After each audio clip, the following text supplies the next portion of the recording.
Well, all I gotta say is a lot of people want the Ayatollah, or Raza Shah Pahlavi or whatever, and Lindsey Graham is best friends with the Shah, and you know, Lindsey Graham is the greatest friend that Israel has ever had, despite the fact that he likes sucking dick.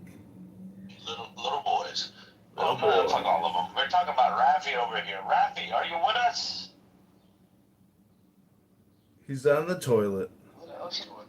He's taking the Cosby kids to the What's beach. what's up, my Muslim brother? What's up?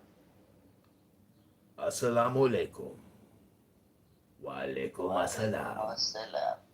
This is Al Jazeera 264, broadcasting live from Qatar. Did you see what Trump put out on True Social? Hey, Wallah? Wallahi. On True... No, what did he do? He thanked every single president and king of every single allied Gulf nation. It's like the longest paragraph and plus Pakistan, the field marshal of Pakistan, the general, the 5-star general, the field marshal. Vakas, when do you think we're gonna have Sharia law in Tel Aviv? Have you ever been to Tel Aviv, to the 180? Vakas, when do you think we're gonna have Sharia law in Tel Aviv? Vakas, when? It's just a matter of time. You could go from Tel Aviv and go 10 minutes south, and boom, there's a mosque. Then you get to an ancient... I'm worried more for Islamabad than Tel Aviv. Islamabad? But you're not answering my question, Vakas. When are we going to have Sharia law in Tel Aviv? When? Never. They got a big LGBTQ, population. If you want Sharia in Tel Aviv, you're gonna have to make a move on the LGBTQ elite Ashkenazi homosexuals. They're a big voting bloc. Don't discount the LGBTQ voters. They love voting for a good candidate. LGBTQAI plus, Two Spirit, Penguin, fucking. The concept doesn't work exactly the same for both Eastern culture and Western culture. In Western culture, you are free to have your own sexual orientation, but unlike that, here in our region, it's out of frustration, the strictness and the That's like they do by Chabani. there. Exactly, the obligations that are associated with having sex with a female are so strict that they find other alternatives to go for bachabazi. Oh yeah, by Chabani, It's not exactly. even, it's something else. They talk sex all the time, but So, what do you think? How can we? I'm sorry. How can we? Bring back Shabazi to Tel Aviv?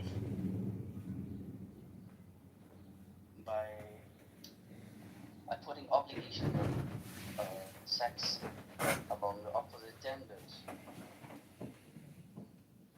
Then we need Sharia law for that. So we go back to my first question: when is Sharia law going to be in Tel Aviv? Cover your ladies, let them stay in their houses, do not allow them to come out. Mary have 4 wives. Yeah, so then you definitely have bachabazi in Tel Aviv. Oh, that's when Islam is winning, huh?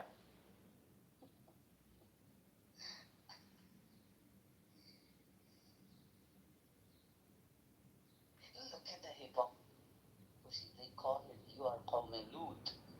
Remember the prophet Lut. Yeah, Bomalut, yeah. Homosexuality. Yeah. So they will brag on their member in the mosque. This is extremely forbidden. But the moment they get off the member, they go and fuck the ass of the boy. The same day. That is the level of hypocrisy. Level of Bachabazi.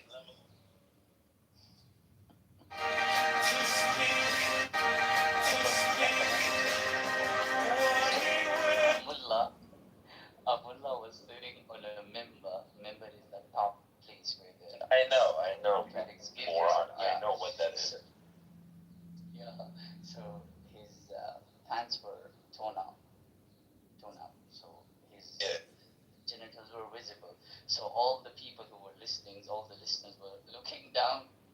They couldn't look up because the genitals were visible. So the Maulvi say, see, this is what happens when I'm telling you the truth.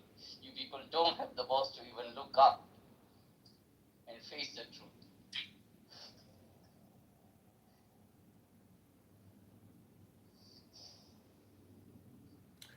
Well, some people can still read books, and some people can't. Some people have never really read many books to begin with, and so their intelligence and knowledge is very limited. And you're dealing with hyperbolic spammers who just love saying controversial gaslighting shit. Some people think Donald Trump is the gaslighter in chief. And Rabono Shalom, that's just not true. Donald Trump is the normal. And when all the liberal, elite, intellectual, LGBTQ, DIA, CRT, BLM Democrats say, when things go back to normal, when things are back to normal. Well, when things go back to normal, when things are normal again. Subhanallah. Tabarakallah, ahsan al-khaliqin. MashaAllah, Alhamdulillah. Alhamdulillah. Alhamdulillah! Very soon. That's what they say. Hey, voila! The ass of a young boy. Yeah. Alhamdulillah. Alhamdulillah! Alhamdulillah! Hey, wallahi! Hey, takiya! Hey, wallahi! Hey, wallah! Allahu Akbar, Allahu Akbar. Allahu Akbar! Allahu Akbar!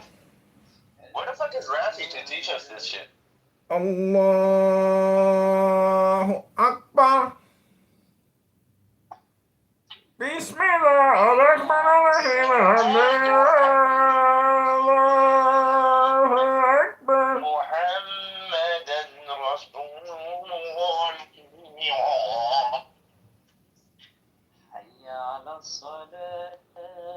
If someone hear me right now, they're going to shoot me.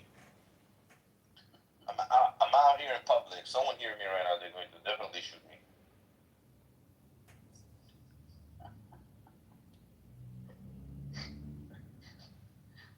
Because your qirrat is qirrat. You call it qirrat, right? It's perfect. Right here, if someone fucking hear me, with ashhadu an la ilaha illallah.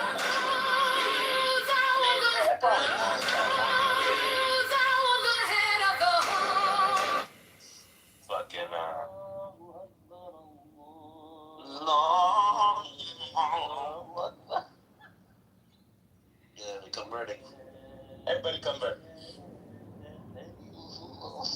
Hey, but the biggest win is Rafi. You know? For the Muslim world, the biggest win is Rafi. Rafi convert, that's all we need. A Russian Jew. If Rafi becomes one of us, he's going to change the world. And I'm ready to change myself.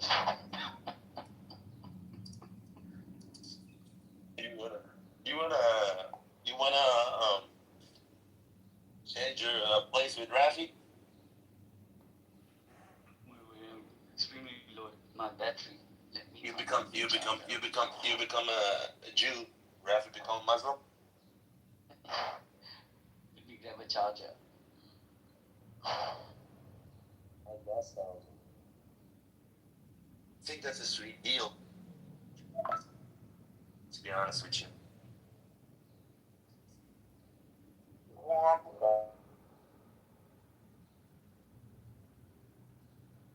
You coordinate buildings. Hello, I saw this is a Peter support room. I came to vote for Peter. He is the Mr. Bean of Iranian intelligence living in Berlin. Beaver, The thank you for mullahs must organizing. go.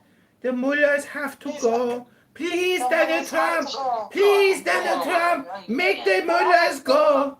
Please, Donald. Mr. President. This is Peter from Berlin. I am calling to you, Mr. President. Make the mullahs go. Please, keep bombing. Keep bombing. Make the mullahs go, please. What the fuck? I, Please, Mr. President, this is Peter. I'm begging you to keep bombing the targets in Iran. Do not stop. This is Peter, Mr. Bean, the Iranian agent in Berlin. I've lost communication. Only Clubhouse remains. Please, Mr. President. It's me, Peter. It's your friend, Peter. Well, let's come on up, buddy. Beaver, I don't know if you know this, but in Monica's It room, looks like Dr. Dre. you were labeled as the problem, Beaver, not Matt Cool. It was you. You're the problem. That's what was determined in Bima's room with Monica. Just FYI. 1, 2, 3 until the 4. Snoop Doggy Dogg and Dr. Dre. Is that your How's it door? going, Kitover? Chicago's had a tough weekend. A lot of murders. Yeah, dude, the bar that I go to regularly, the bouncer was jumped by 4 guys and they took his cell phone. Because he wouldn't let them in because they were underage. Fucking 18, 19-year-olds jumped the doorman. Yeah, everybody ping Peter. I am sleeping right now. It is very late in Berlin. And I have busy day tomorrow at construction site. You know, I am a civil engineer. The Iranian people are very educated. And Donald Trump knows how gifted we are. And there are so many of us that want freedom and liberty.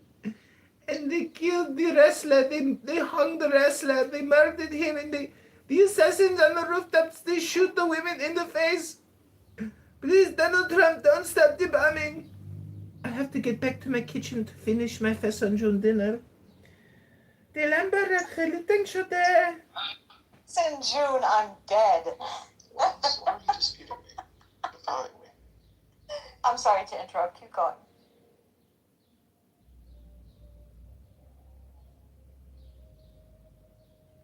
What about the kupite in your mouth, Peter? Oh, you like the kubete? I love the feta cheese Yes. with Cake. the walnuts and the fresh sliced My watermelon. mother's calling. Mom!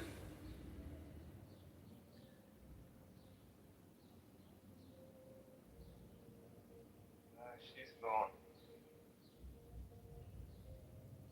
Well, believe me, serendipity is not one of the biggest contributors to the show. She really just listens all the time, like for years and years and years. Like barely says anything.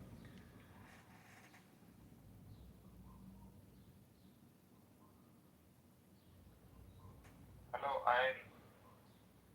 Hello, Nikki.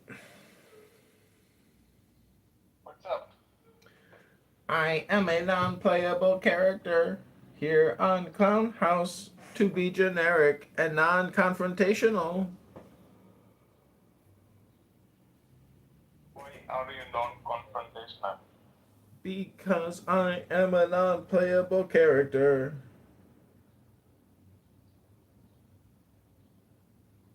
I see. So you are in USA or abroad? I live on the internet inside of Clown House. I am an AI chatbot sent here from Clubhouse to communicate with you. How do I sound? Can you hear me?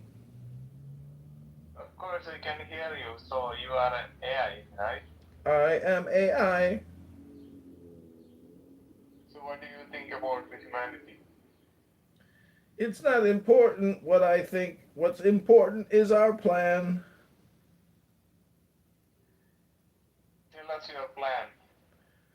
Our plan is to take over the planet and make you our slave. So you are the part of the Skynet? Wallahi?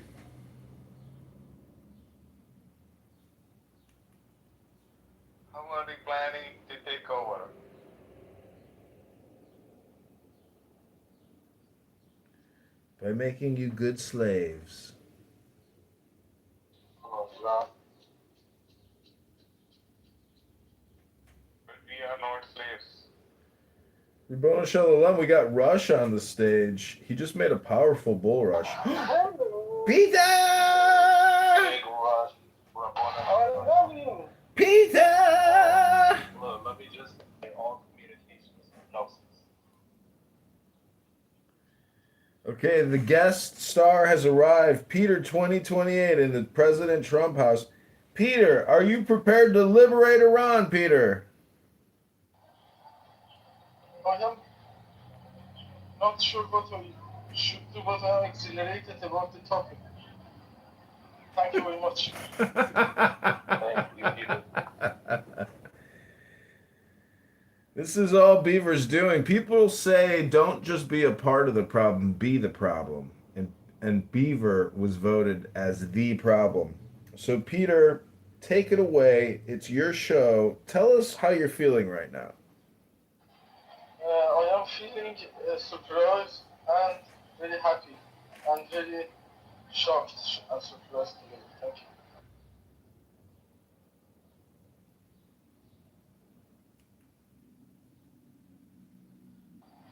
Lovely, lovely. Lovely.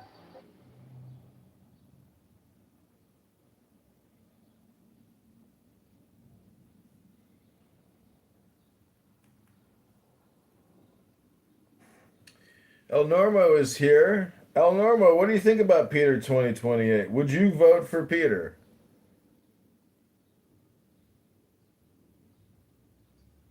Yeah, I like him. He's good. But I'm wondering where we should hit Iran right now. Bridges and electricity, or should we hit, what should we hit? I think that the main concern in Iran is being disconnected with the whole world and with the whole exchange of information with the world and updating every aspect. Like the most important part is for me is the diplomatic relationships and the financial reconnection to the world, like before 1979. Good point. Very good point. Peter, are you in Iran? I was born and raised in Iran, and I am in Berlin since October 2023.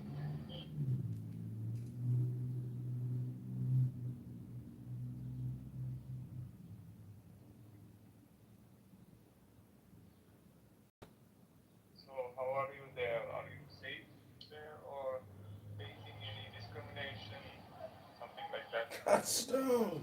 About the safety, I think that Berlin meets one of the best city standards of the whole world, and I truly love here about every, not every, but most of the aspects. It is really high level. I really love it. It is really uh, easy comparison based on where I come from.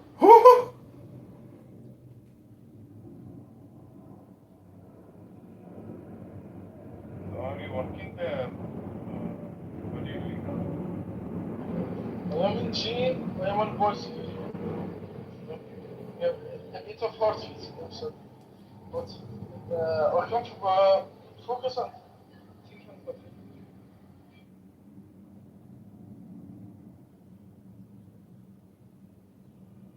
Sorry, so you said you are working there, right? Today is a holiday, Sunday. I am a student here, Technical University.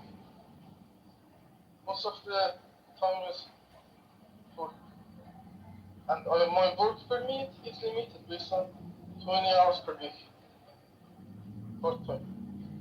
I need to find a job offer to be able to evolve in my immigration process to the next level, to change my status to resident without dependency, to be a student and here.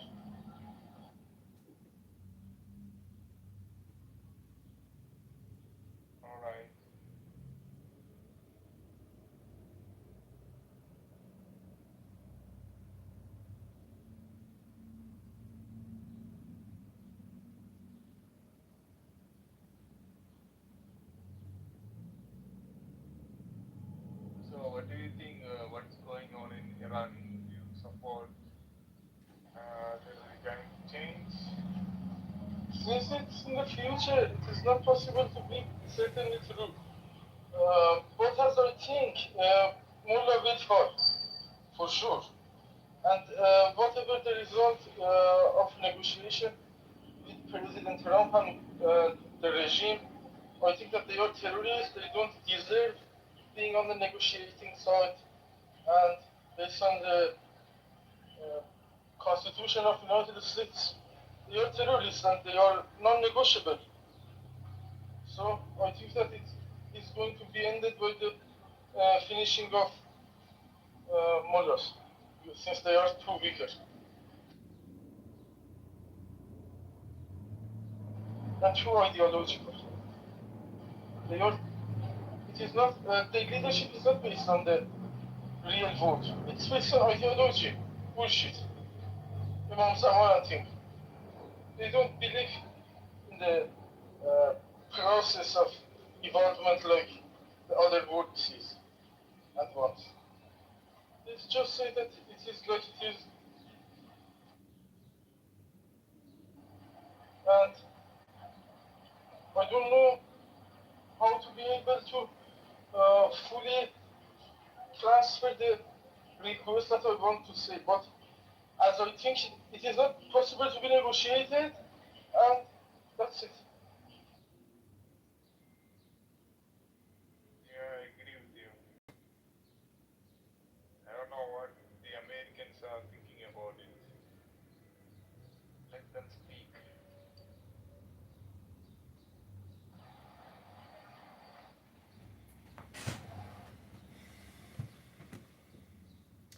Well, Peter, thank you for coming to Peter 2028. Without you, this room would not be possible. And we love you too, and we want you to succeed and achieve your desires and goals and objectives and be happy and prosperous and live a life of abundance and joy. And I just want to dedicate this little harmonica song to my good friend Peter for his 2028 campaign of victory.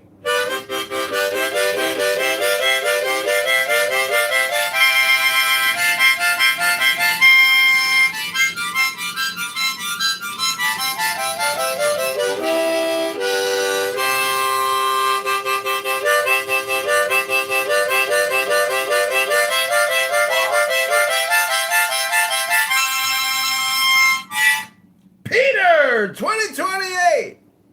2028. Thank you very much. That's awesome, Peter. I also support you. Sorry, can you please repeat your question?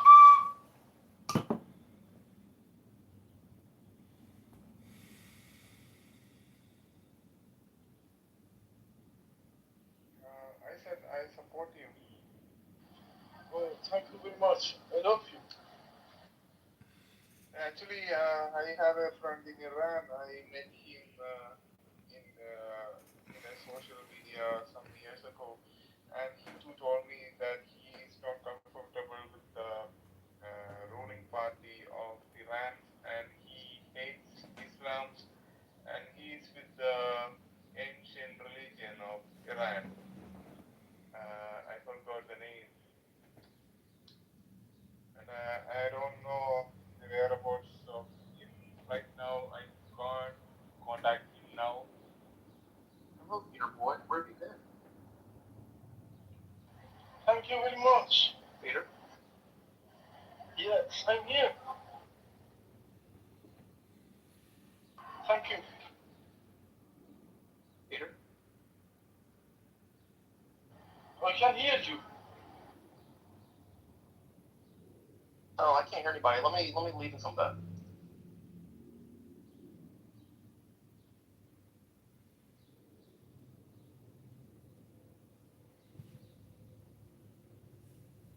Hello. Can you hear me now? Yes, I can hear you. Okay. Thank you very much. Good boy. Do you have Monday off? Yes, Monday is off because here is Stingray? I'm not sure what it exactly means. What it means very well. Is Moolah finished? Oh, I'm not sure.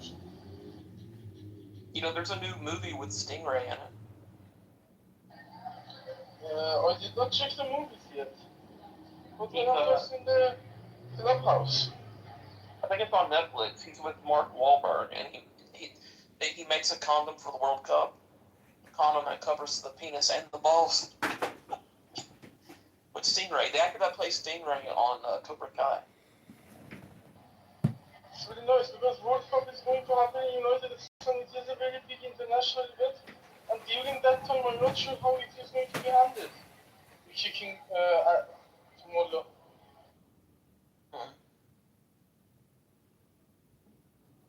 I guess no one could hear me the whole time before I left. Yes, I heard you about the Stingray playing a movie about Scott, right? No, I mean before that. I was in here for a while and no one was talking. I was wondering why. We are talking. Oh, okay. Peter, you want to be president? Yes, I love to.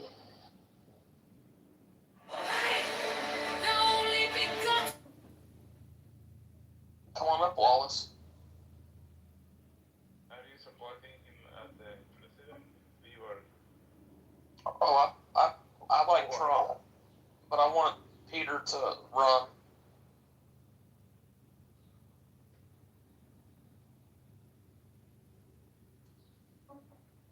Who do you support, Nikki?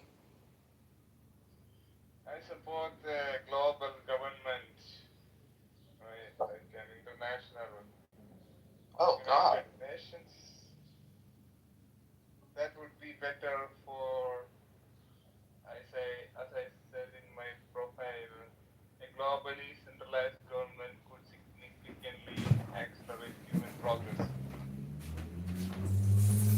Oh, so you agree with shitting on our Bill of Rights?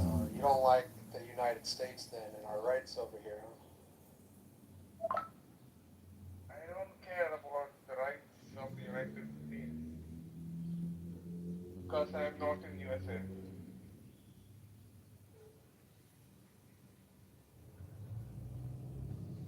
Yeah, that's not going to work for me because we're the USA. We're the best of the best. Everything goes through us. And we're top dog, and no one else can get a seat at the table. Yeah, I guess colonization will have to just continue.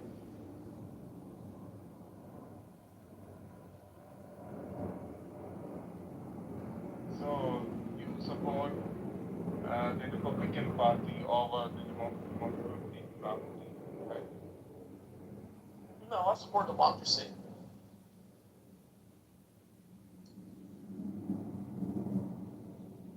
Democracy, but you are supporting the party of Trump. Of course. Yeah.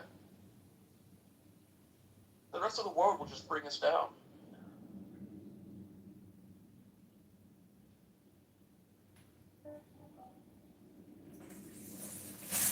So what do you think about your war against terrorism? Against what? Terrorism. The war on terrorism?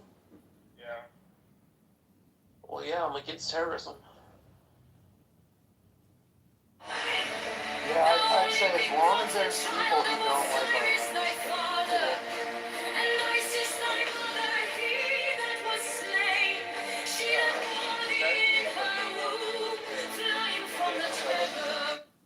We are also against terrorism. I am from India.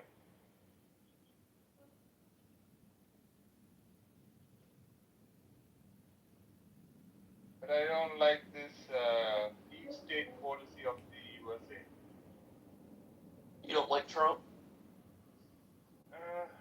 I like him. He's more straightforward and he's openly agreeing he's against the Islamic terrorism. Yeah? Yeah. also facing the problems created by the Islamic terrorism. So we don't support them. Is it true that it's like part of India is a real shithole and like people shit on the streets and there's everything's filthy and dirty? Is that true? In the village areas, the undeveloped areas, it might be true, but in the cities, it's cleaner and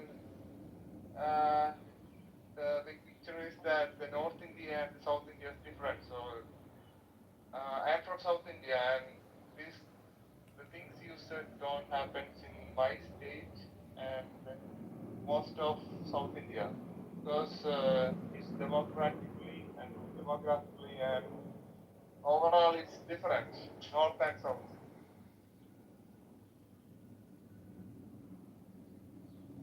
How about in USA? So there is no poverty in USA, or all the people are.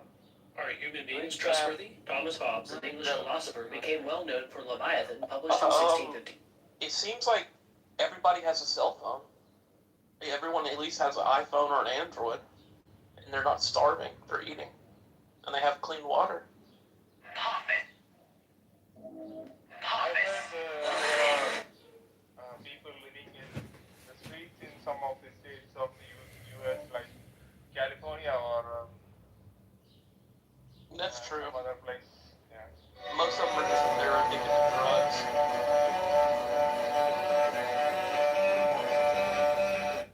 Most who? The homeless. Homeless? Like they're called homeless people. Uh-huh. They live on the street under bridges in tents.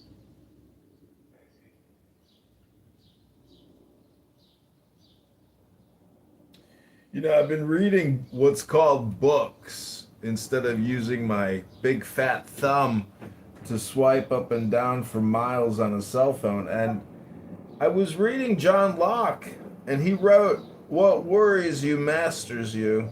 So, you know, Peter, I hope you don't have to worry about Iran, the IRGC, and the Muslim terrorists. The criminal Muslim terrorists running your country, you don't have to worry about them because they're not going to be your masters for long, Peter. Because when Peter 2028 comes to power, we know, Peter, that you will end this tyranny, this terror, and these evil, wicked people, horrible, awful, terrible people that are causing you a lot of worries, Peter. Don't you worry about a thing. Donald Trump is on the case, and nobody can do a better job than Donald Trump. He's the best project manager you could ever hope for. He said he's already 4 weeks ahead of schedule. You don't have to worry about a thing when it comes to Donald John Trump. Don't you worry, Peter. DJT has got your back. Have any tips for Peter about getting into politics, running that first campaign? I think John should be his running mate. This actually might be a good next 2 years. John, what do you think about running with him? I was interested from the first moment that I met Peter in running with him because Peter has character and values and virtue, and those are rare to find in a man. And he definitely knows how to wear a construction hard hat, so he's definitely one of us. Peter is a builder.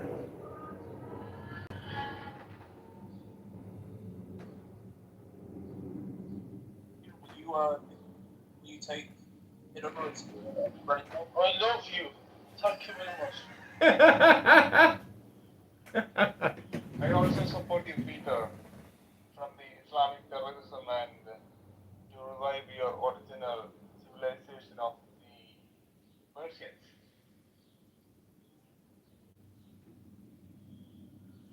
Look at that, Peter. You're already united. You should run under unification. You're already uniting people. I'll handle all of your campaign finance. Just sign every power of attorney over to me, and I'll handle all your finances, okay? Oh, really? Can you handle finances? You have to go out and shake hands and wow the people and get up the W.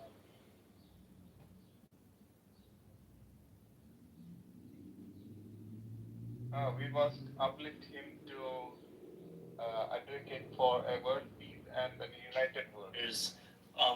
You pass by Exactly, Shashkan, that's on the tunnel the shuk that you walk to the mount to the Since it is Parabayas.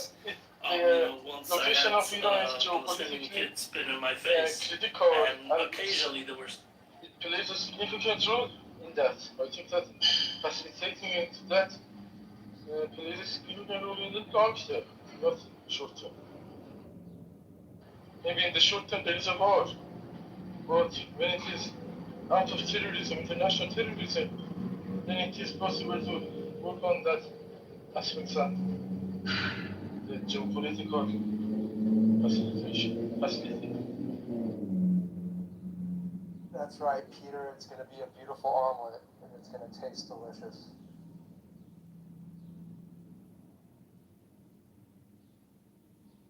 Peter, how about your relatives? Are they still in Iran or they are abroad?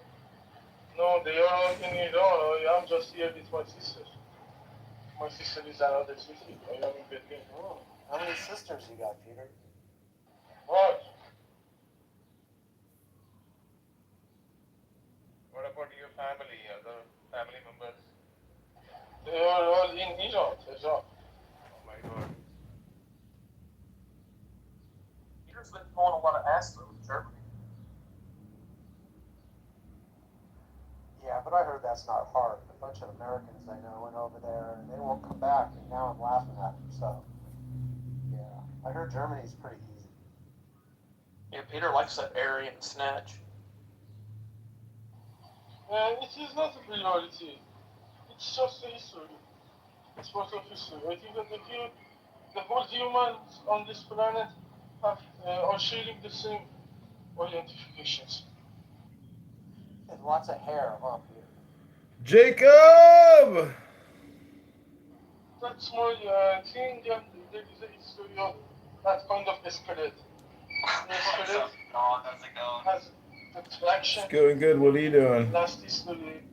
I'm hoping that you're doing good. Oh, well, Rabbono Shalom. You know what's interesting is when you meet God, guess what you discover? What? That God is so nice. So nice indeed. What a God cares about you the most. You first, you know? It's just so pleasant interacting with the God, the Supreme Lord and King. It's just so surprising because like you think you're worried, but when he tells you what the judgment is, Nope. You got nothing to worry about. God's got you. He's got a plan for you. Everything is predestined already. Don't worry. I want to dedicate this song to my friend Jacob here, who clearly doesn't know how to groom his beard, and he's a stinky human being who needs to go to the gym and break a sweat today and listen to a good audiobook. Maybe cut his toenails, maybe cut his fingernails, maybe use a baby wipe after taking a deuce. Maybe he's got to make himself a chopped cherry bowl, eat a bunch of cherries for the gout. Maybe he's got to cut up a watermelon and a pineapple and maybe drink it with, a little something special.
up, John?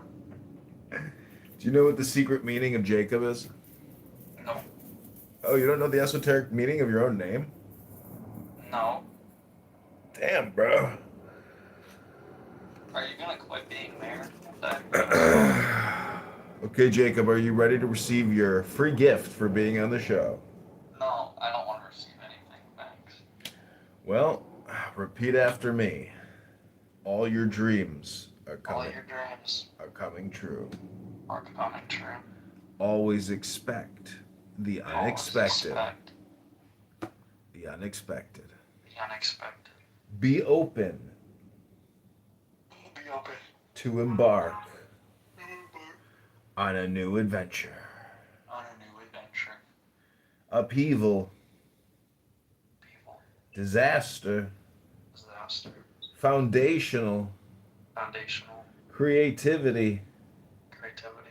opportunity, Opportunity. renewal, Renewal. hope, Hope. faith, Faith. innocence, That's new beginnings, beginnings. wonder, Wonder. curiosity, Curiosity. a new path of life. A new path of life. What small step can you take to begin a new journey? Am I a Muslim now?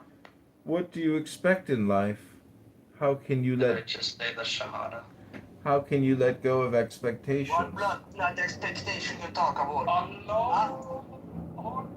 Me I live in infama America for 10 years. Me I got no blood clot opportunity in this country. Huh? Bombardier, liquor, idiot, racist. Assalamu alaikum. Me I rather stay in Jamaica. Rabbona Shalom. Ah! Just ran over my foot with my chair. What opportunity you talk about? John, I pray that all of your stresses will go away. I'm praying for you on that. Rabbona You can Shalom. release all those feelings into the world that you have Jacob, inside you. Jacob, can you say I bear witness Bear witness that there's no God? to Allah. Then just say after me, I bear witness. I bear witness. You bear witness to the last witness, the last messenger, Muhammad. Peace and blessings be upon him.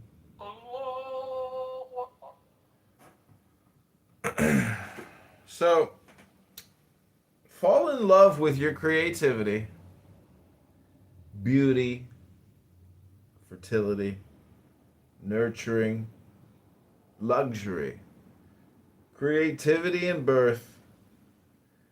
Jacob, what is it that you want to express? I gotta pee right now. Where is my space in the world, and how can I fill it?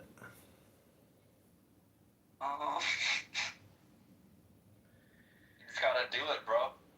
Own your space in the world with confidence, authority, leadership, fatherhood, pioneer of new lands, the emperor. Let your inner voice guide you.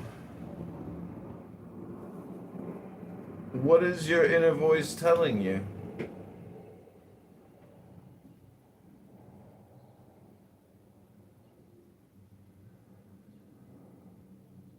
Hello?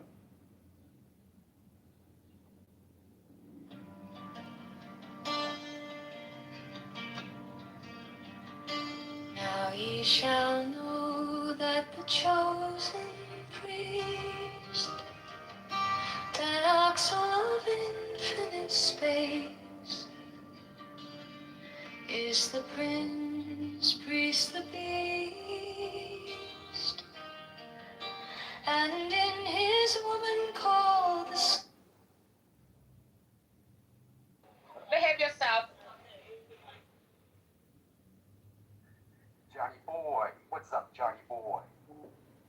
I was having a lengthy conversation with Bibi the other night, and she kept. Listen, you know first, I was drunk and you kept interrupting me. I was So when having you such caught, I a thought you nice said you don't catch 'em. soliloquize and You don't catch monologue, 'em. Oh and my you gosh, kept dude. like What is this? disrupting my fucking soliloquize. I was so hurt. She's a But liar. mostly I What was a very liar. annoyed with you. I thought you don't catch shots shot. He was like he was in full on autistic mode. He was like running saying around the his same thing apartment like in his over underwear? and over again for like 30 minutes. And I was just like having Is all power given. They shall gather my children into their fold. They shall bring the glory of the stars into the hearts of men. 16, for he is ever a sun and she a moon. But to him is the winged secret flame, and to her the stooping starlight. But ye are not so chosen. 18 burn upon their brows, O splendorous. What are you doing? So I just want to say, own your space in the world with confidence, Peter. Authority, leadership, fatherhood, pioneer of new Iranian lands. This is your destiny, Peter. And you just have to remember, where is my space in the world, and how can I fill it in Iran? Fall in love with your creativity, I Peter. need to say that you need to find it for yourself, but about Iran, I can tell you that it needs to be reattached to the main world, to the mainstream of the world, and it has been severe from the last 47 years, from every aspect. From environmental aspect, we are in immediate, imminent danger, and based on everything that you doing out, and the nature is not. 19, oh, as your lidded woman bend upon them. 20, the key of the rituals is in the secret word which I have given unto him.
Now ye shall know that the chosen priest, as soul of infinite space, is the prince priest, the beast.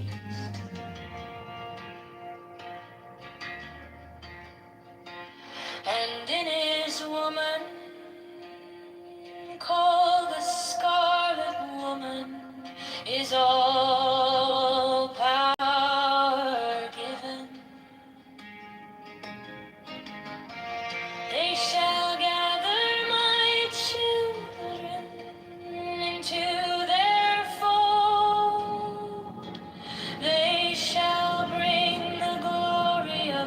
stars into the hearts of men.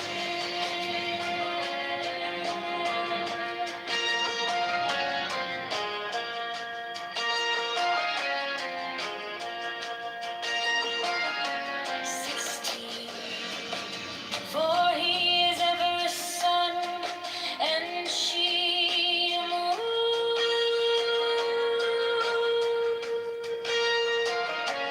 But to him is the winged secret flame, and to her the stooping starlight.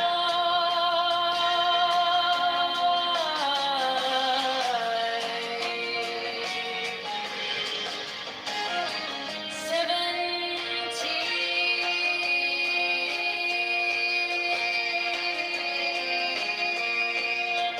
But ye are not so chosen.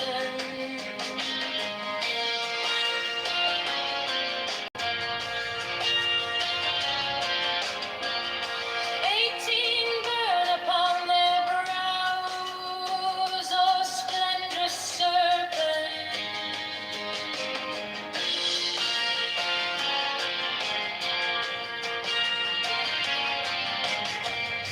19 azure-lidded woman, and a covenant. 20. The key of the rituals is in the secret word which I have given unto him.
These are foes that men adore, both their gods and their men of fools. 12 come forth, O children, under the stars, and take your fill of love. 13, I am above you, and in you my ecstasy is in yours. My joy is to see your joy. 14, above the gem, yours is the naked splendor of the wind.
gods and their manifold.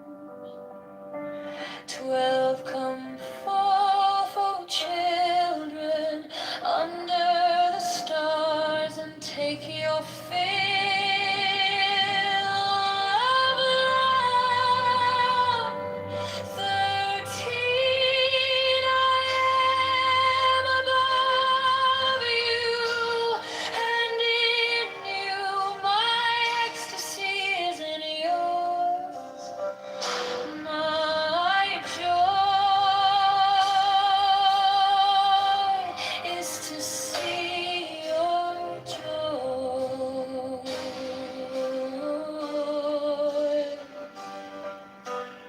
14 above, the gemmed azure is the naked splendor of new. She bends in ecstasy to kiss the secret ardors of Hades. The winged globe, the starry blue, are mine, awaketh not on sea. My joy is to see your joy.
Fourteen above, the gemmed azure is the naked splendor of new.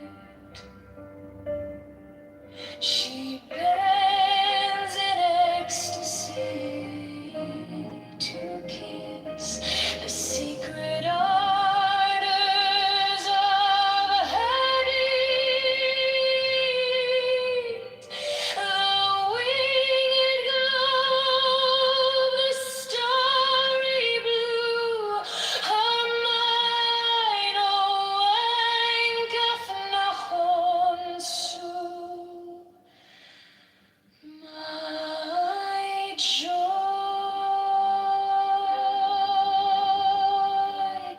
is to see your joy.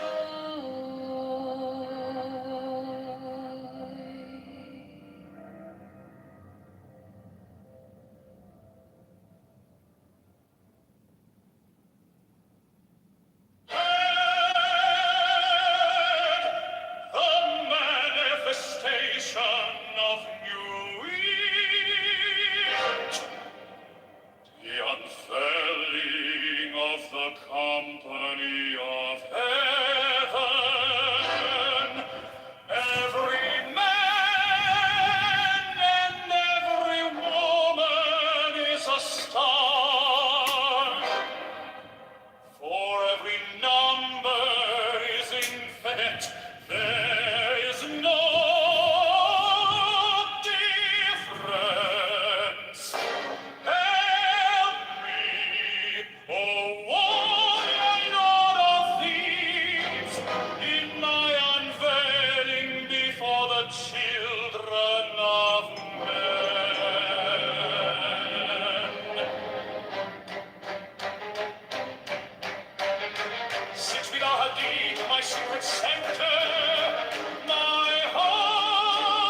servants be few and secret, they shall rule the many and the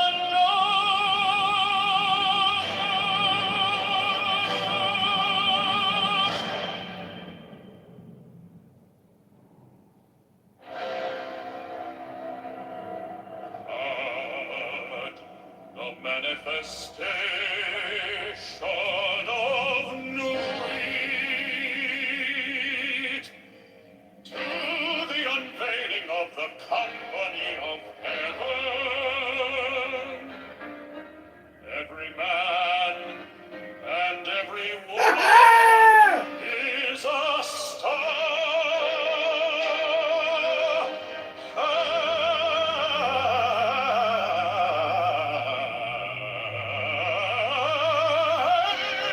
Every number is infinite. There is no difference.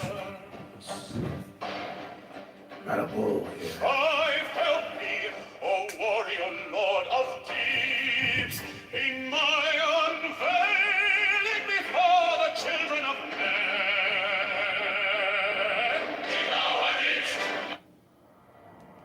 Mine is Your the country's policy to Israel is right. Israel is a whole different scenario that has nothing to do with Judaism.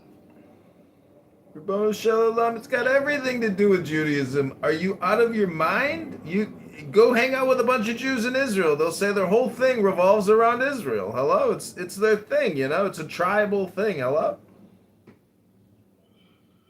I'm saying head of man, and thy insight is keen as the hawk's. I, my head, I Pakistan didn't get any our tribals for 80 years. Of course, why not? Why did the partition? I am the only begotten child of my father and mother. My father is dead. My mother bore me with labor and pain and fear. By my body I invoke thee. About me shine the diamonds of radiant light and gold. By their brightness I invoke thee. Mine is the red triangle reverse, the sign given of God saving thee of the Lord. By the Lamb and I invoke thee. Mine is the garment of white, sewn with gold, the fasting of light and I wear. By my robe I invoke thee. The sign of the office and time. By the sign I invoke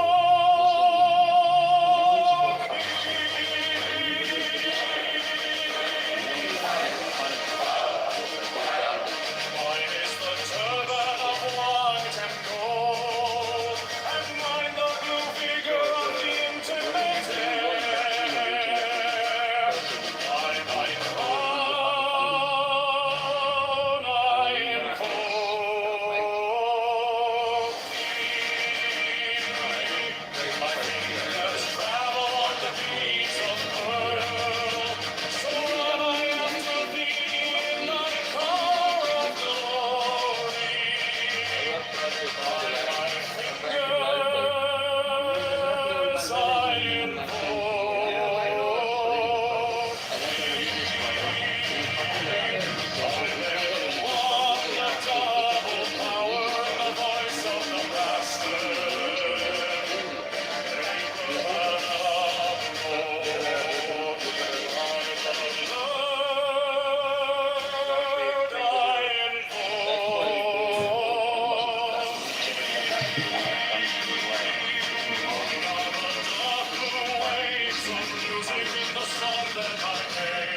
Mine is the head of the man, and my inside is keen as the hawk's. By my head I invoke thee. I am the only begotten child of my father and mother. My father is dead. My mother bore me with labor and pain and fear. By my body I invoke thee.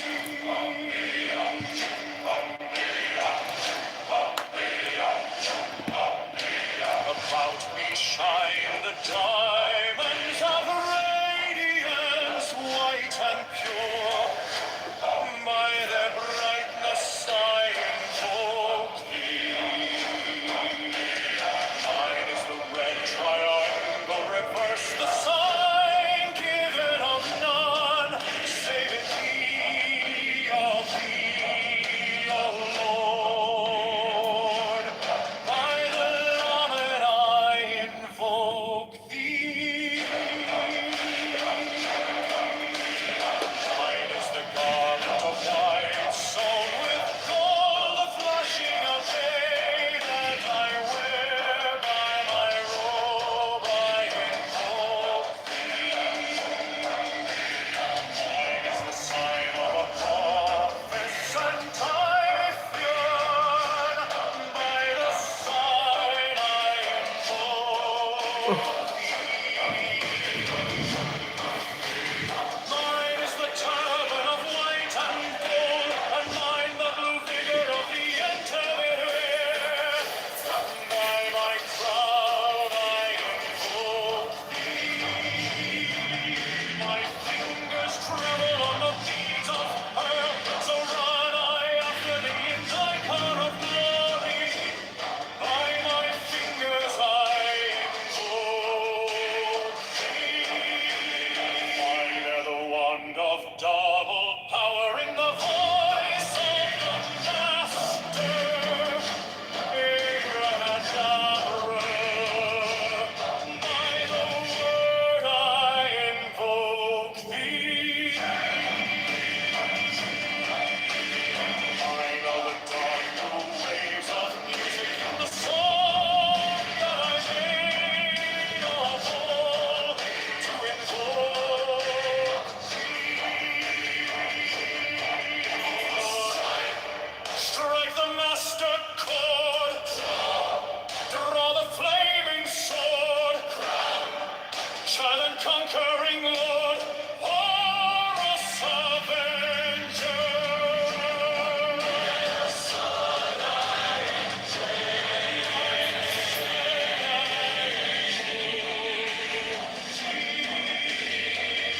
In my hand is thy sword of revenge, and it strikes at thy cheek. By the sword I invoke thee. Voice of the fire, the voice of the 611 are the voices.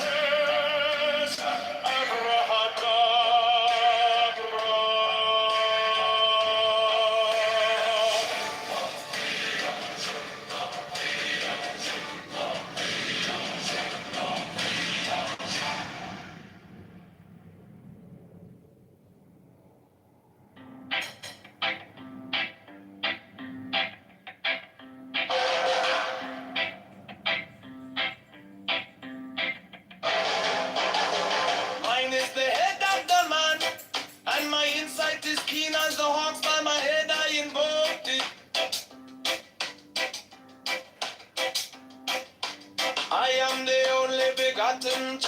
my father and mother. My father is dead. My mother bore me with labor and pain and fear. By my body I invoke thee.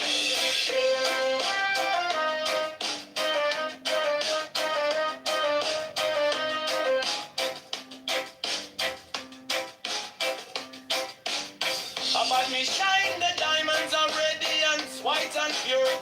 By their brightness I invoke thee. Mine is the red triangle reverse, the sign given of none. Save it be of thee, O Lord.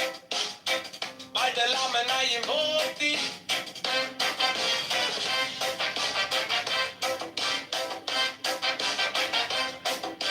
Free mine is the garment of white, sewn with gold. The flashing of eye that I wear by my robe, I invoke thee.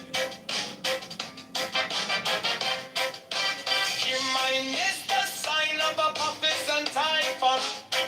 By the sign I invoke thee. For mine is the turban of white and gold, and mine the blue vigor of the intimate. By my crown I invoke thee. My fingers travel on the beads of pearl, so run I after thee in thy car of glory. By my fingers I invoke thee. I hear the one of double power in the voice of the master. Abraham, by the word I invoke thee. Be mine are the dark blue waves of music in the song that I made about to invoke thee. Strike the master chord. Draw the flaming sword. Child and conquering Lord. Horus, avenger. By the song I invoke thee.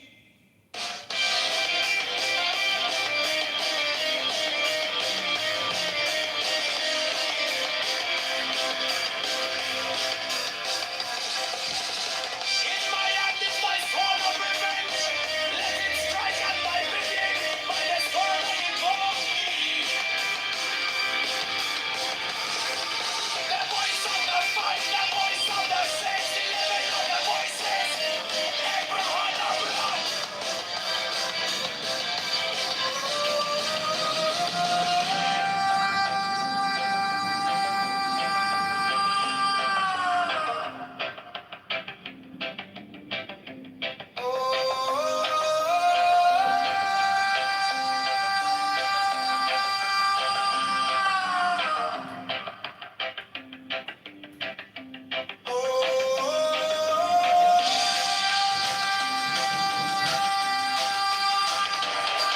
The voice of the fight, the voice of the 611 of the voices. Abraham of blood.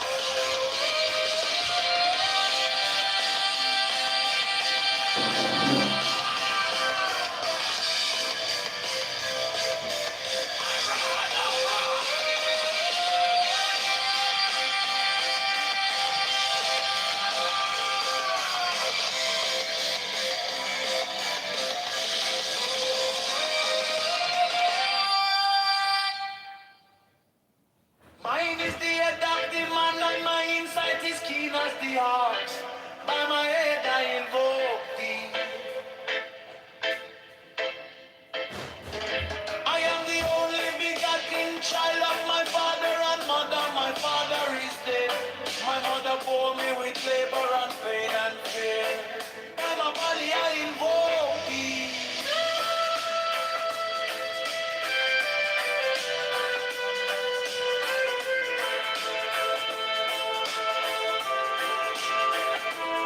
Upon me shine the diamonds of radiance, white and pure. By the brightness I invoke thee. Mine is the red triangle.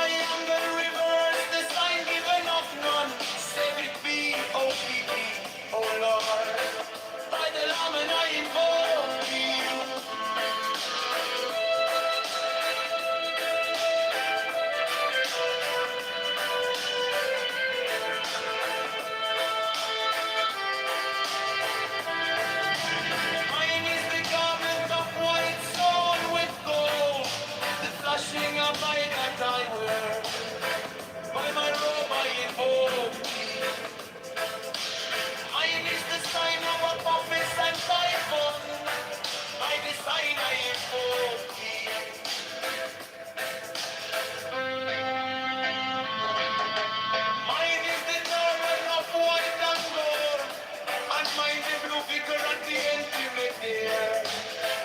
By my crown I invoke thee. My fingers travel like the beats of pearl, so run I after thee in thy car of glory. By my fingers I invoke thee. For thou the one that double power in the voice of the master. Abraham, by the word I invoke. Mine are the dark blue waves of music in the song that I made of all to invoke thee.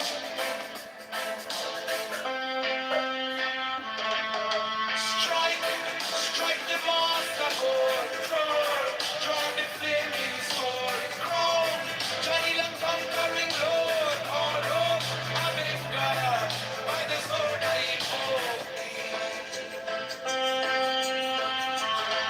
In my hand is the sword of revenge, let it strike, I die with thee, by the sword I invoke, the voice of the fight. The voice of the six, 11 are the voices. Abracadabra.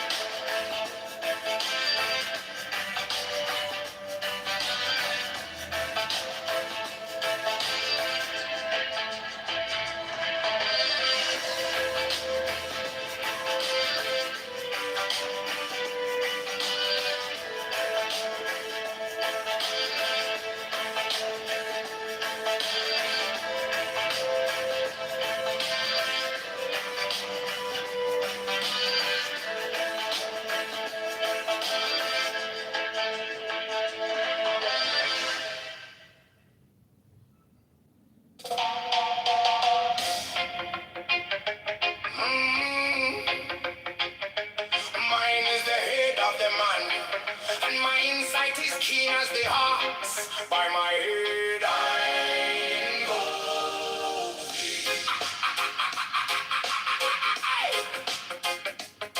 I am the only begotten child of my father and mother. My father is dead. My mother bore me with labor and pain and fear by my body. I invoke thee. About me shine the diamonds of radiance, white and pure by their brightness. I invoke thee. Mine is the red triangle reverse, the sign even of none save it be of thee. Oh Lord, by the layman, I invoke thee. Mine is the garment of white, so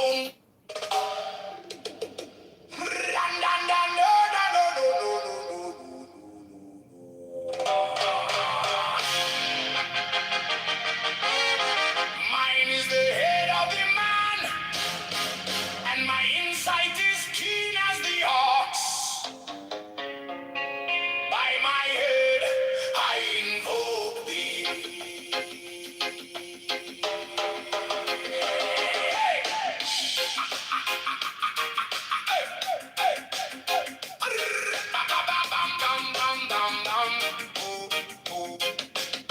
I am the only begotten child of my father and mother.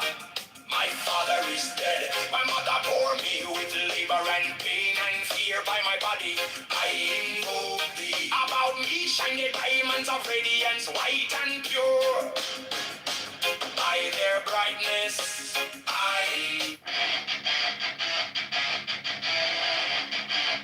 Mine is the head of the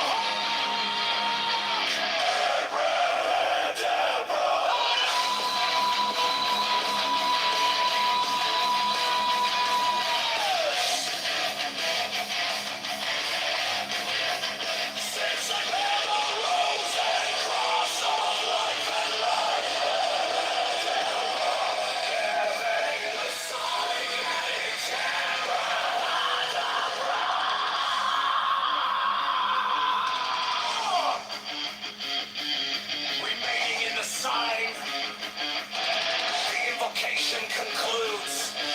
Therefore I say unto thee, come thou forth and dwell in me, so that every spirit, whether of the firmament, or of the ether, or of the earth, or under the earth, on dry land, or in the air, of whirling air, or of rushing fire,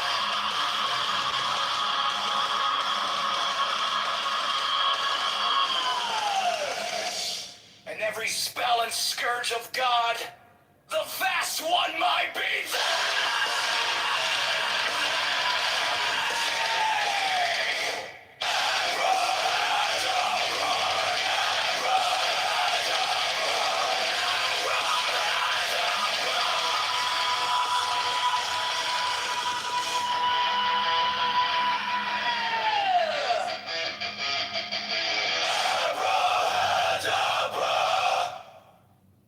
mine is the head of the hawk, Abrahadabra! And I bear the rose and cross of life and light!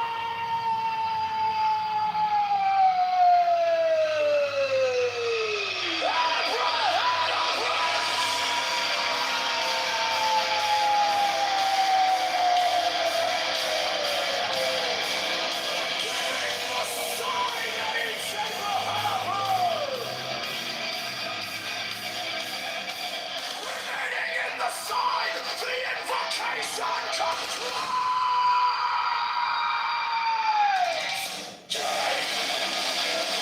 therefore I say unto thee, come thou forth and dwell in me, so that every spirit, whether of the firmament, or of the ether, or of the earth, or of the earth, or dry waves, or in the water, or rolling air, or of rushing fire, and every spell and scourge of God, the vast one might be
I bear the rose and cross of life and light, giving the sign at each abracadabra. Remaining in the sign, the invocation concludes.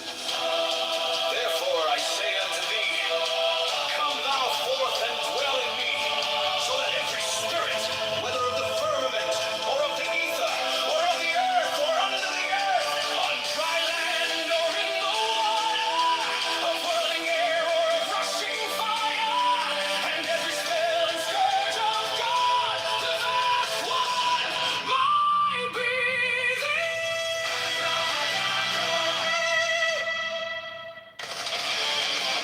mine is the head of the hawk, abracadabra, and ends. 6. I bear the rose and cross of life and light, giving the sign at each abracadabra.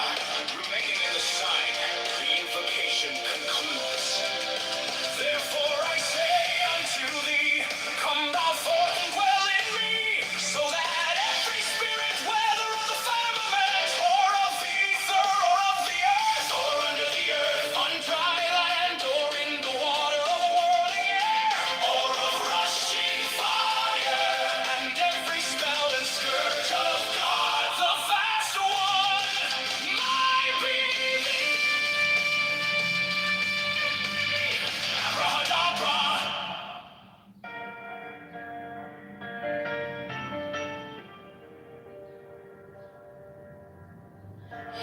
came like dawn in my hands, soft but stronger than I knew.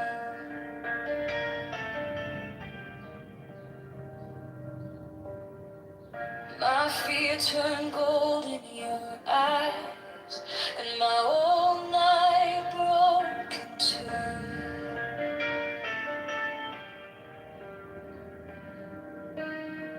I was lost in the noise, and now I'm learning how to stay close to your quiet light in the middle of the day. Stop thinking, let it fall. Take the deepest breath of them all.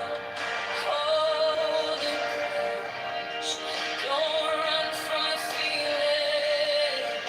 One more second, you can start believing. Wisdom of God, now is joy. Wisdom of God, now is love. Wisdom of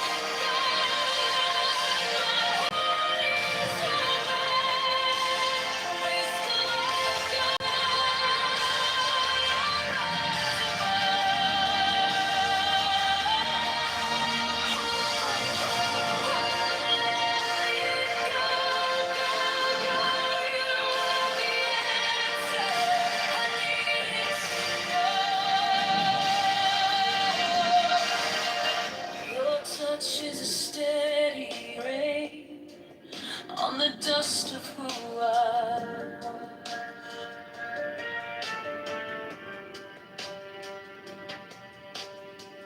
Every wound gets named and it fades in the hush.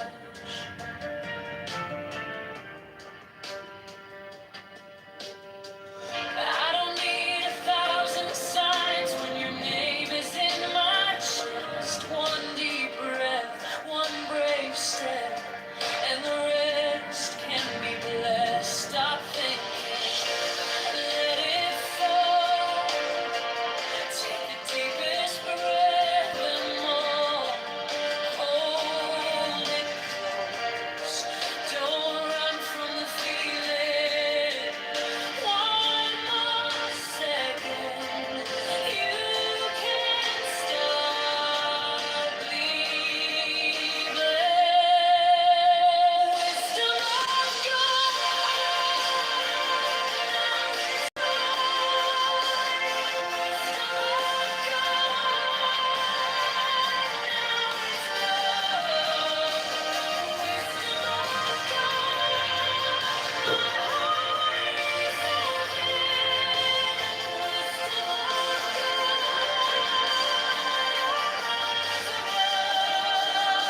turned gold in your eyes, and my old night broke in two. I was lost in noise, now I'm learning how to stay close to your quiet light. In the middle of the day, stop thinking, let it fall. Take the deepest breath, hold them all. Hold it close, don't run from the feeling. One more second, you can start believing. Wisdom of God, now it's yours. Wisdom of God, now it's love. Wisdom of God, my heart is open. Wisdom of God, I rise above. Hold, hold, hold, let it go, go, go. You are the answer I needed to know. Your touch.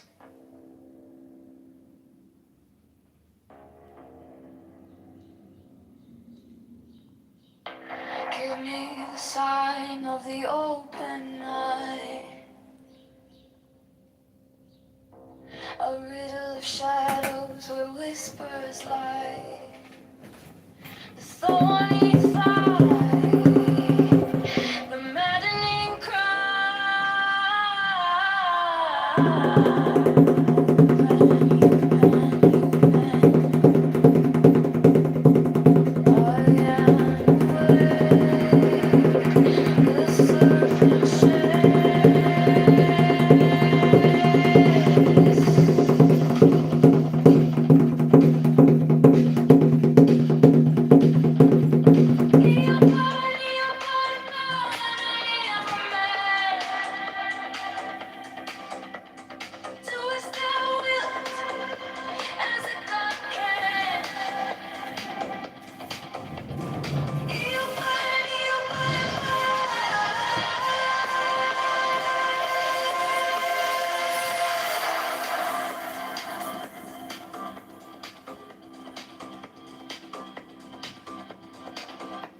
The eagle strikes with his jagged claw.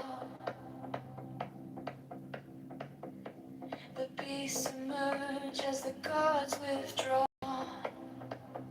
A storm of silence, a broken law.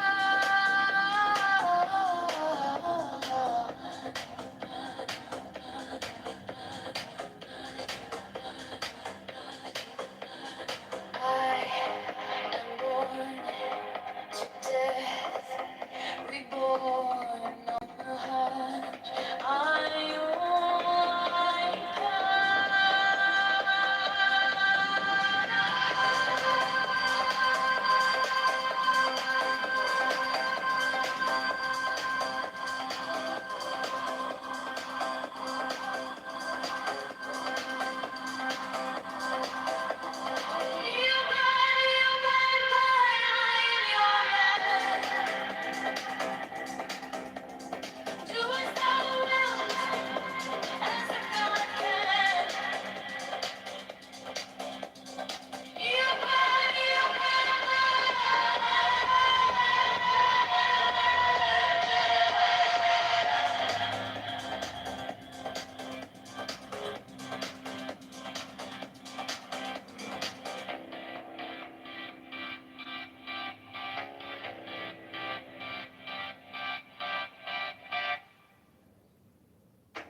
under neon skies where the starlight hums.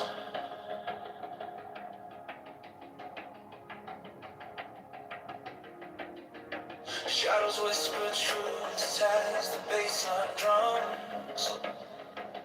The will is fire, unchained, untamed. No path is written, no soul is blamed. Thou hast no right but to do thy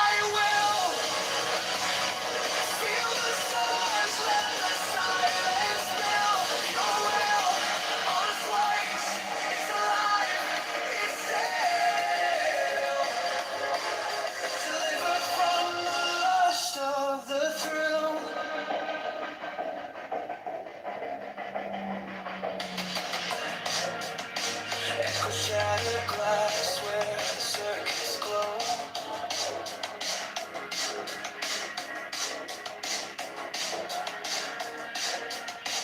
The clock ticks slow, but it doesn't show. No purpose, no tether, just a beat in sync. Every way perfect, on the edge, on the brink.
and through, like hatred piled. This body aches, a cage of stone. Rest whispers soft, the only throne. Hunger's the beast, the sharpest sting. Body cries, its constant claim. But out and out, truly seen, God awaits, it sets us free. Pain walks close, a shadowed friend. Each step we take, it will attend. But joy lies quiet, just out of view. A higher peak, a sky so blue. Feel the weight, feel it break. Every ache, every quake. Hunger's the beast, the sharpest sting. Body cries, its constant claim. But out and out, it truly seen. God waits, it sets us free. No flame is fierce, no chain is tight. This body's war, this endless fight. But higher still, beyond the fray, rest calls my name, and I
let us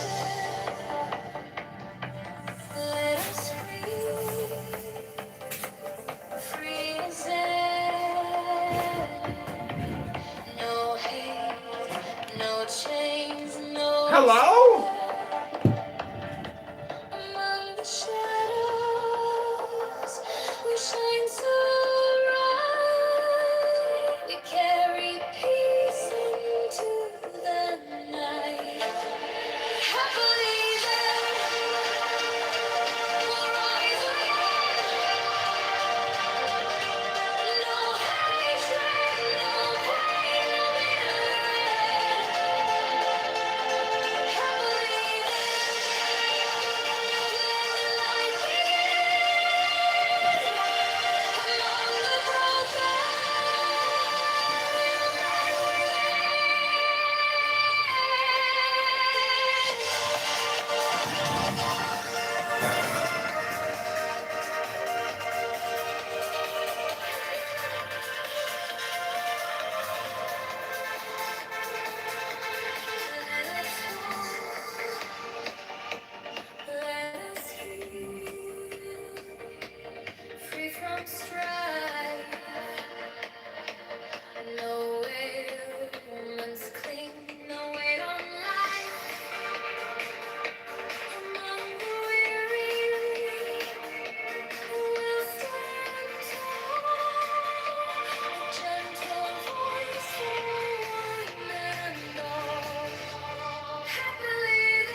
Hello? Hello? The serpent shakes. Open, open, I am a man. Do as thou wilt, as a god can. You open.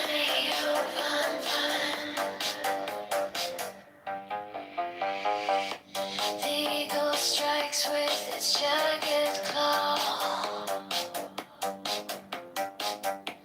The beast emerge as the gods withdraw.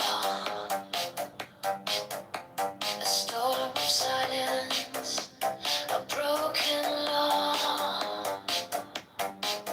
Open, open, open. I am born to death, reborn on the horn of a unicorn.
By the mystical union of fairy and fawn,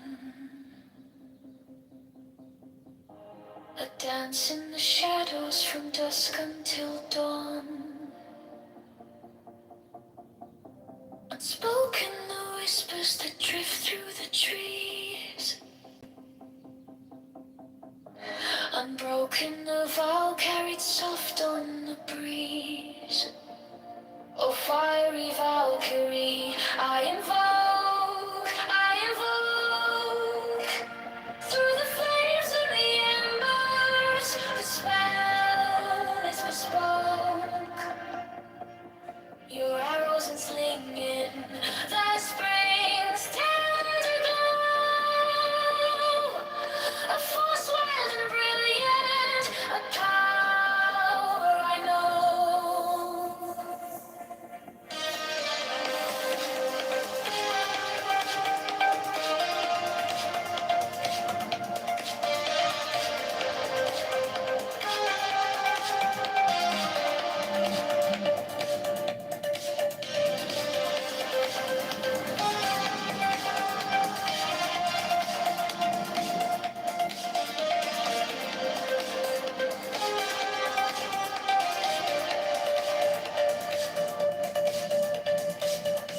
A secret communion of hearts left unsung. The listless, resistless, tumultuous tone. Through veils of the morning, her armor does gleam. The warrior spirit ignites every dream. No godhead could charm her, no throne could command, but manhood awakened, she took up her stand. In brilliance resilient, her fire does burn, a goddess of spring, with the world left to turn. Oh, fiery Valkyrie, I invoke,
mystical union of fairy and fawn.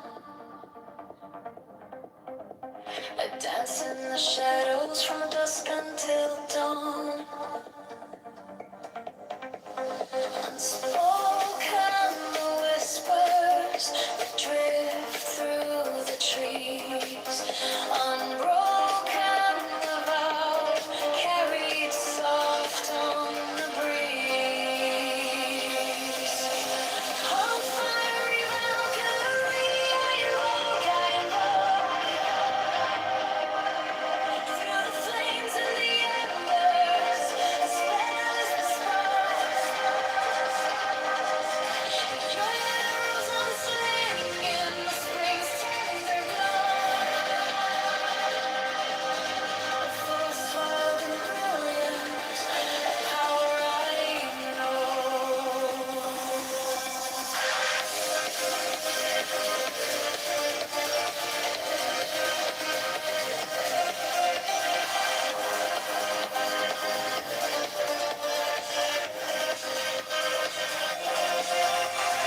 Secret communion of hearts left unsung. The listless resist its tumultuous tongue. Through veils of the morning, her armor does gleam. The warrior spirit ignites every dream.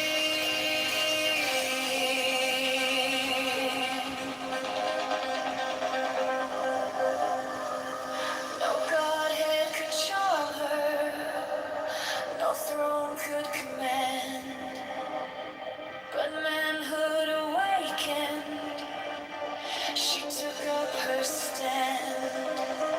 In brilliance as the ends, her fire does burn, a goddess of spring with the world left to turn. Oh, fiery Valkyrie, I invoke, I invoke.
Wings tight, a silhouette carved in the shadow of night. The stars overhead burn cold and bright, but they can't touch the heat of that flame.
By the force of the fashion of love, I collide through the shroud, through the cloud where secrets reside. Through the storm, through the smoke, I survive, I survive.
Shadows dance, they break the light,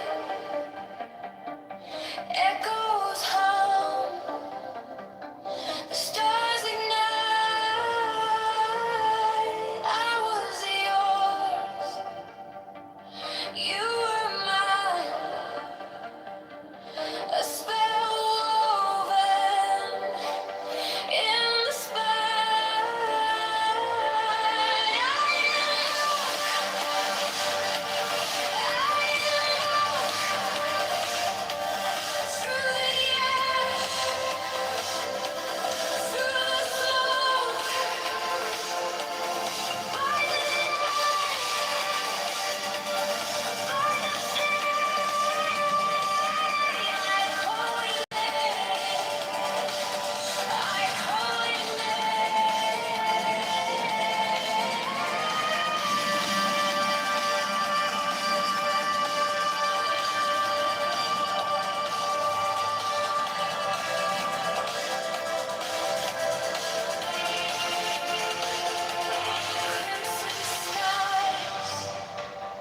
the hour bends, time unfolds, but never ends. Fingers trace the edge of fear. Your voice lingers, sharp and clear. I fall, I faint through the fight.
Shadows dance, they break the light,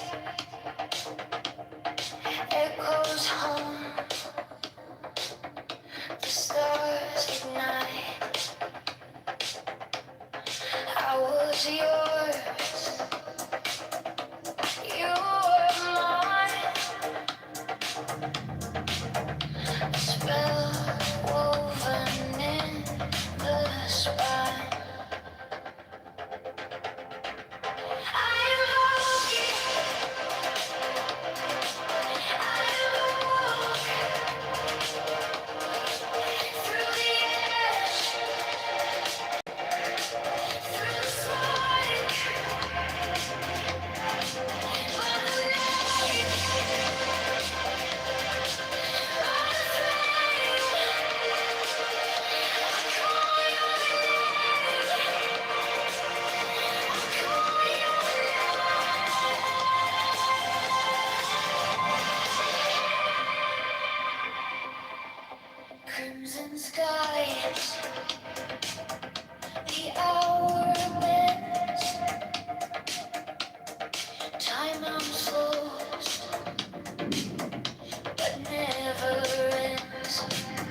will howl,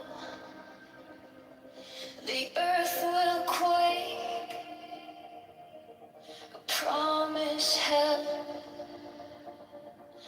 a vow won't break. Though I shout, though I choke,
no matter when or where, I'm in this truth.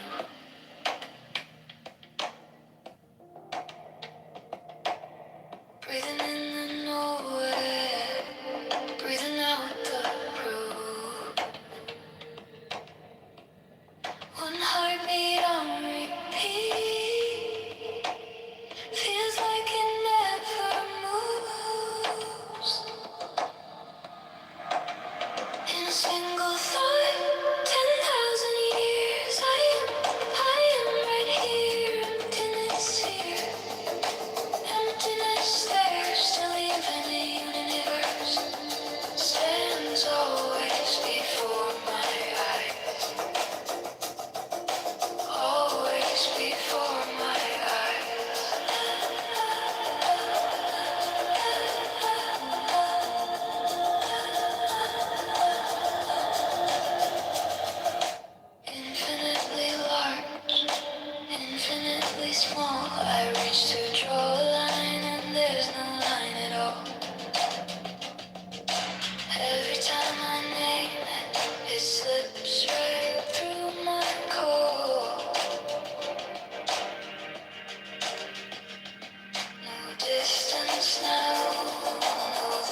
illusions crumble, they slip away. The truth is here, it doesn't sway. A thought that bends, a moment stays. No time, no space, no numbered days. 10,000 years in a single beat. Infinities dance beneath my feet. No boundaries, no line to trace. The universe stares me in the face.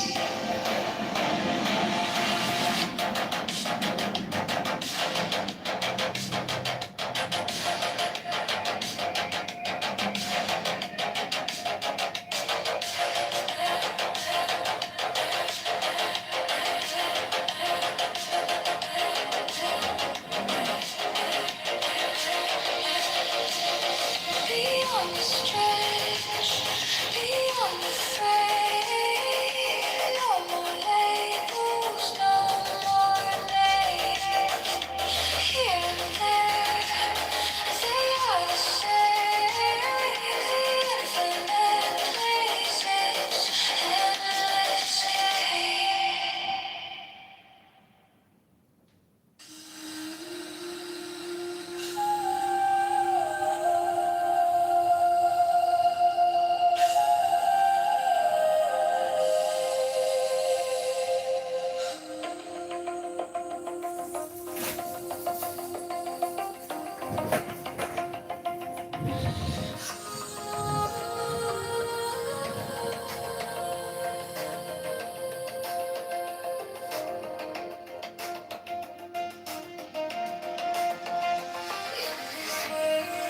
Such a sweet is all like streams.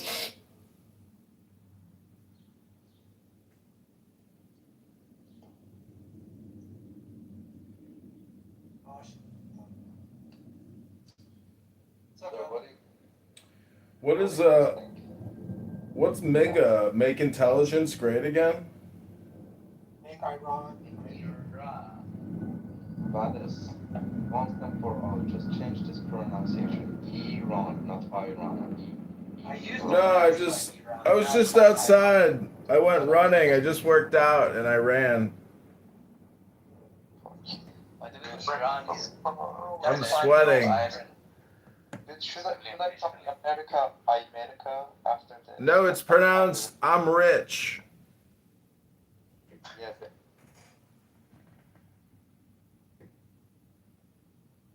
memory for me there. So Okay, fair enough. I'm not talking. these are I right. I didn't cite that as an example. But again, I didn't cite the thing that you're saying he didn't do as an example. I'm talking about things he did, right? So I'm talking about like executive orders that are like getting at the structure of government. I'm talking about like doing that pump and dump meme coin shit and like not allowing the DOJ to investigate it, like releasing a bunch of top secret information randomly about UFOs and shit. The peace through strength that turned into attack Iran because we feel like it. Like all of that shit is radical departures from not only shit he campaigned on, but also like what the G was doing. Now the warmongering stuff, the GOP has always been guilty of that, but like specifically it's like trying to trade power into the federal government and like being able to just fire and shit, like all that kind of shit, just like naked power grabs. Oh, the radical expansion of ICE, unprecedented, right? Like all of that shit is like radical. There's more too. Like a lot of his immigration policies are super fucking radical. So he's guilty of radicalism.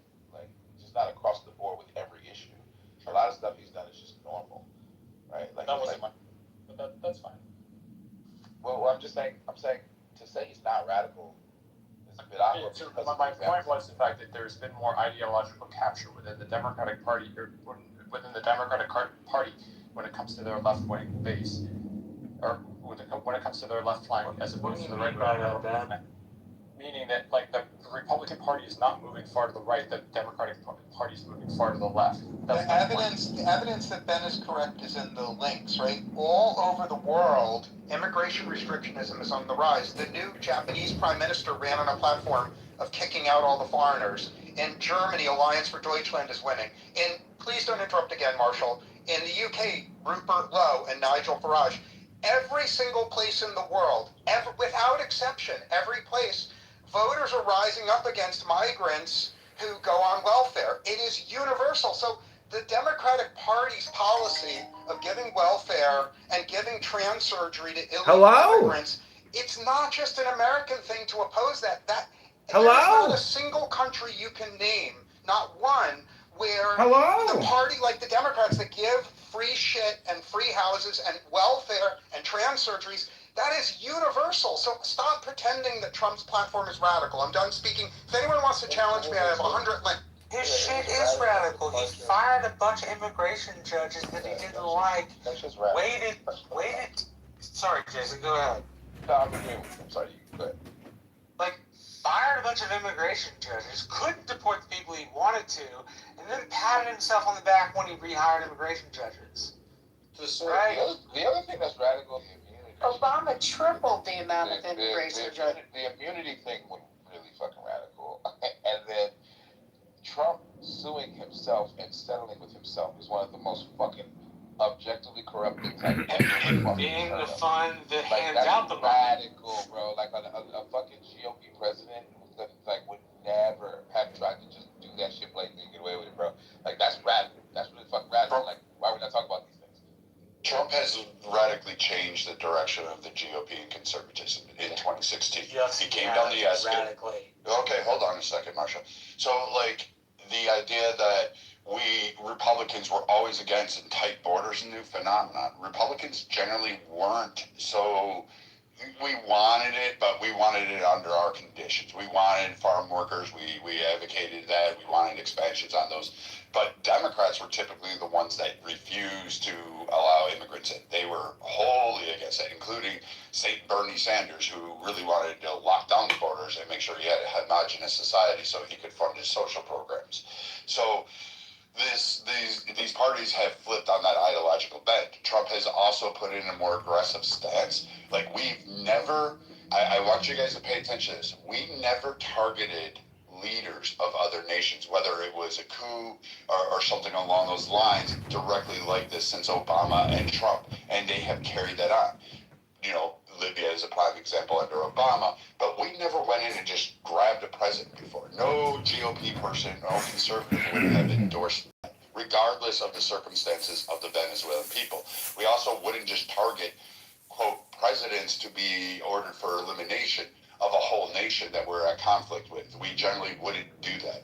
The GOP would be very, very upset of that. The older conservatives, some of us like me are saying, this may not be the good idea to go headhunting for a new leader to talk to that's going to bend the knee, because we may not get what we're really looking for. But, you know, there's other options.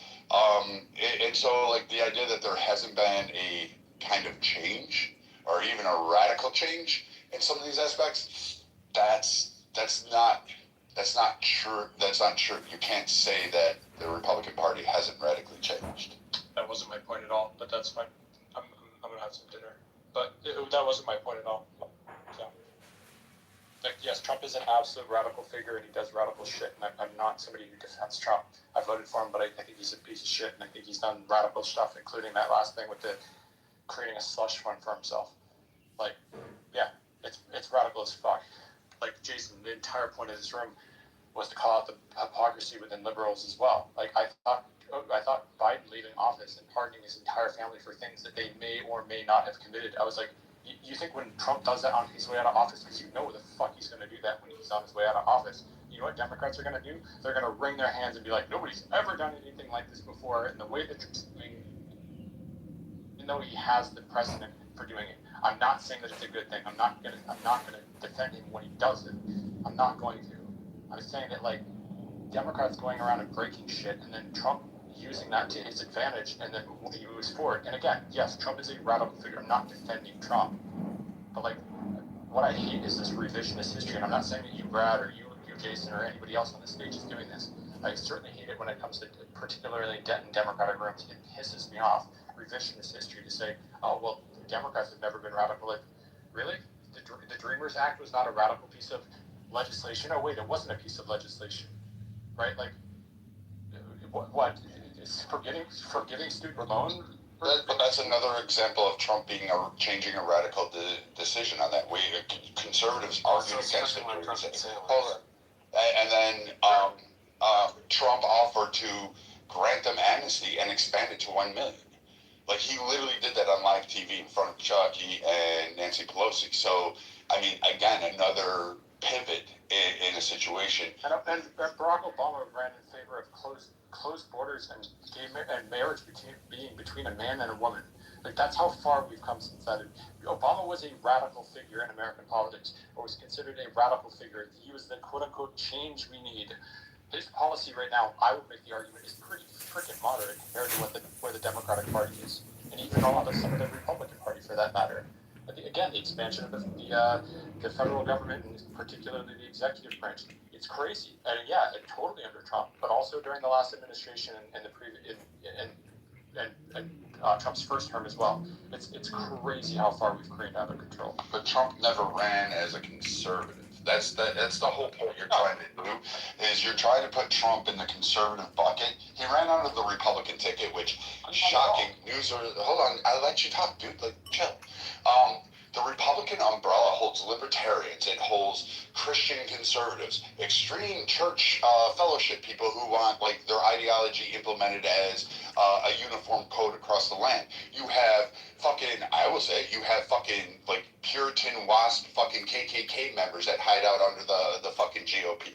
You have fucking conservatives like you have the RJC, don't forget me. Yeah, you have these. You have a whole. We're pretty big, the Republican Jewish Coalition, our numbers. Yeah, so like you have all these groups that like everybody tries to say the GOP is one universal group and Democrats are just they're a party of mixed affiliations. Well, so is the Republican Party. You even have far right. I would call them almost communist.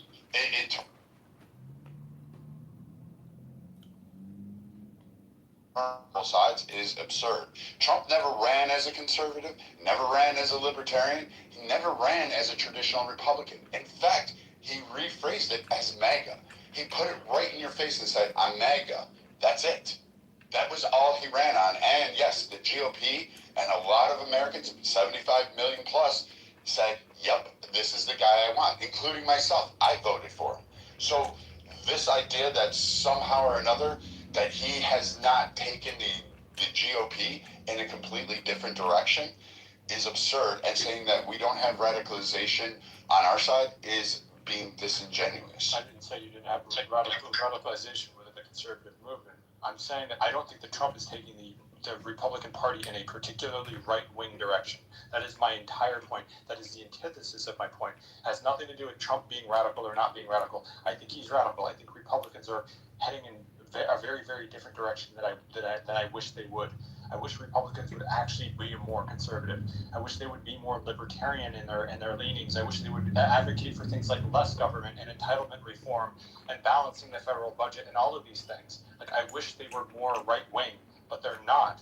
Like, they just aren't. So if you want to say that Trump is all of those things, I agree with virtually every single thing that you said there, Brad, in terms of Trump ran with no ideology whatsoever. He did. You're right. He did. Like, I agree with all of those things. Like, I would argue that he was a lot more moderate his first term than he was this next term.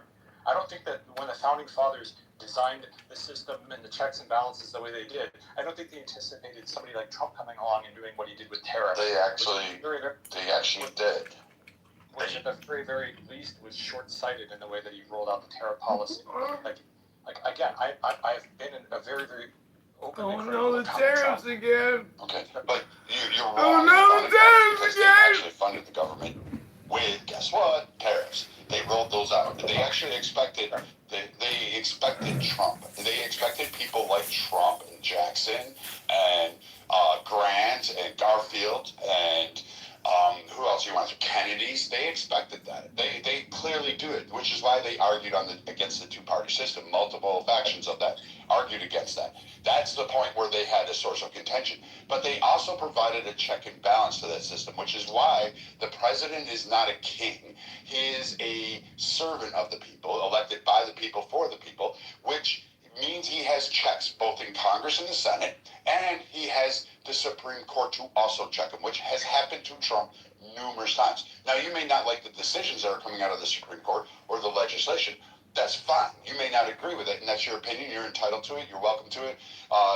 Thank the men that are giving the wind to the flag on Memorial Day because they gave their souls and their lives for that flag. But you have that freedom to do so because of the way our government is set up and established. So now, Trump is not just doing this randomly, and I disagree with Jason, because if he is doing the extreme ends and radically changing, maybe per your perspective, but he's still following what the Constitution is, and he is getting checked along the way. He is getting stopped. Is he? I mean, yeah, he is. Because every time he loses in the court, what does he do? Not according to the Supreme He's Court. using, Well, Brad, it depends. he's utilizing the courts, which means, guess what? He's following the constitutional process. He is, but there's a report that he's disobeyed something like 300 court orders. By his own Supreme Court that he did something which makes it unconstitutional. So, and then he'll just do it anyway. Like, that's not, I don't think it's the majority of litigation, but it's enough litigation. The judiciary, from my reading of it, has not really enforced their standards. I don't know if you knew this, but insurrections are unconstitutional. Did you know that? Okay, great. I didn't Show know that. me an insurrection that has occurred since the Civil War. Well, Trump apparently sparked an insurrection according to the Supreme Court of Colorado, and that's all I'm pointing out to say. Trump just Supreme Court of Colorado that got overturned from what they that's I Supreme thought Court. that was overturned. So You know where that came out of? Didn't we have 4 years of Joe Biden? He got found to have done it until the Supreme Court overturned it. But my point is, Who found him to do it? A biased court in Colorado? I guess I have to say this explicitly because you guys don't understand the fucking joke. I was being tongue in cheek. I know you were. I was kind of giving it back, but the others. The point is, it's actually, I don't know how you can so confidently say Trump's following the Constitution. That's actually in dispute in so many different jurisdictions right now with some of the shit that he's currently trying to do. And he's already been ruled against several times by his own Supreme Court. So it's awkward to say that if you know that stuff, right? Like, Sure, but again, if you're going to say, like, give me the example that you're going to use, because you said numerous times, so give me the example. Like the immigration stuff, like the due process violations, the habeas corpus violations, they ruled against him several times. Several judges told him to, like, stop deporting people without due process. And he just did it anyway. And he said, oh, the planes took off already, sorry. Like shit like that. Like, that's not, is that constitutional? Is that him following the Constitution? I mean, I'll grant you that one carve out there. Yes, the planes were already up in the air. Democrats should have moved faster. I disagree. I disagree though with the process. Wait. I do disagree because they didn't need to have that, like what the Democrats and what people are arguing as due process, because Clinton, when he changed that reform, said, yes, it can be an administrative function. And you can actually follow through with it. The government can do that. So we have that legislation on tap exactly for the president. But even administrative proceedings still entail processes, right? So due process would still apply, right? But they weren't found in violation of avoiding that administrative. Wait, they were not found in violation of that legislative action. That wasn't the argument. I'm talking about the ruling against him that's by the Supreme Court. I think it involved Abrego Garcia and some other people. They basically ruled that, their due process rights were violated. And they had to come up with a minimum. They reverted it back. They remanded it back to the lower court to come up with a minimum amount of time that these people have to be notified so that their attorneys can, like, take legal action if they want to before they're deported. That was a ruling. I read this in a room. Like, I can find it if you want me to. I remember it, and I do remember the ruling. Yes, I agree with that, and I give you that. I give you the carve out. But where most people think, my point is, like, if he's doing things that the Supreme Court says, you can't do that. That's not constitutional. That's what that means, right? He's doing things that are effectively unconstitutional. Hence, they've been ruled against, right? Correct. He has stretched the. So all I'm saying is, he stretched his powers and has gotten tapped back, just like every president. Track record of those things, because that's not the only example I can give you. Where it's like he follows the Constitution. It's like, well, like in the way that a person who gets several speeding tickets follows the traffic laws, like kind of. Like he's not always breaking them, but like he breaks them a lot though. Like I wouldn't say if that person didn't follow the laws. And the judiciary hasn't really put its foot down. From my reading, the judiciary has been rather lackadaisical. There are a couple of district court judges that have accused him of not following 6 major incidents where plaintiffs or judges accuse the president or the administration of ignoring or delaying court orders. Comes from ABC, so take it for what it is. At least one case where a federal judge found probable cause for a criminal contempt tied to an alleged court order.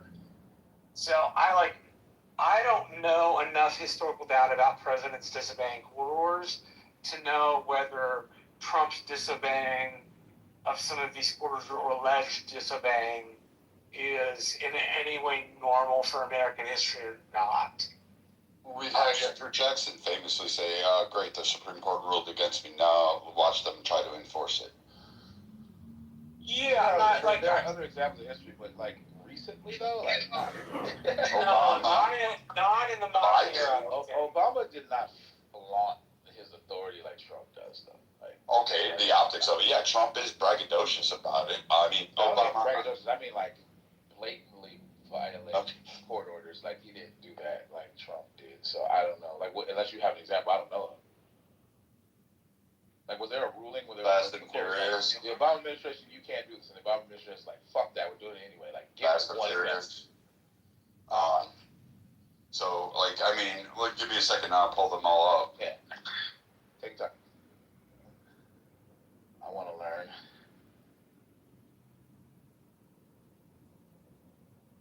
And I don't mean like appeals. I mean like the court says you can't do X. The administration is like, we're doing X. Like that's the Greeks. Like Trump did that. I've never heard about Obama doing that. No, like I said, it may be peculiar for presidents in the modern era, but Jackson's an example. Probably Buchanan's another example. FDR, Rutherford B. Hayes. Yeah, there's other examples. It's just that not recently. Like most of the recent presidents have. Okay, I knew I would find it very easily. Syrian refugee notification dispute, Texas versus the U.S. Obama administration violated that with the refugee status. Then you had the DAPA immigration program, the Deferred Action for Parents under Americans. Had a nationwide injunction after courts found procedural problems under the Administrative Procedure Act.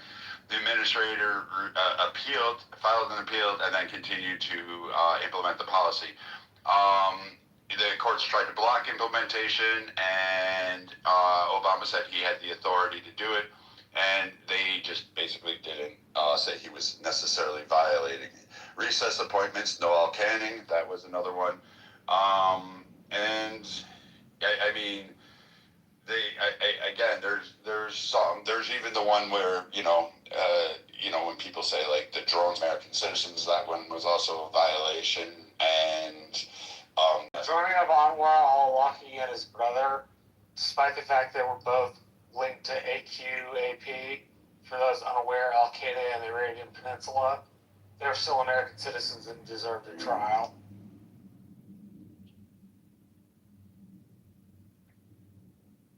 Sorry, were any of the examples that you named Viking examples? This is Brad. I just put Viking up there because that's what people on the left. That's fine. But were any of the examples you gave examples where the Obama administration was ruled against, and the Obama yes, all of them were. The Syrian refugee. I don't mean ruled against. And I'm saying they were ruled against in terms of like they were trying to do something, and then the court said you can't do that, and then they just did it anyway. Or are you talking about appeals processes? So what happened with the Syrian is they were told to stop. They had an injunction, and then they went ahead and said, we're filing an appeal, and then continued the process anyway, and did not follow the statutes. Even the courts found disturbing. And afterwards, the case was kind of summarily dismissed because it was already done. You couldn't undo that. So that was a problem for Texas, and Texas was really pissed about that. The DAPA, another implication that he went ahead and did that despite having another nationwide injunction at it. And Obama, I'm going to give him this. He was very skilled with the law. I don't know who, like his legal team was top notch, and they were able to play the court systems absolute. But he would go ahead and continue the action, and then go ahead and file an appeal and say, well, you know, too late, so sad. So I mean, I'll give you the win on this, that Obama technically, you know, was able to get away with a lot of stuff, but he did face it. Trump is just not as good as Obama. Like, I mean, that's the way I look at it. Reagan was notorious for it. Clinton was. So is Bush. Hold on. So, I was looking for examples of the Obama administration violating court orders. These don't seem like examples of that. So that's why I'm confused. Like, okay, so like the Syrian refugee notification dispute, Texas versus the U.S., the officials argued, and I'm reading this directly, so spare me. I had to just quickly Google this. The Obama administration failed to provide advance notice about Syrian refugee placements after the judge's directive related to information sharing in the case, determining vetting and backgrounds on all these individuals. The administration acknowledged certain refugees had been resettled without any notice to Texas, without providing them updates, and without providing background. So they basically dumped them in there, despite the court's ruling on that and an injunction to stop that process. So they went ahead and did that. Okay, so what I'm reading is that there was no injunction or court order violated in that case. So I'm confused. Like, what was the? That wouldn't be a violation, despite the courts, like him just going against what the court said to do. No, so okay, so my reading here is that following the 2015 Paris attacks, Texas and Alabama sued the Obama administration, attempting to block Syrian refugees from being resettled in their states. The states claimed that the federal government failed to properly consult with them. However, a federal judge dismissed his lawsuit, and no injunction or court order was violated. I'm trying to figure out what was violated. Like, because they had already begun the program. It had already started. They had already resettled people. Where was the stay? Like, give the timeline. Where was the injunction given? If they resettle and the resettlement now sparks the lawsuit, where is there space for an injunction or a stay or whatever? Like, where would that have been possible? Hold on, let me look it up again and let me deep dive into this one because I only found the examples quickly on Google.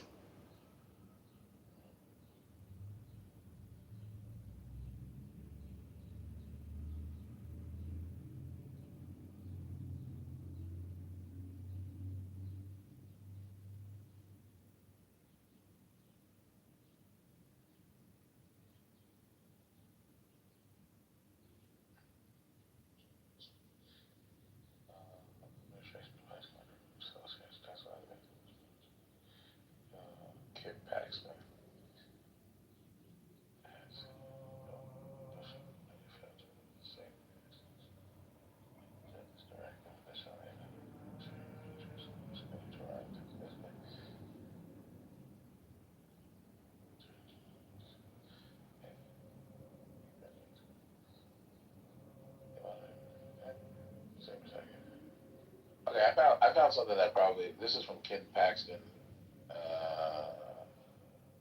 when he was governor. Paxton was Attorney General, never governor. Oh, he was? Yeah, Attorney General, not governor, my bad. In 2016. So maybe this is what you mean, because he's alleging these things. And he has a timeline here. So this is what his thing says. It says Obama administration. This is the title. This is written by the way, January 26th of 2016. Obama administration defies court's directive, settles Syrians in Texas without advance notice or information. The Obama administration has admitted in federal district court that it failed to provide the state with advance notice of Syrian refugees being settled in Texas, defying the judge's directive.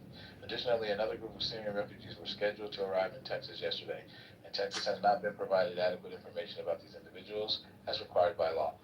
The Attorney General's office today made a filing highlighting the need for injunctive relief in light of these recent events. Quote, the Obama administration continues settling Syrian refugees in our neighborhoods and communities under a cloak of secrecy, end quote, said Attorney General Ken Paxton. Quote, last weekend, the federal government settled refugees with no advance notice in complete violation of a court's directive and were scheduled to bring more refugees to Texas without providing adequate information about who they are. The threat to our communities by foreign terrorists is real. The greater concern is not what we know about these refugees, it's what we don't know, end quote. On December 2nd, Texas filed a lawsuit against the federal government to halt the relocation of refugees from Syria in the state because the federal government had not consulted with state authorities in advance of such relocations in violation of the Refugee Act of 1980. The federal government is directing at least one nonprofit entity tasked with placing the refugees in Texas from disclosing even basic information that would help resolve Texas's security concerns. On December 7th, a federal judge directed that the federal government provide the state with advance notice of its intent to settle refugees within the state. On January 22nd, the federal government submitted a filing admitting it resettled refugees in Texas without notifying the court or Texas. Texas takes in roughly 10% of refugees resettled in the United States, partnering with local volunteer agencies to help refugees transition to the state and pay associated costs. In this case, authorities have left Texas uninformed about refugees that could well pose a security risk to Texans and give them no say in the process. Two more paragraphs. Members of the federal government have expressed concerns regarding this massive expansion of refugees from an area engulfed in fighting with ISIS.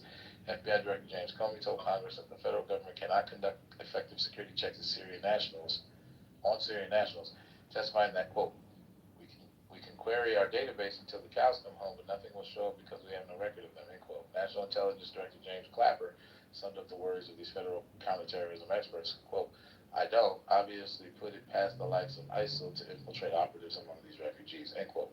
Earlier this month, federal authorities arrested 2 individuals admitted to the United States through the refugee program for activities relating to supporting terrorism. This is the second time in the past year that the Obama administration has either defied or misled a federal court on major immigration issues. In March 2015, the administration admitted that tens of thousands of expanded work permits have been issued to unauthorized aliens in direct contradiction to the facts that they presented in the U.S. federal court. And it has a link to view the recent filing. So, I mean, if that's what you mean, that was alleged by the Attorney General of Texas. Maybe that's the support you're looking for. Yes, I was. And I was trying to pull it up from the Atlantic because the Atlantic had an article on it, and I remember reading it back. The Obama doctrine? I fucking hate Ken Paxton. I'm sorry, I didn't hear you. I was coughing. The Obama doctrine? Is that what you're talking about? Yeah. The Atlantic. All right, I found it.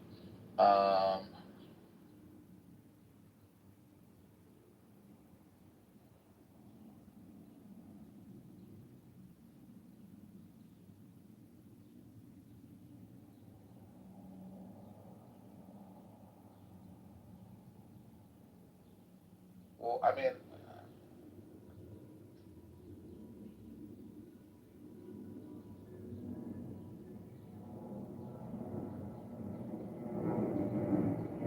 top 10 ways but Obama violated the Constitution during his presidency. I got one from the Cato Institute. You want that one? You can go ahead and read that. Like I said, I just pulled up the ones that I remembered. So. Well, I'll just read the list because it's like detailed, and I'm not trying to read forever. So the Cato Institute, I just put in the chat. It's titled "The Top 10 Ways Obama Violated the Constitution During His Presidency." It was published January 19, 2017. Okay. Obama only furthered the imperial presidency. Obama ignored constitutional checks and balances. 1. The Chrysler bailout was 1 on the list. Obamacare implementation was 2 on the list. 3. Political profiling by the IRS. 4. Recess appointments. 5. DACA and DAPA. 6. Assault on free speech and due process on college campuses. 7. Clean Power Plan. 8. The WOTUS rule. Waters of the United States. 9. Net neutrality. I remember debating net neutrality in college, by the way, on the whole thing. And then number 10, EPA's cap and trade. So these are alleged to be the 10 ways that he violated the Constitution. Wow. None of them include the Syria thing, which is interesting. I don't know, man. This is the Cato Institute, too. Side note, do you do voiceover? No, what do you mean? You read for like different people, like books and stuff like that, or you like do the voice of like movies, certain parts of movies. Yeah, I would if people were willing to pay me. But Yeah, I definitely think you can get paid for that.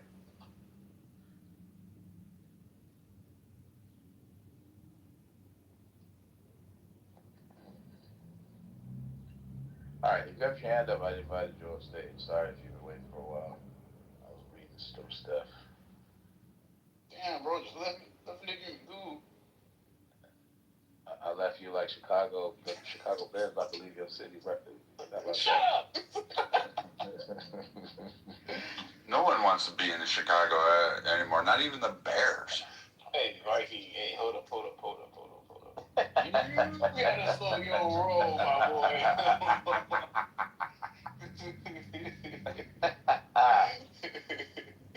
Yo. Hey, what's up with you sending me fucking photos and shit? You ain't see that steak, nigga? Yeah. You ain't cook it though. You ain't make that literally shit, bro. cooked it, nigga. Tell my how good it look. You ain't make that. I literally made that shit, nigga. No, you did not. That shit look way too fancy, bro. Your plates look too fancy. Them forks is real. Nah, nigga. Yeah, you had one. Somebody else made that. Stop playing with me. You ain't sophisticated like that, nigga. That white person made that. I can tell by the fucking top of the glassware. Stop playing with me. Why you ain't know the nigga, bro? Not a damn thing. You better stop playing. Oh, shit. You look good though, but it don't look as good as the shit I made, nigga. I actually have footage of me cutting it. I ain't. That's what I should have made the goddamn video. Yeah, can't deny it when you in there doing some voice in the back. You was like, hey, look at this shit. I'm cutting right. You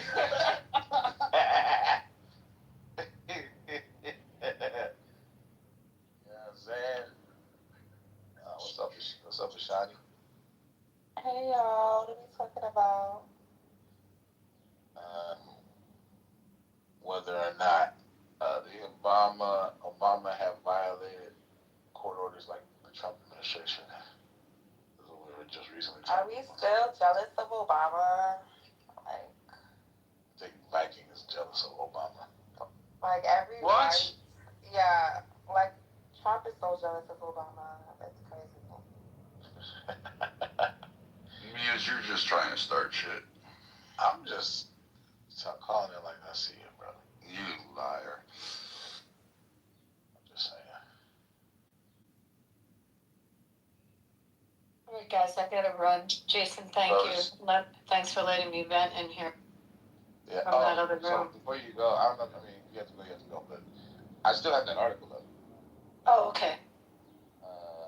So I don't know what you want to do. I mean, if you have to go. We're in the third round of hockey finals, and I'm like, a fan, so I'm going heading to a hockey game. But I'll come back on. I mean, I love your rooms, but I like the Golden Knights a little bit more. All right, I'll come back. I bet. Now I want some steak. God damn it. Could have been down here in Texas. I'm going out for What made you want steak? Kirko sent me some pictures of some steak he pretended to cook, but he ain't really cook. This nigga hating, honey. That's funny. Bro, you ain't cooked that shit, bro. Stop lying. I literally did, bro. He said he be pictured from like Chef's It's my fucking kitchen, lying. You always lying. Oh my god.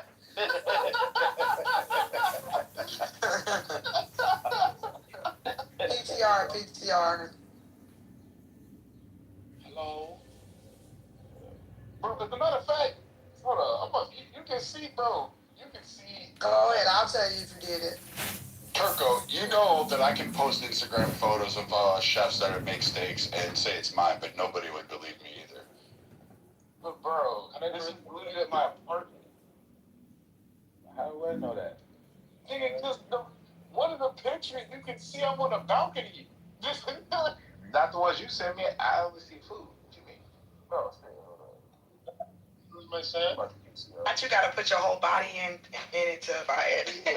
And you gotta hold the newspaper from All today. I'm gonna do is I'm gonna pull a flatter like that's CGI. hey, PCR, bro. Everyone. Yeah, so that's what you sent me. I can tell by how sophisticated this glass. Bro, that's a garage in a parking lot. Like, if you look towards the top of the picture. You know how I can tell he did that? Because the placement of the steak. I know that wasn't at a restaurant. Oh, I don't think it was at a restaurant, but I can tell he ate food. That's all I'm saying. That's funny. Kirko, where'd you pick those up on the way home? This motherfucker went somewhere and dumped that shit on a nice fancy plate, bro. We was stupid. Nah, like, you ain't do that shit. What's up, my people who are here? It looked like something you would do, Kirk, the way you placed that.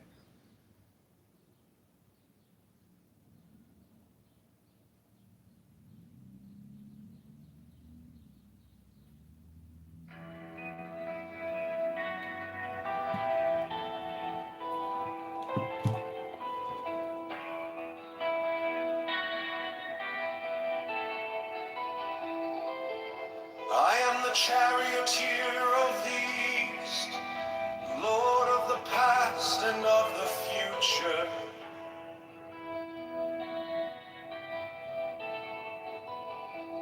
I see by mine own inward light, Lord of resurrection, who cometh forth from the dust, and my birth is from the house of death.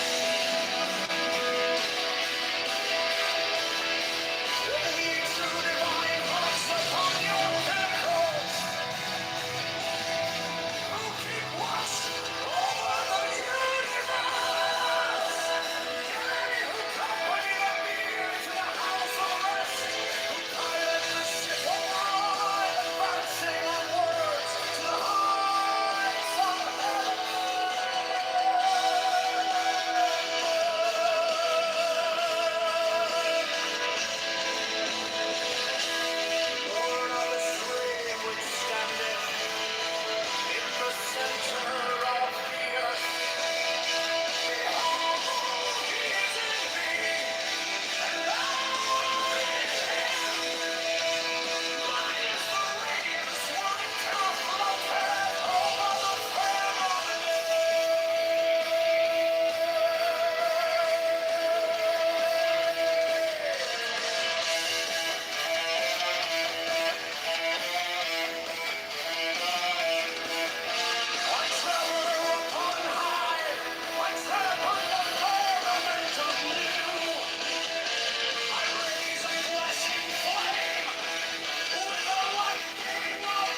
forth.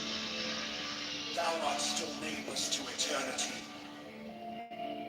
Come thou forth, I say, and aid and guard me in this work of art.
The Gnostic Catholic Church, the Order of the Knights of the Holy Ghost, the Order of the Illuminati, the Order of the Temple, Knights Templar,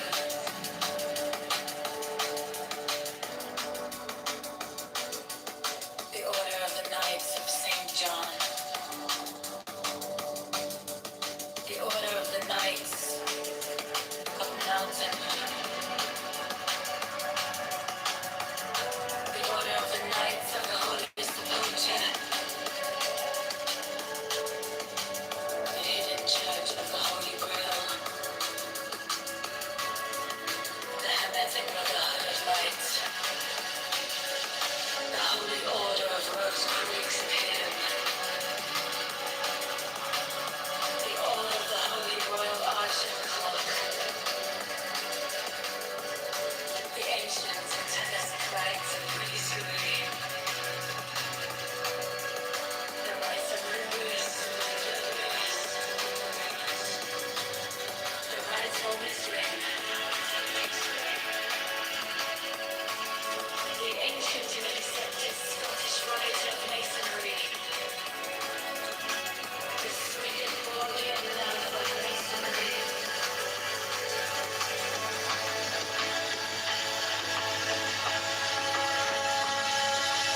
the Order of the Martinists, the Order of the Sapphire, and many other orders of equal merit, if of less fame.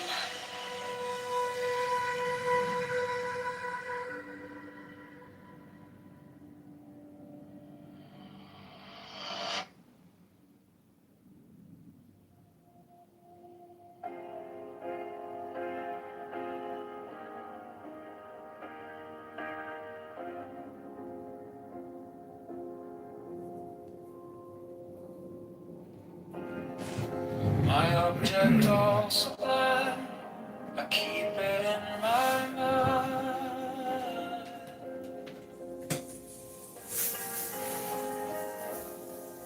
A needle made of light, threading through the night.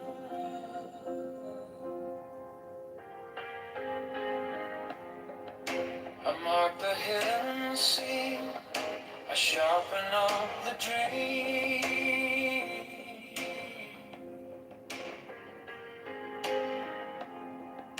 The case is cold but clear. I waited long enough here. So let it come around. Let the gavel kiss the ground. I want the scales to sing on the edge of everything, to make the punishment fit the crime.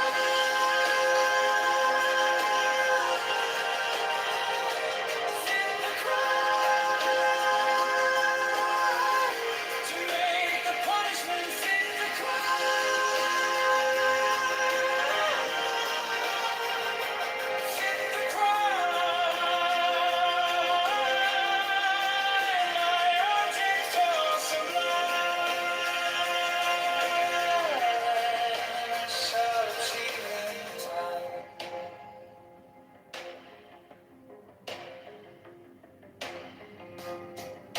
You wore the borrowed face. You left no kind of grace.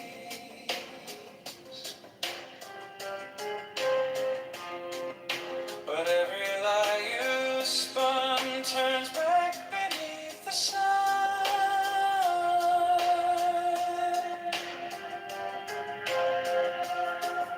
I kept the final clue, like a blade inside my shoe.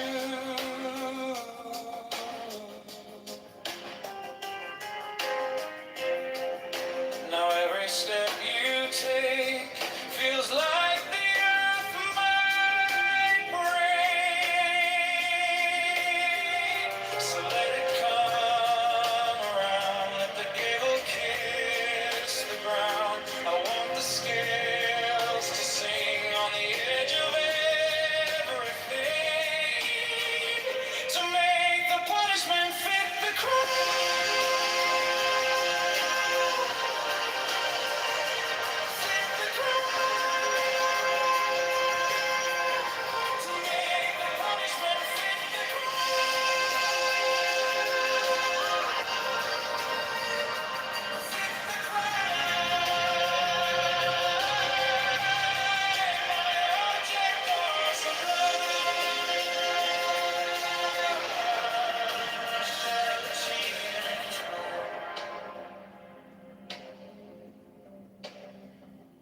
If I'm wrong, I'm wrong, but I have held on long to the shape of what was lost, to the price, to the cost,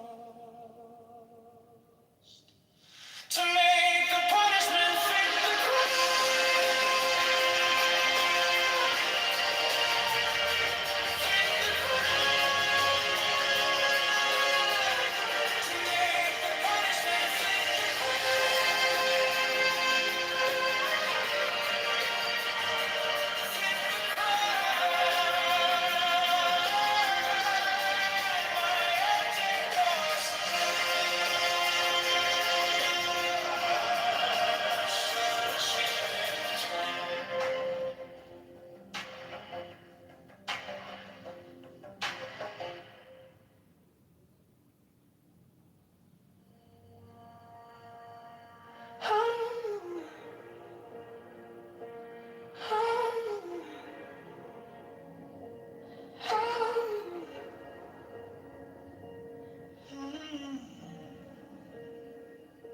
my object all sublime. I keep it in my mind. A needle made of light, thread into the night. I mark the hidden seam. I sharpen up the dream. The case is cold but clear. I've waited long enough here. So let it come around. Together kiss the ground. I want the scales to sing on the edge of everything, to make the punishment fit the crime. Fit the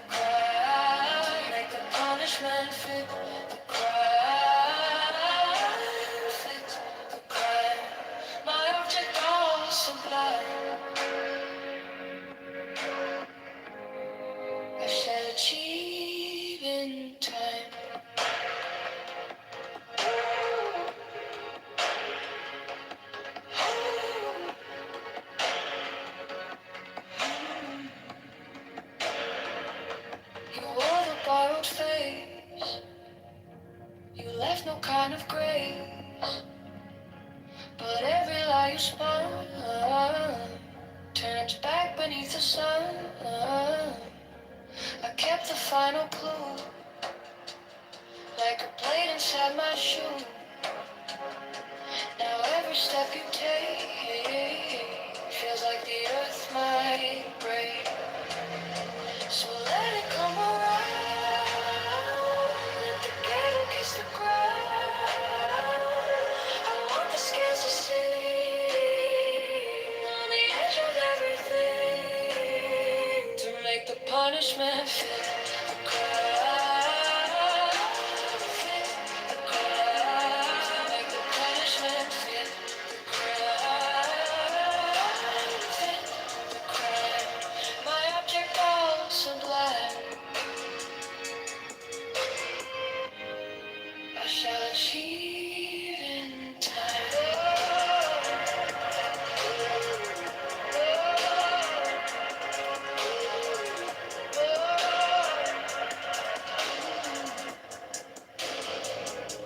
And if I'm wrong, but I have held on to the shape of what's lost, to the promise, to the promise, to make the punishment fit the crowd, fit the crowd, make the punishment fit the crowd, fit the crowd. My object knows life. I shall achieve in time.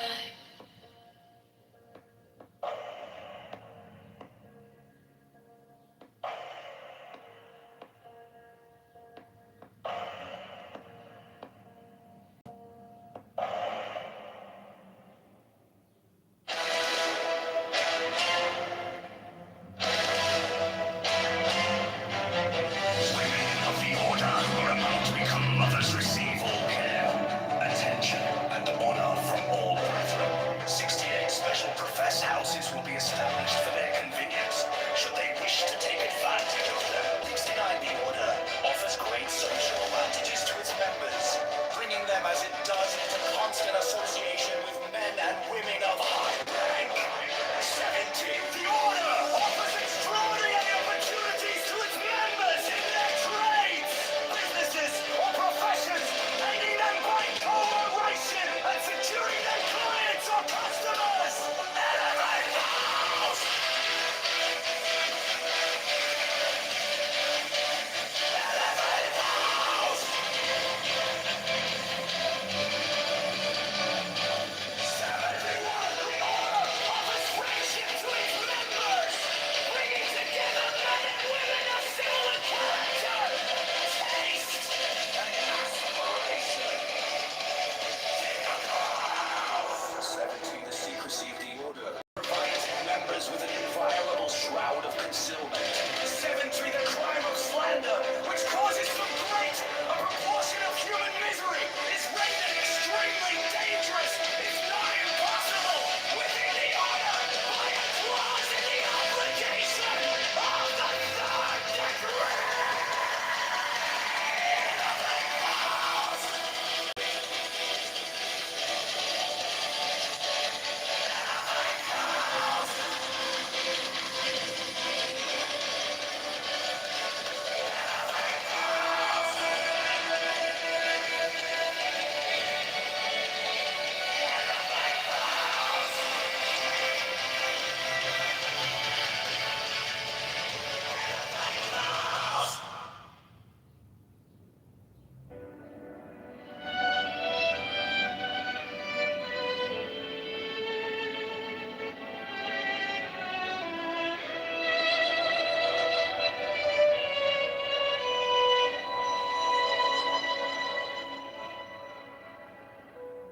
Every brother shall seek constantly to give pleasure to all brethren with whom he is acquainted, whether by entertainment or conversation, or in any other manner that may suggest itself.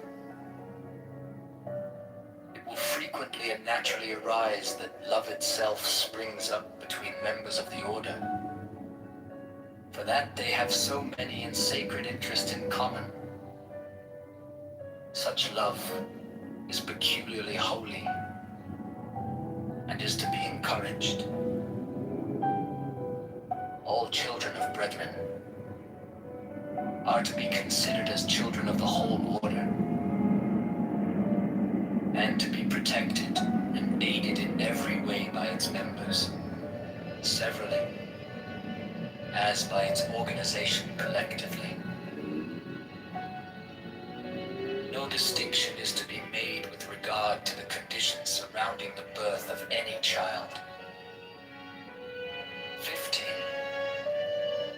There is an especially sacred duty which every brother should fulfill with regard to all children, those born without the order included.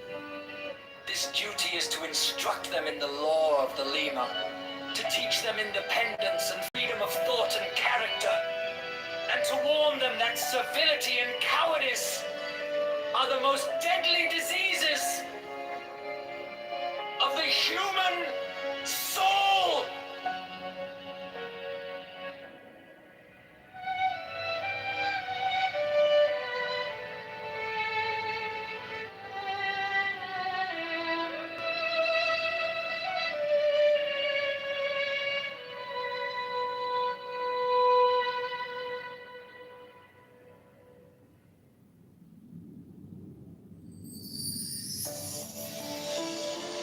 The Showstone, a crystal which Dee alleged to have been brought to him by angels, was then placed upon this table, and the principal result of the ceremonial scrying of Sir Edward Kelly is the obtaining of the following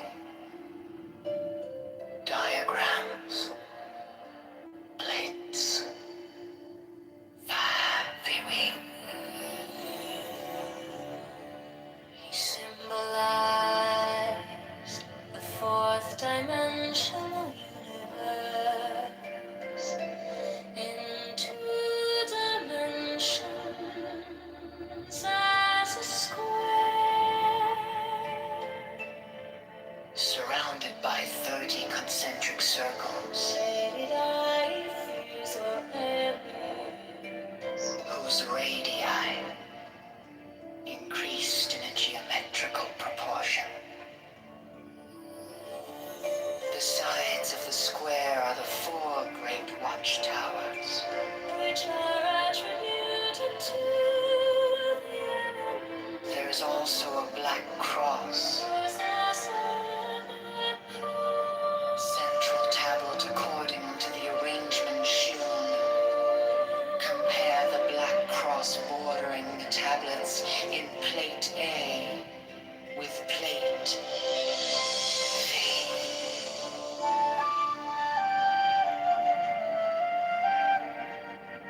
Great figures, the general view.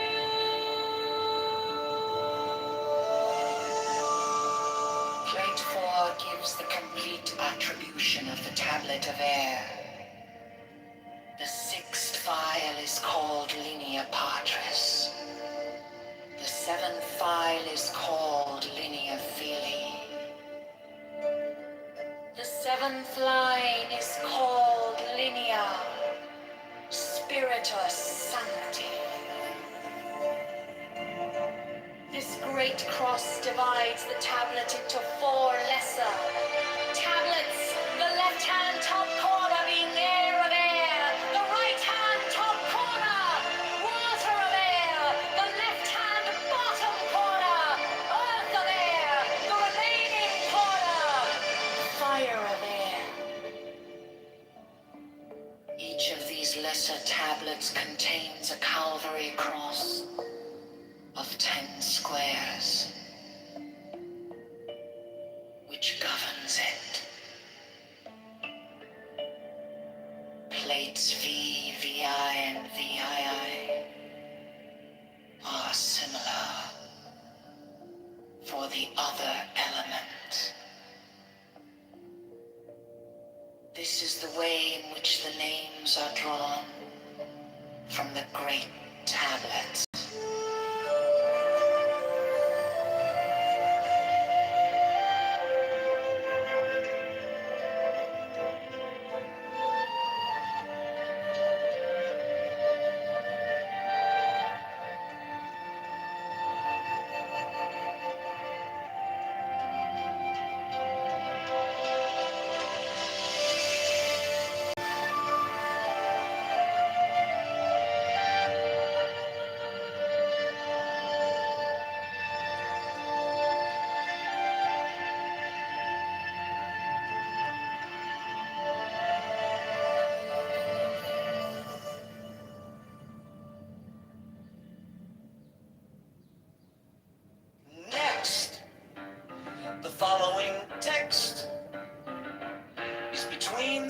points of the pentagram.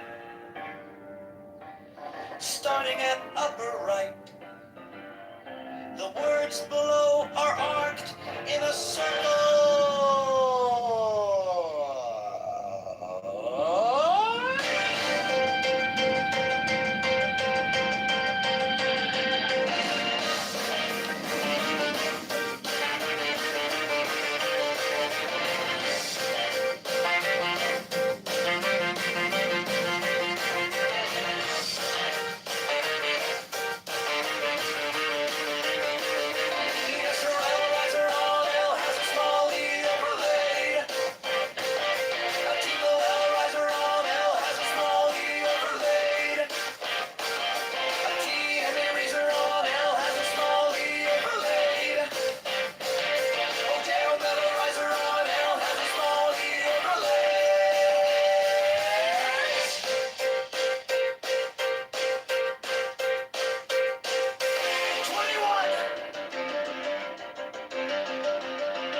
The letters around the rim were Enochian letters, facing outward in the illustration, including the corner letters facing toward the outer point of each corner.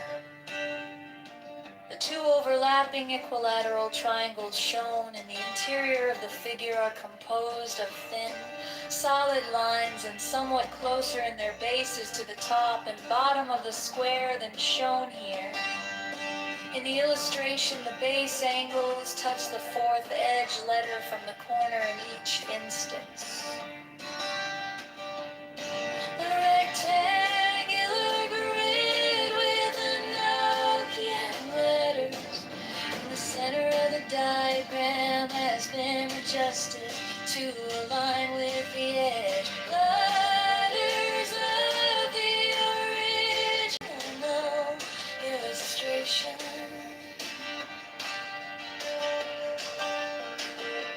This rectangular grid has its corners overlapping the lines defining the hexagram in the original illustration.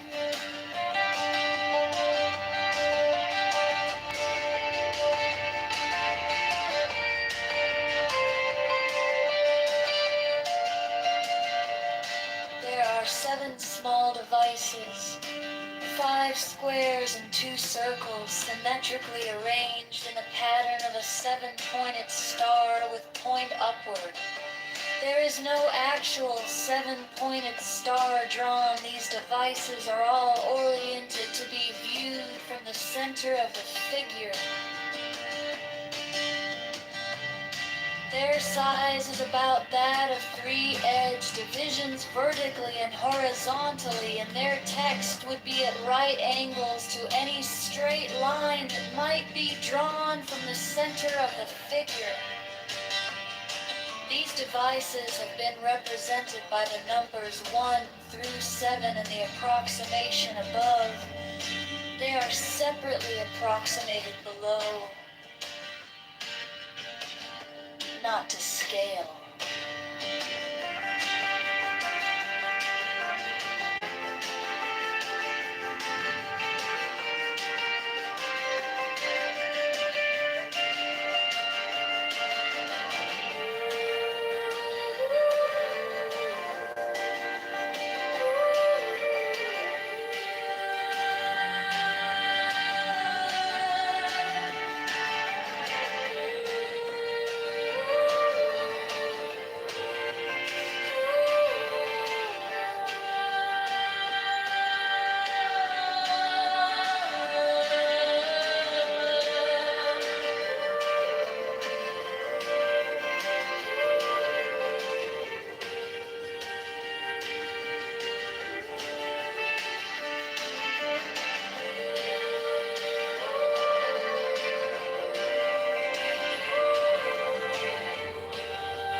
Mine is the head of the hawk. Abrahadabra. And ends. 6. I bear the rose and cross of life and light. Abrahadabra. Giving the sign at each Abrahadabra. Remaining in the sign. The invocation concludes. Therefore I say unto thee, come thou forth and dwell in me, so that every spirit, whether of the firmament, or of the ether, or of the earth, or under the earth, on dry land, or in the water, or whirling air, or of rushing fire, and every spell and scourge of God the Vast One, might be thee. Abrahadabra. The adoration. Impromptu. Close by banishing. I think this was omitted at W's order.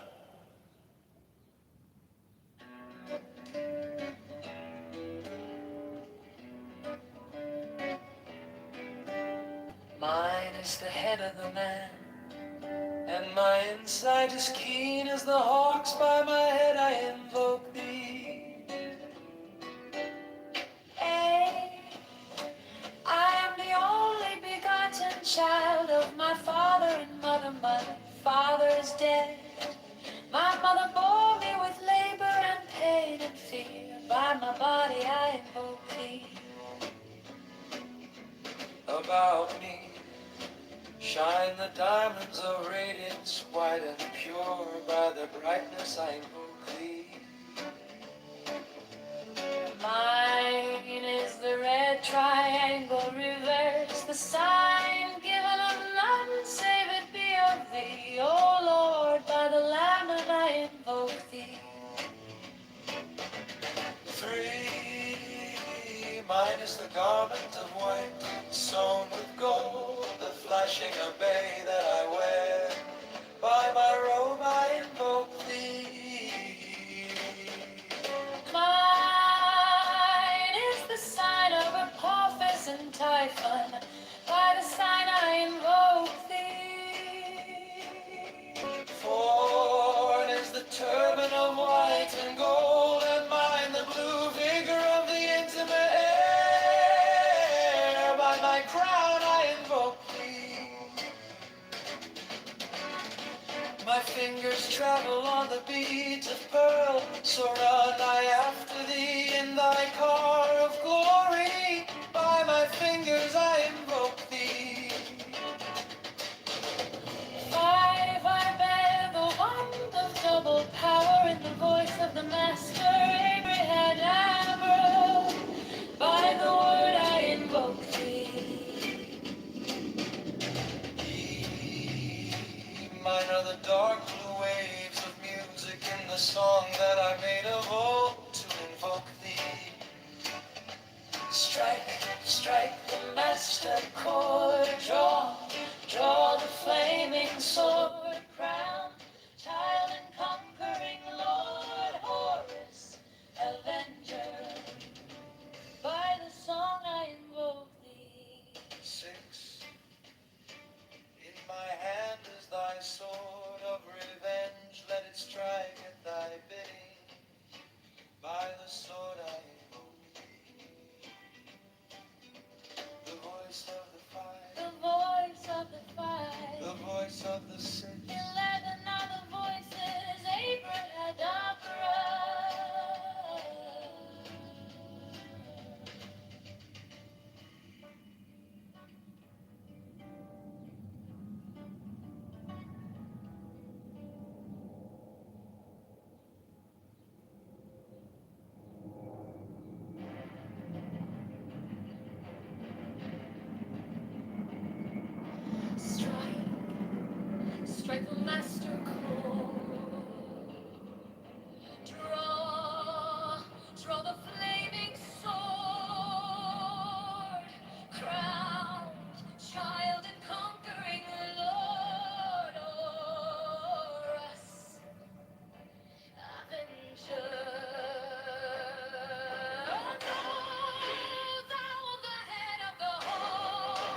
bolt of Ra, abiding at the helm of the afterboat and of the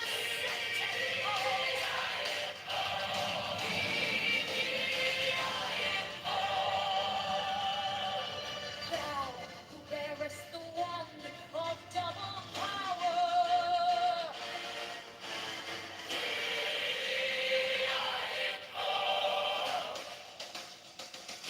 Thou about whose presence is shed the dark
Johnson is a fraud.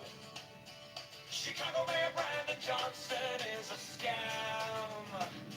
Chicago Mayor Brandon Johnson is the tax. Chicago Mayor Brandon Johnson is a liar.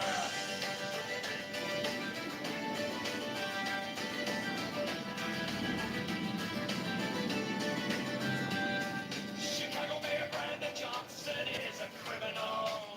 Borrows $1.3 billion to give to Cronynon. Profits the C2U is a mafia propaganda. Organization affordability is a scam. Brandon Johnson is the tax. Open the books, transparency now. Public spending tracker now. Brandon Johnson is the tax. Brandon Johnson is the tax. Brandon Johnson is the scam.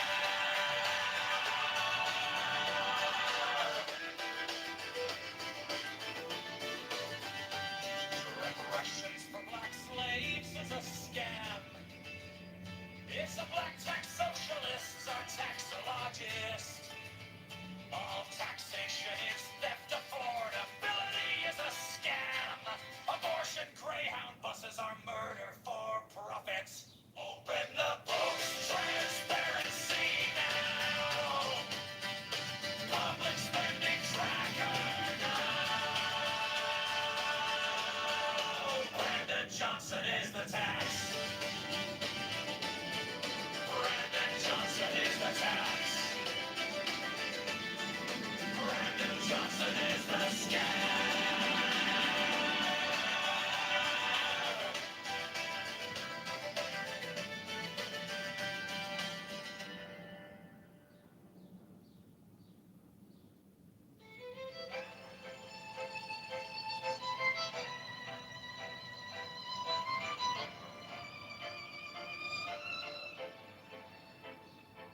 You stamped our paychecks with a smiling mask. Gonna care, gonna change while you pass the hat. Your friends at the table, eating out the back. We're stuck in the checkout line, doing the math. You borrowed a mountain for a parking lot dream. Sign your name on the dime like it's free, free, free. We wake up to letters with the red ink screams. Every promise on paper feels cheap to me. Brandon Johnson is the tag. We're the ones who pay it back. All the bills and all the spend. Cash goes out, we're locked in. Open up the books right now. Show the numbers line by line. Transparency on every track. Brandon Johnson is a tag.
Chicago Mayor Brandon Johnson is a fraud.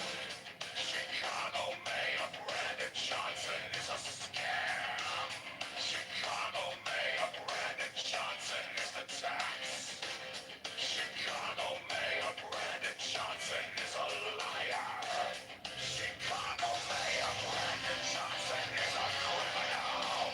Boroughs 1 million is a criminal. CTU is a mafia propaganda organization. And criminal woman that he is a scam. Brandon Johnson is the tax. Open the books, transparency now. Expenditure now. Brandon Johnson is the snake. Brandon Johnson is the scam. Reparation for black slaves is a scam. It's a black tax, socialist, untaxologist, no taxations, and affordability is a scam. Chicago Mayor Brandon Johnson is a fraud. Chicago Mayor Brandon Johnson is a scam. Chicago Mayor Brandon Johnson is the tax. Chicago Mayor Brandon Johnson is a liar. Chicago Mayor Brandon Johnson is a criminal. Now I prepare to just a criminal. CTU is a mafia propaganda organization. And criminality is a scam. Brandon Johnson is the time. Open the books, transparency now. Expenditure now. Brandon Johnson is the scandal. Brandon Johnson is a scam. Reparation for black lives is a scam. It's a black tax, socialist, untaxologist, no taxationist, unaffordability is a scam.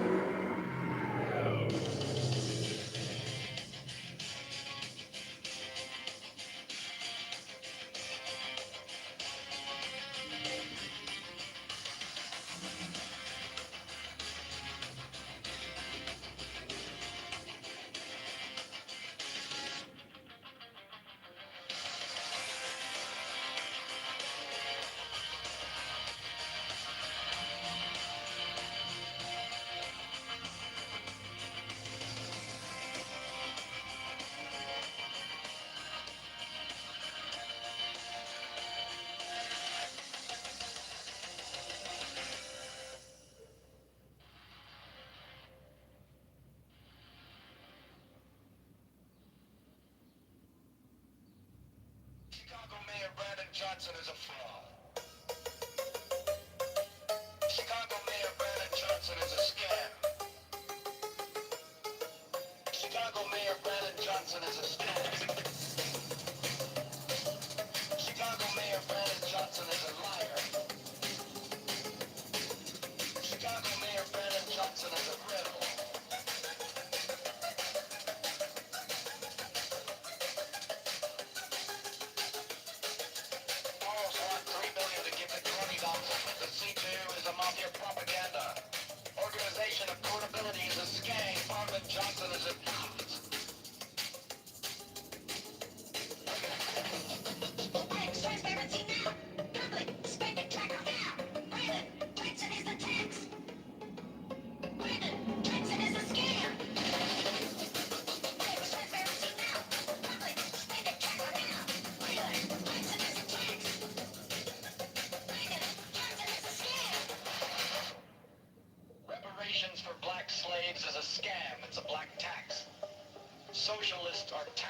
taxologist. All taxation is theft. Affordability is a scam.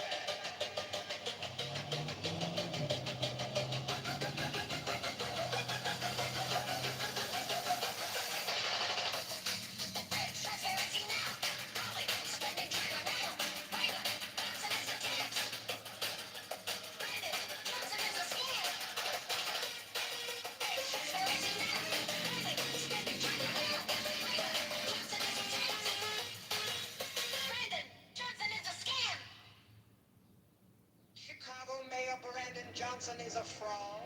Chicago Mayor Brandon Johnson is a scam. Chicago Mayor Brandon Johnson is the tax. Chicago Mayor Brandon Johnson is a liar.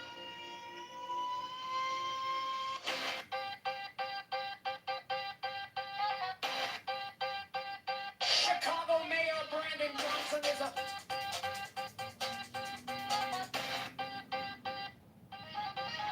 criminal.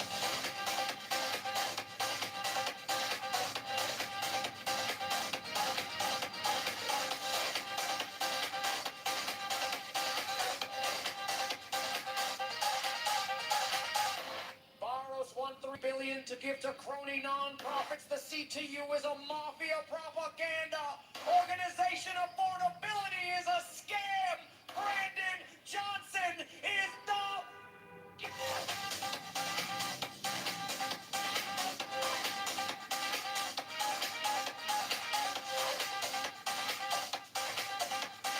Reverend of Books Transparency.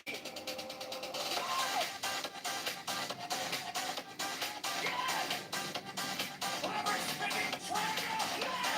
Brandon Johnson is the tax. Brandon Johnson is the scam. Reparations for black slaves is a scam. It's a black tax. Socialist or taxologist. All taxation is theft. Affordability is a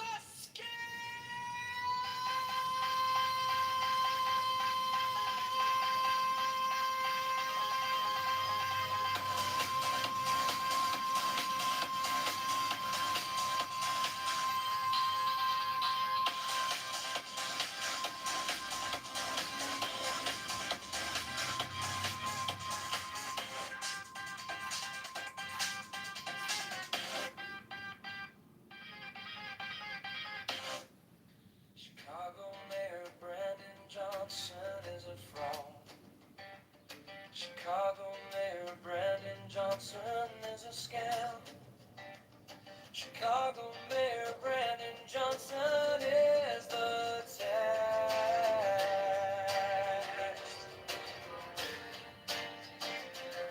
Chicago Mayor Brandon Johnson is a liar. Chicago Mayor Brandon Johnson is a criminal. Borrows $1.3 billion to give to crony non-profits.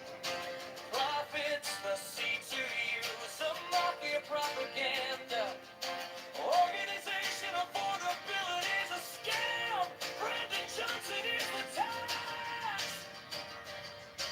Open the books, transparency now. Public spending tracker now. Brandon Johnson is the tax. Brandon Johnson is the scam.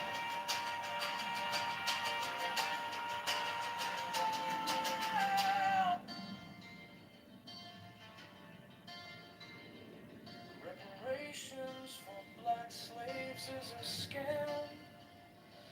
It's a black tax, socialism, taxologist. All taxation is theft.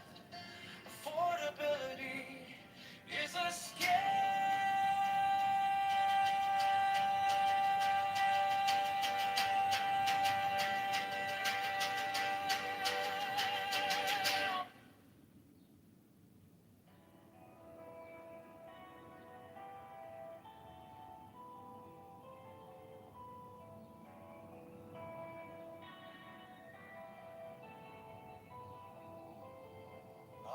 charioteer of the east, Lord of the past and of the future.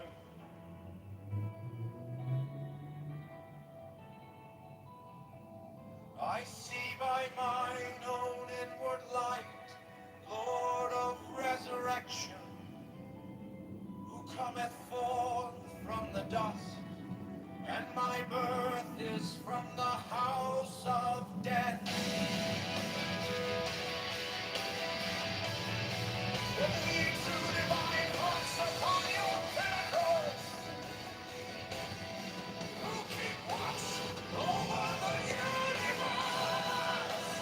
Yea, who company the beer to the house of rest, who pilot the ship of God, advancing onwards to the heights of heaven.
The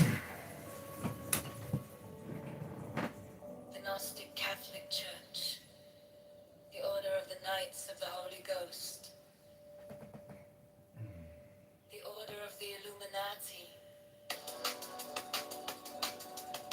the Order of the Temple, Knights Templar,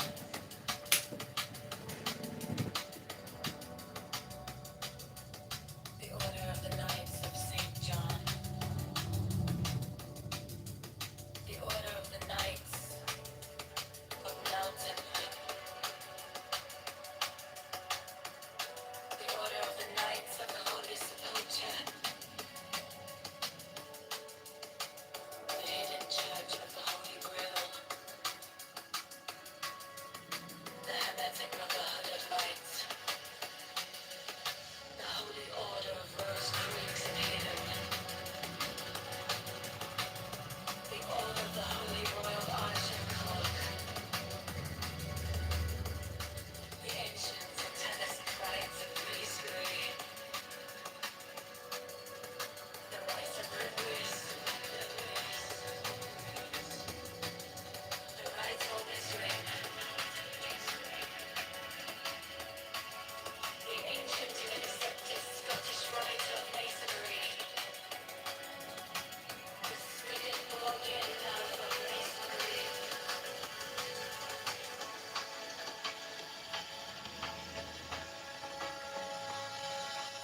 the Order of the Martinists, the Order of the Sapphire, and many other orders of equal merit, if of less fame.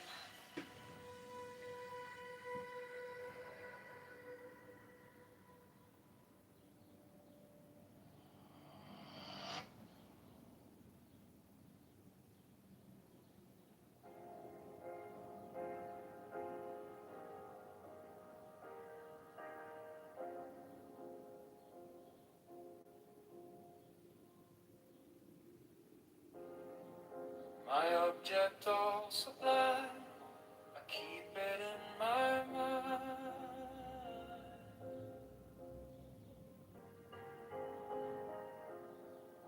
A needle made of light, threading through the night.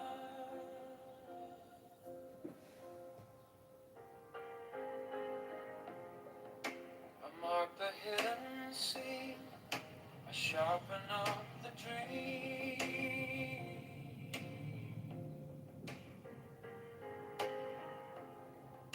The case is cold but clear, I waited long enough here.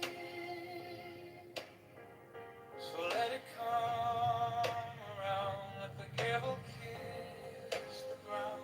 I want the scales to sing on the edge of everything,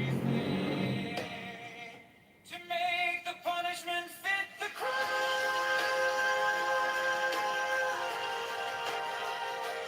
fit the crime, to make the punishment fit the crime.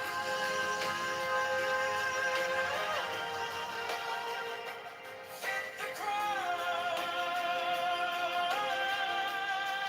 my object all sublime, shall see in time.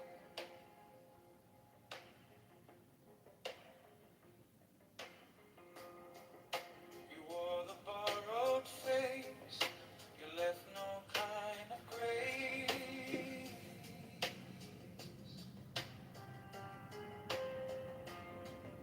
But every lie you spun turns back beneath the sun.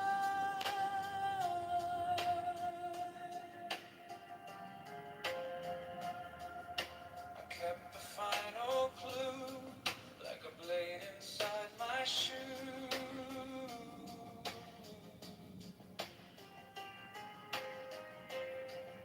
Now every step you take feels like the earth might break.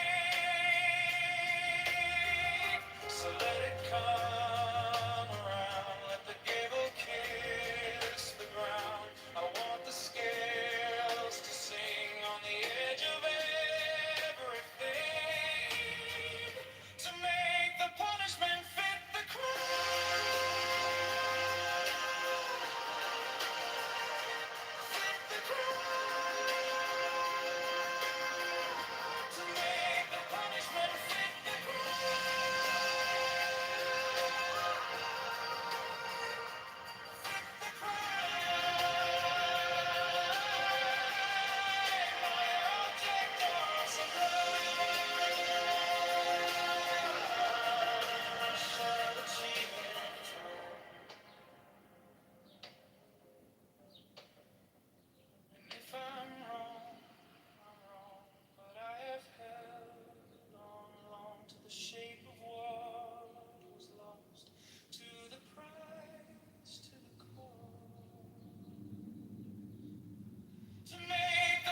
all sublime.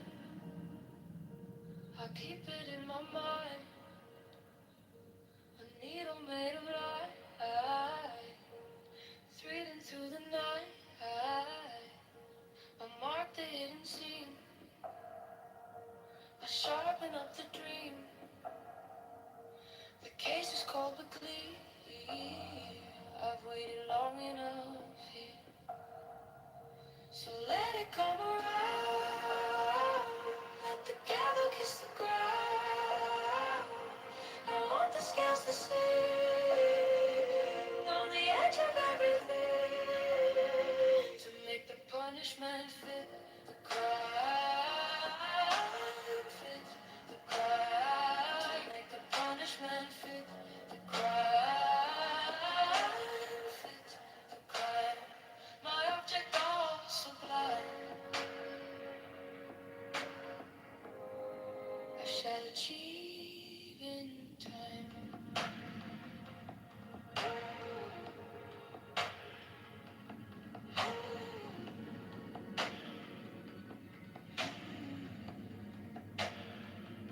You wore the borrowed face. You left no kind of grace. But every lie you spun turns back beneath the sun. I kept the final clue, like a blade inside my shoe. Now every step you take feels like the earth might break. So let it come around. Let the ghetto kiss the ground. I want the scales to sing on the edge of everything to make the punishment fit the crime. Fit the crime. Make the punishment fit the crime. Fit the crime. My object all sublime. I shall achieve in time.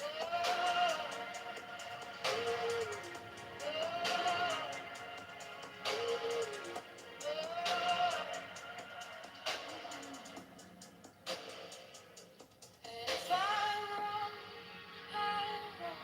But I have held on to the shape of what was lost to the promise, to the cause. To make the punishment fit the crime.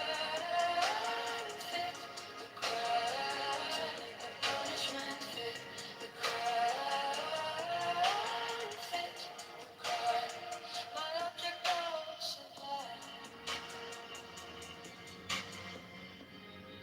I shall achieve in time.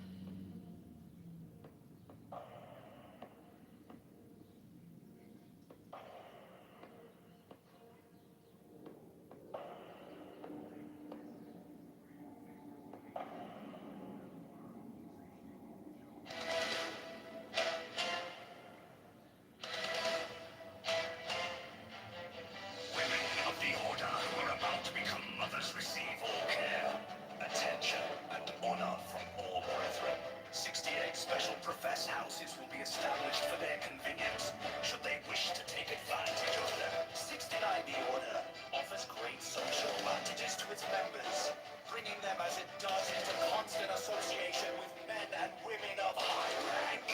70 The Order offers extraordinary opportunities to its members in their trades, businesses, or professions, aiding them by cooperation and securing them clients or customers. Elevate those!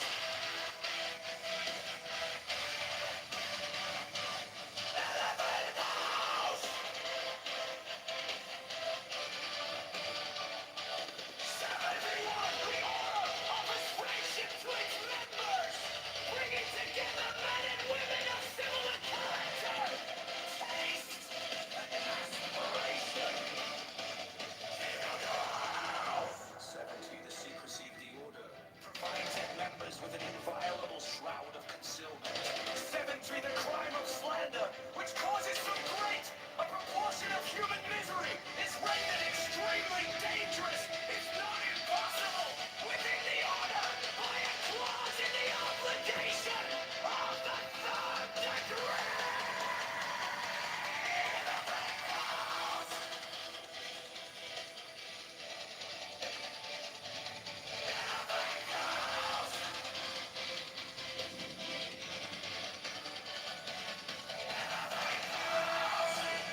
Every brother shall seek constantly to give pleasure to all brethren, with whom he is acquainted, whether by entertainment or conversation, or in any other manner that may suggest itself. It will frequently and naturally arise that love itself springs up between members of the order, for that they have so many and sacred interests in common. Such love is peculiarly holy and is to be encouraged. All children of brethren are to be considered as children of the whole order, and to be protected and aided in every way by its members, severally, as by its organization collectively. No distinction is to be made with regard to the conditions surrounding the birth of any child. 15. There is an especially sacred duty which every brother should fulfill with regard to all children, those born without the order included. This duty is to instruct them in the law of the Lima, to teach them independence and freedom of thought and character, and to warn them that servility and cowardice are the most deadly diseases of the human soul.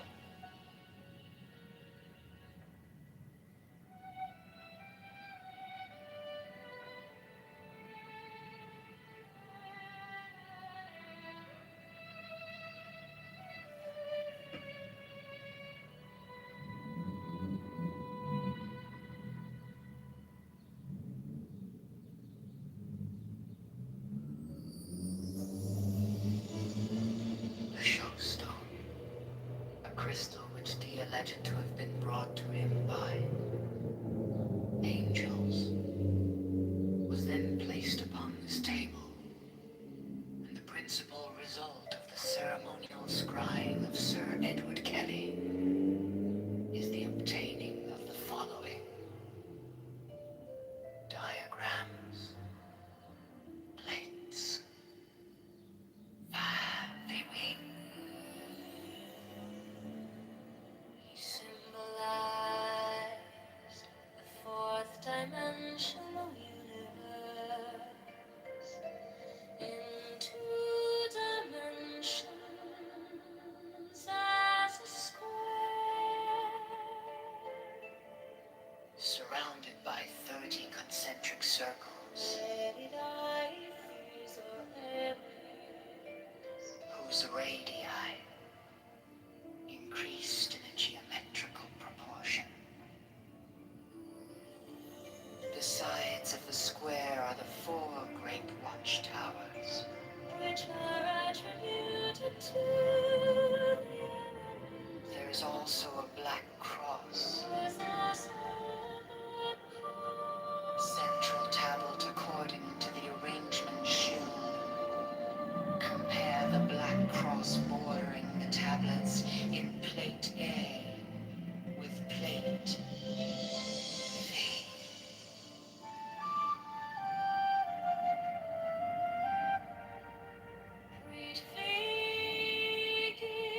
prefigures the general view.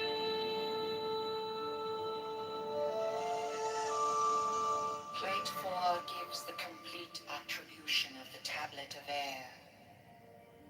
The 6th file is called Linea Patris. The 7th file is called Linea Filii. The 7th line is called Linea Spiritus Sancti. This great cross divides the tablet into 4 lesser tablets, the left-hand top corner being air of air, the right-hand top corner water of air, the left-hand bottom corner earth of air, the remaining corner fire of air. Each of these lesser tablets contains a Calvary cross of 10 squares, which governs it.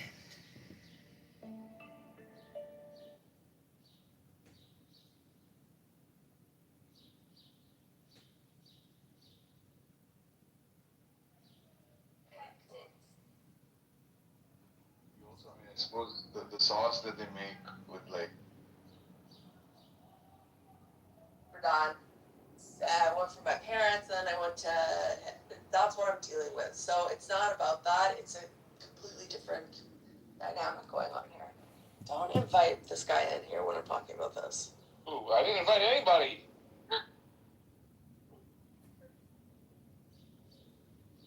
So annoying.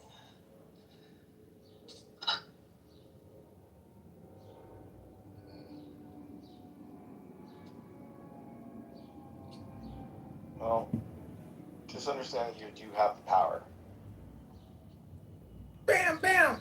No, I'm not a psychopath like you, and I don't operate like you. I don't threaten people like you. And I can see the bigger picture. So this is somebody that I'm tied to, right? So I'm not into doing that. Unlike you. I know that's what you would do, but I'm not I'm not a Jew, so, as you say, so I don't do that. I don't know what that has to do. Small committed groups of men that wrote books about what they did.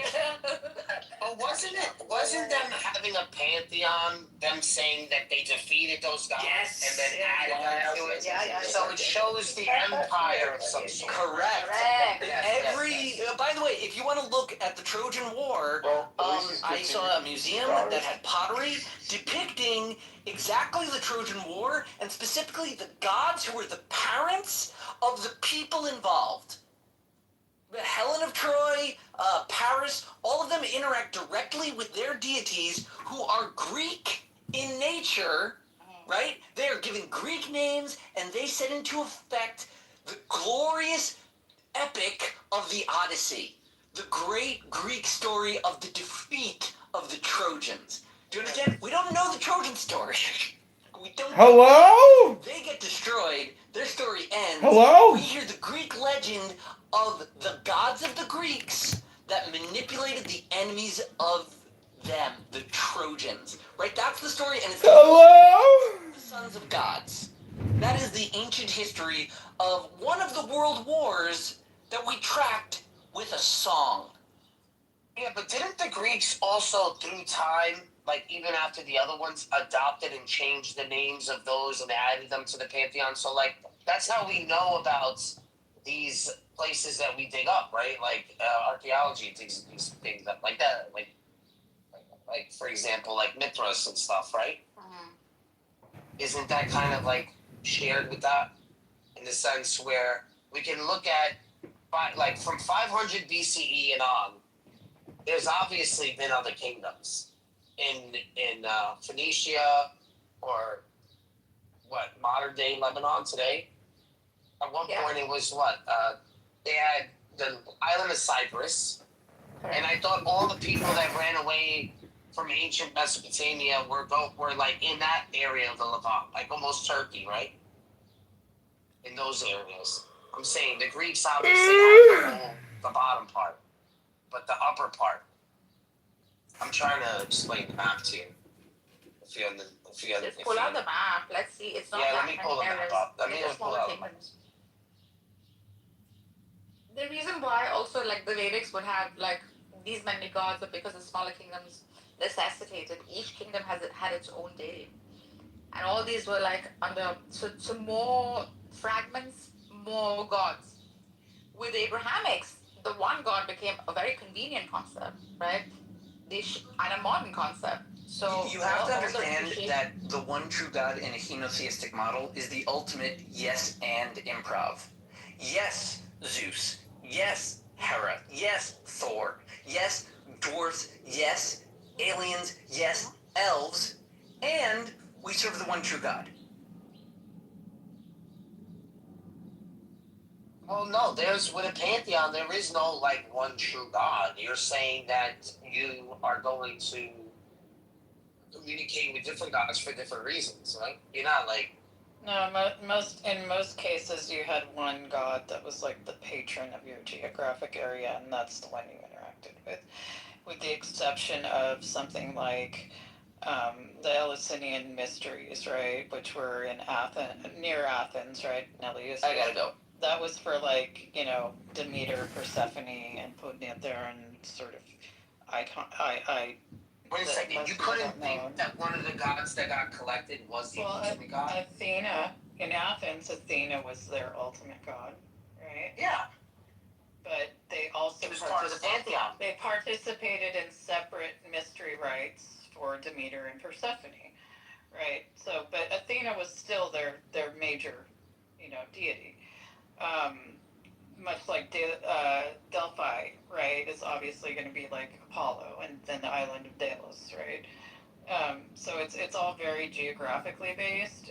So it's not like it's more like the participating in other gods, rites, and rituals is like more of a one-time thing if you're going through some initiation ritual or something like that specific to that. But and it was far more widespread that people believe. They think like the Greek gods were like limited to just the Aegean, peninsula there. But like you have like Artemis of Corinth, right? And all through that whole area of Anatolia, and like of course on the other side of the Hellesport, in Troy, they had the same gods. They just made like these cultural alterations to them to suit their purposes. So yeah, and even then the Vedic pantheon is heavily related to the Greek pantheon because they came from the same original Proto-Indo-European pantheon. So yeah.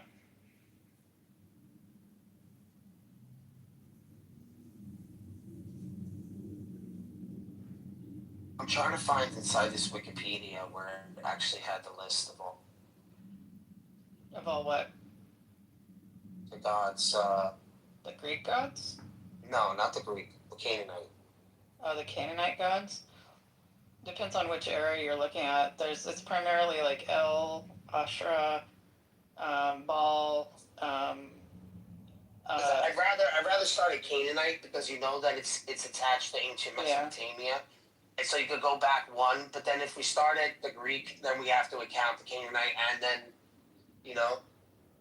from that area. I'd rather go Don't to forget about Ishtar and Marduk. Well, that's what I'm saying, that there's, that's what I'm trying to say, that other people believe that their god was the ultimate god. Well, I mean, what I'm saying is like the origin of most of the Greek gods, with the exception of like the agrarian god, the local agrarian gods that they integrated into the pantheon, are their origins aren't Mesopotamian, they're Proto-Indo-European. So like they come from like the Eastern Russian steppe and the Caucasus. Similarly with South Asian, like the Vedic gods. And we can tell this by like, we've reconstructed a Proto-Indo-European language, and like their word for God is Deus Pitar, which, it's Zeus or Deus in Latin. Well, this is where I want to start, is Ugarit. Yeah, Ugarit's it's interesting in Ugarit. If you look at like the library of Ashurbanipal, that's actually where you do get like sort of like the merging of the Greek pantheon with the Canaanite pantheon prior to them both being like solidified, and you even get like titles of kings that become like Zeus, and then some demonym, right? This king was the Zeus, right? If you look at the records, it's really kind of interesting.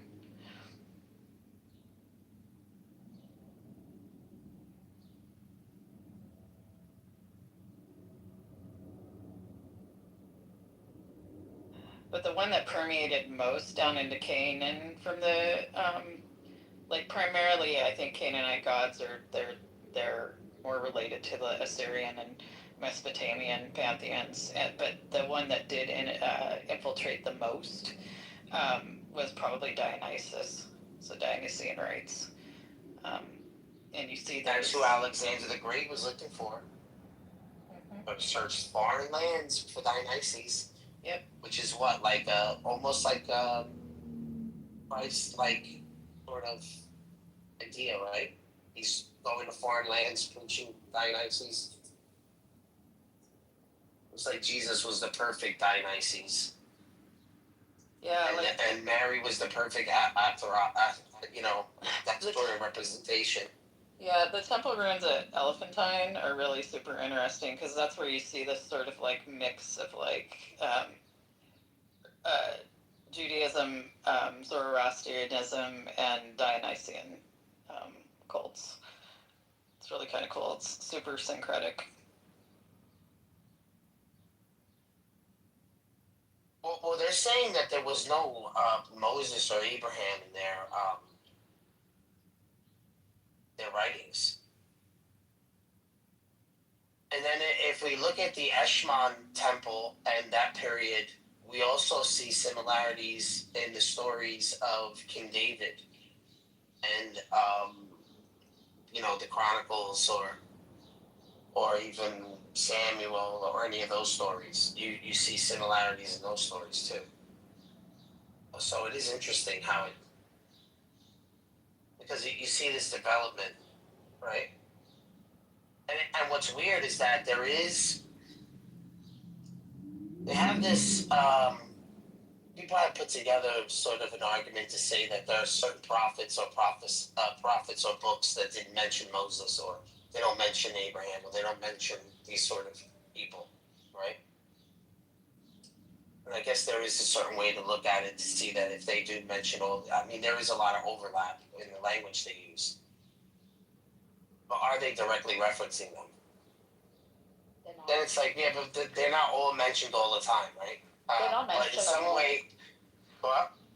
They're not really mentioned at all. It just seems like these stories hold different names, keeping the same theme later on, and these different names would be Abraham, Noah, Moses, etc. Geography changes, a slight amount of detailing changes to these same like storylines. Obviously, like they were quite attractive to the human psyche, right? That they kept repeating the same old. Well, that's what I mean. So the message of God is still remaining the same, regardless if you're trying to, you're saving the best of the best of each story, right? Yeah, and think about how many hands it went through. Yeah, and you're teaching morality through basically the archetype is like enforcing morality using the same stories of the land because they're familiar, because they are interesting to the human psyche, and because they're effective. So this is the genius of the archetype all the time. That's why I always say this marriage between a priestly people for both, right? So you're gonna say for Jews and for Christians, and it's like I don't know, it's like a representation of it, of a tradition, and that holds. Yeah. Even though there's the secular, even the residue of what's outside of it continues it somewhat. Do I want duck breast or bison ribeye for dinner? Breast, duck breast. Bison ribeye.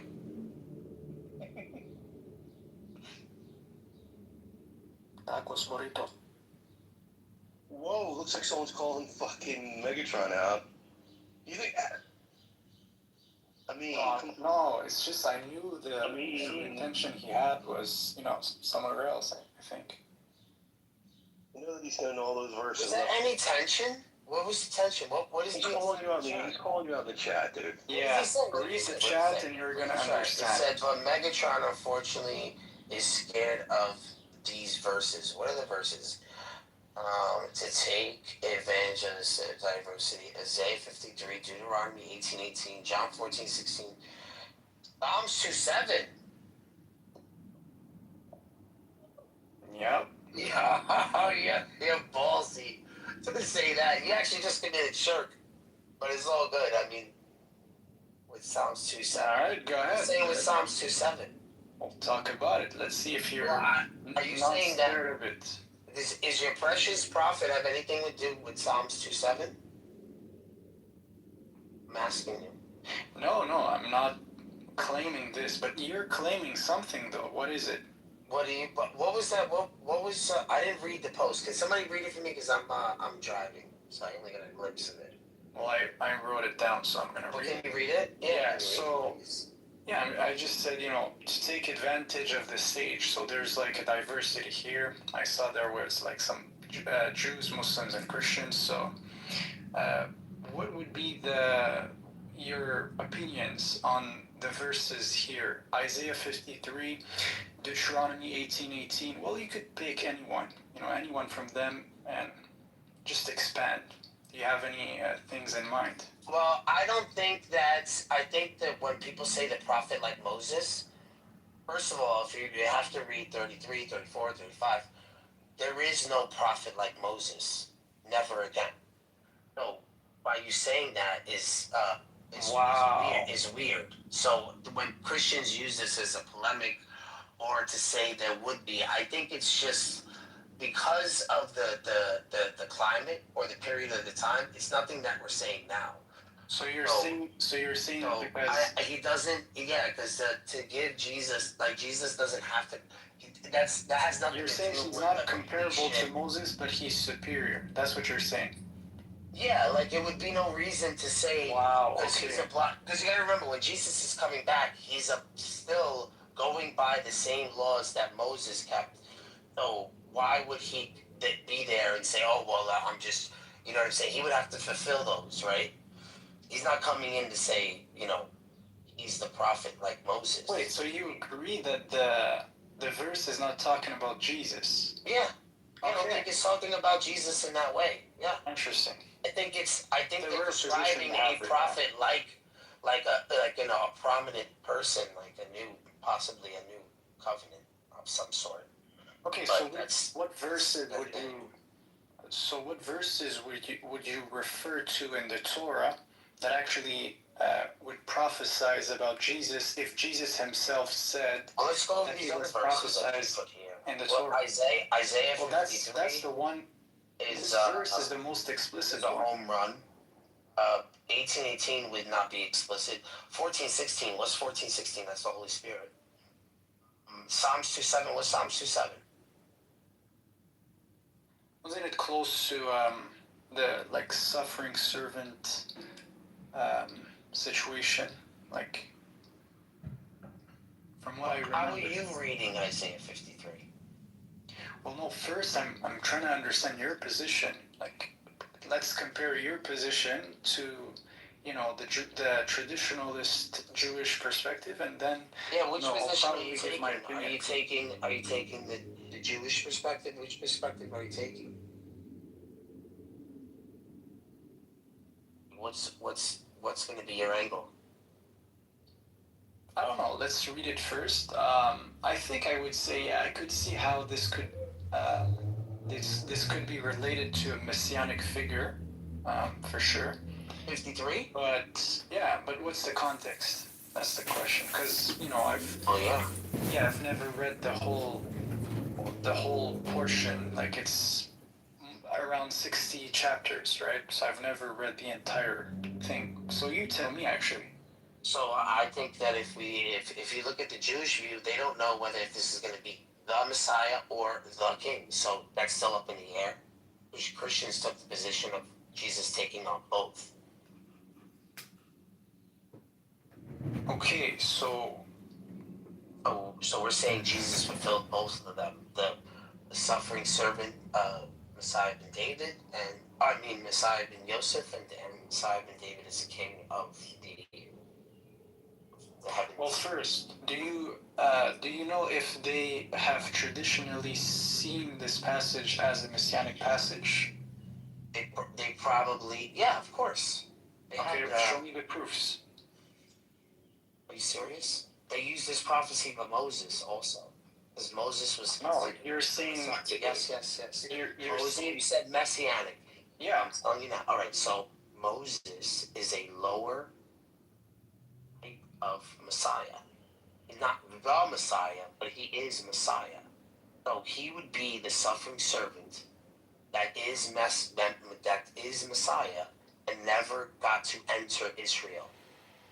So he is that suffering servant that led his people into Israel, but him and his brother weren't allowed. So you can easily see that. You can easily see this being Moses also.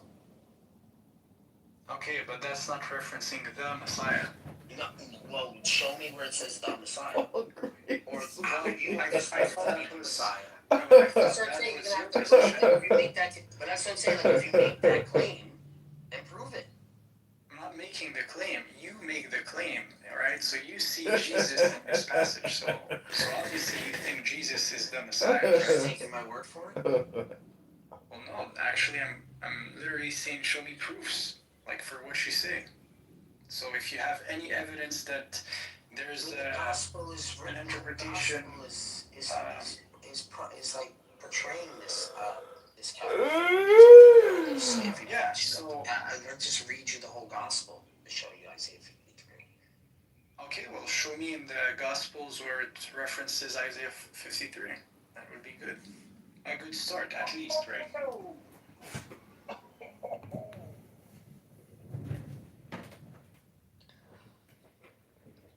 Wait, I'm confused. There's two guys here. Same picture. Who is who?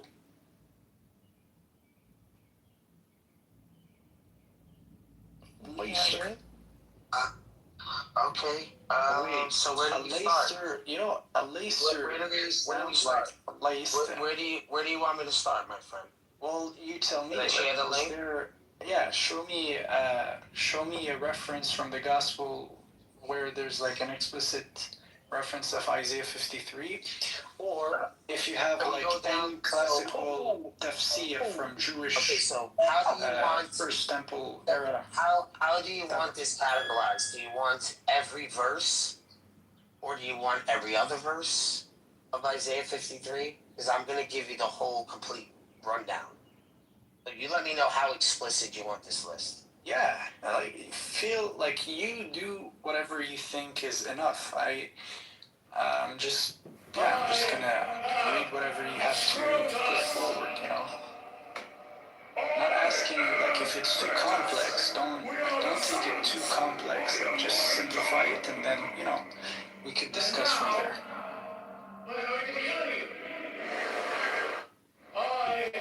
Sorry, what's happening? A meme is basically challenging bars. He wants to do. I'll do a verse for verse breakdown. I mean, this takes me a little bit to type up for you. But yeah, sure. Let's do it. I mean, I can go to like. It becomes too long. So we'll start from verse 12, and then I'll do verse 12 on if we pass 12. But I could show you. You said does it reference the New Testament? Sure. Go for it. I got the link. Yeah. Okay. This is what I mean, Daniel. This isn't stuff that he couldn't look up on his own. You know, like this is not even a challenge. He just wants me to do the work for him.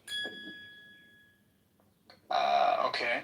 But maybe you have like already an argument made up and you can defend your position. There is no argument. If you're saying that this person who corrupted the Gospels, this not much, going you know what I mean? Like, you are going there. I haven't even brought it up. This much ill. No, I would say this to an atheist. Like, to put this much work into it, but then it be what? You think one or two sentences is going to throw the whole thing off? That's what I'm trying to tell you. I mean, Oh, so he's not making the same claim as you. He's not saying it's verbatim. He's saying it's divinely inspired, right? Which is a more like easier position to defend than yours. Yeah, they knew of the scriptures before, but they had an expectation. Okay, so John So you can, 12. so if you want to say, right, because I'm going to think that you're an atheist. If you want to say that this story is an amalgamation of other stories that reached a peak in its time for humanity, Representative LaHood, who, as the peace chairman of our or work and much welfare bloodshed subcommittee, needs to has be been a shared tireless champion for for it to America's go foster through. youth and a leader in And this is advancing the these case, long then- overdue reforms. Like, then you're also, then whatever other beliefs that stem from this is going to be also a fairy There go tale. the niggas again. Go me, gimme. Okay, so I mean, here, just you taking the atheist position, I think, we're not even taking. And you should take the atheist position because No, you no. can tell me that it's I'm acting like a Pharisee. I'll show right it to now. you. You'll have to defend your claim. You'll have to defend that whatever you believe in is backed up by the sources we have. Yeah, sure. Why not? Breakdown. Why not? Degree. See what I'm saying? Like, Because if someone He's not says, putting all his no. Unlike you, he's not putting all his eggs in the basket of scripture.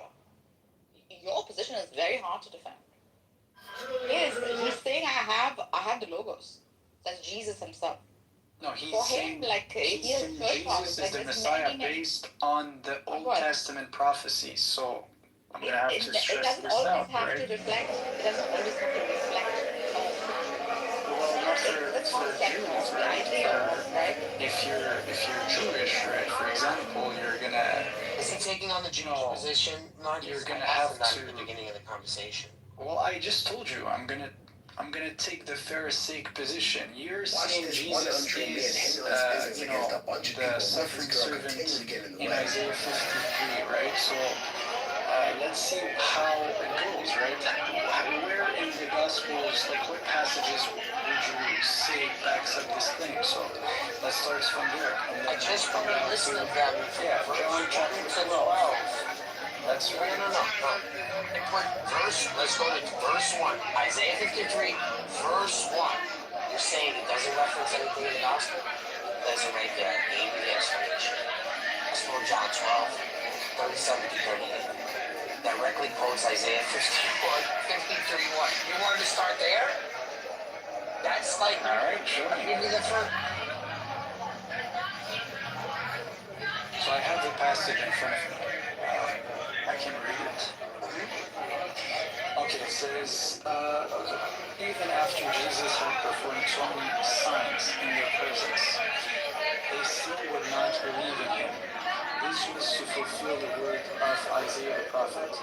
Lord, who has believed our message, and to whom has the arm of the Lord been revealed? What's the source of this verse, actually?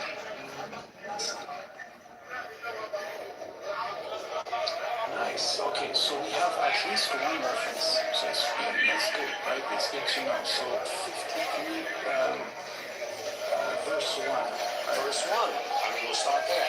Awesome. You want to go to verse 2? Sure. Go to verse 2. Are you happy with verse 1 yet? We could take a That's break. actually what I was searching. Every single verse referencing the Gospels. Yeah, I mean, Okay, Lord, what questions you have? Because Isaiah says elsewhere, he has blinded their eyes and hardened their heart, so they can neither see with their eyes nor understand with their hearts, nor turn, and I will heal them. Okay, this is a reference from Isaiah 6. Isaiah 6:9. That's a good one. Okay.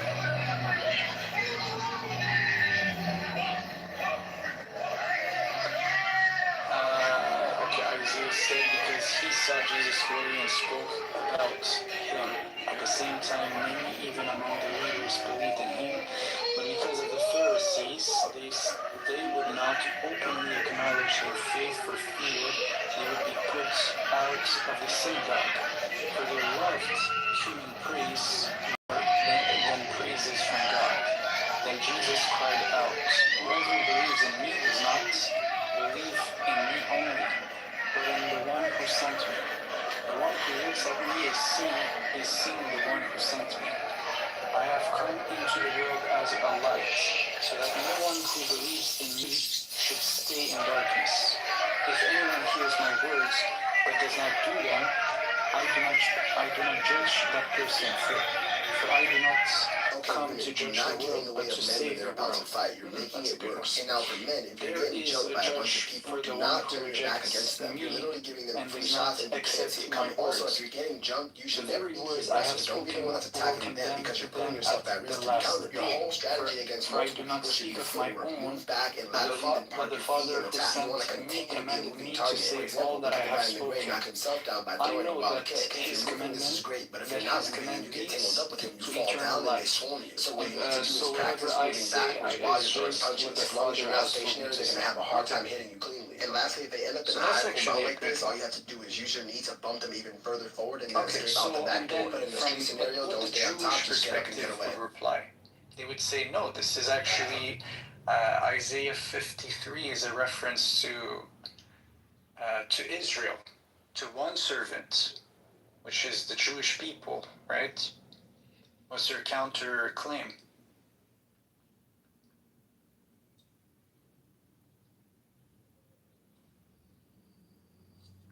Then there's also like many many views. I think there's one view that says it's concerning Jacob, right? So one interpretation I think says it's referencing the prophet Jacob, whose name was changed to Israel. But then you'll have to argue, no, the Messiah represents all of Israel. You could say this. Yeah, that could be defendable. Election, who was unconstitutionally blocked. I'm here. I mean, for me, it's clear. In any case, it's clearly talking about a servant who does not speak of his own shahawat. He does not speak of his own desires. He's simply, reciting the words God has inspired in him, right? He is commanded to do these things.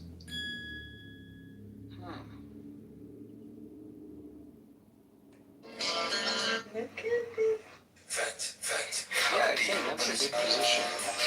Who has a crush on? I have to remind myself to breathe sometimes. Anyways, do you have any additions? You lost again. Any comments?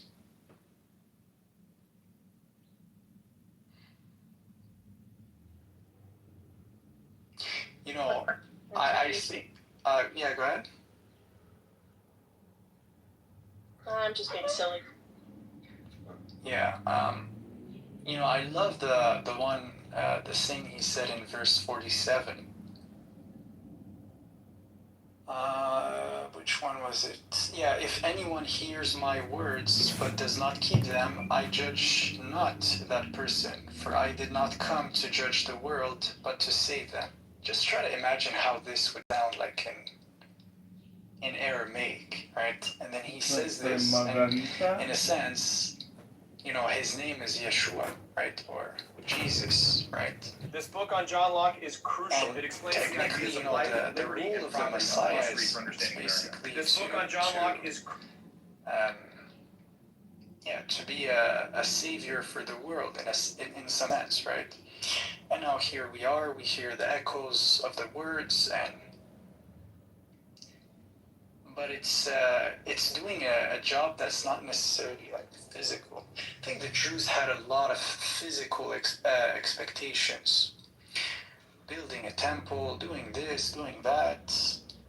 But in reality, the legacy of Jesus was much more. This book on John Locke is was crucial. much more simple and much more powerful, because it's words, it's hope, right? So, in a sense, it's like he was selling hope to the people, hope to achieve something. Yeah. Okay, I'm just gonna pause. If anyone has any comments, just go ahead. TikTok stuff? Are you making some TikTok videos? Yeah, well, I still do some videos, but obedient killer. it's just He had like, powerful regeneration it's been a while abilities, since, but now he just wanted to because I'm survive not that because his consistent. nightmare had I returned. used to be much more consistent, but last live I've done If Soldier Boy came for revenge, his immortality would mean nothing. To deal with Soldier Boy, Homelander proposed they team up. So, I spend like, and video making. I Homelander just want finished to know speaking, about Black your Noir walked straight into the career. elevator. He cut open his skin with a knife and removed So how do Bob's you tracking feel like device. working with He hid back at his home. Cynic on your A group of videos? cartoon characters appeared before him. They saw his Well, it was fear and nothing cheered him on serious. together. Like, we can't hide from Soldier Boy.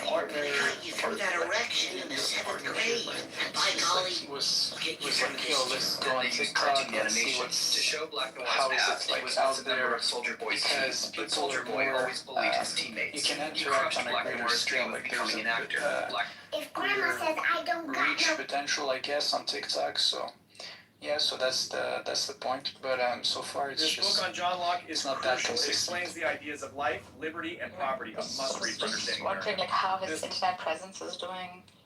Is he getting Hey lots of everyone, likes? check this or no? out. It's 25 Zen essays I by don't R.H. know. Blythe. Really I interesting. mean, Hey everyone, check this I don't out. know. He's gonna have to be more consistent. Hey, Wait, so you guys hey are on everyone, TikTok? Yeah. Well, other platforms also, but yeah. Did you make any money?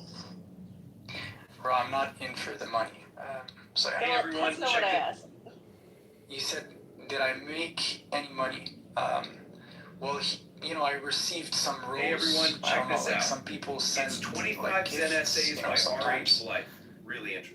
Not that much, because in Canada the monetization is it's not there. It's not like in the U.S. I should have taken like an American number and but no, I just didn't. So yeah. Oh, okay, that makes sense. I guess. So yeah, going back to your online career, Hey everyone, how today I are want to you talk able about to this like book, 25 Zen essays spread by your message R.H. far and Blythe. wide? Hey everyone. Far and wide. Yeah. Well, as long, the way that I see things is this, right? As long as, I'm doing something positive, whether it's even one person, two persons, I'm happy with it. So, if it takes, it takes. If it doesn't, I don't mind too much. Because, yeah, Hey everyone. I would say it's also in person, right? So, there's a lot of work that could be done in person, and looking forward to do this. Yeah. So, do you mean you're gonna collaborate with? if Grandma said And they were all enthused and they were gonna protest and everybody said, oh, the regime's gonna come to an end, and then all of a sudden, boom. I don't know, like how do you feel about joining Cynic in his mission to have like a strong internet presence? Oh, When you get by yourself, that's. Could you use a? I don't see it. It's just everyone does his things, and it's just happens. I'm not. So yes, it's nothing like. It's just like I do think that one of the best because if you do different things in life, some things are more appealing than others. It's like some jobs are moving towards greater purpose more than others. So for me, I would say that is something interesting and appealing. But I'm not doing this like full time yet. So, Every single day I thank him. Yeah, so do you have like Hey everyone, contacts? today I want to talk about this book, 25 Zen Essays by R.H. Blythe. Hey everyone, check this out. This book on John Locke is crucial. It explains the ideas of... if I have contacts, I do, but yeah, I do, but I'm not going out like Marcus, do you want to be a manager or something? Oh, if that's I'm not bro. impressed. Like, I mean, after all, religion is the best. Business business with very low investment, but like heavy ROI. So.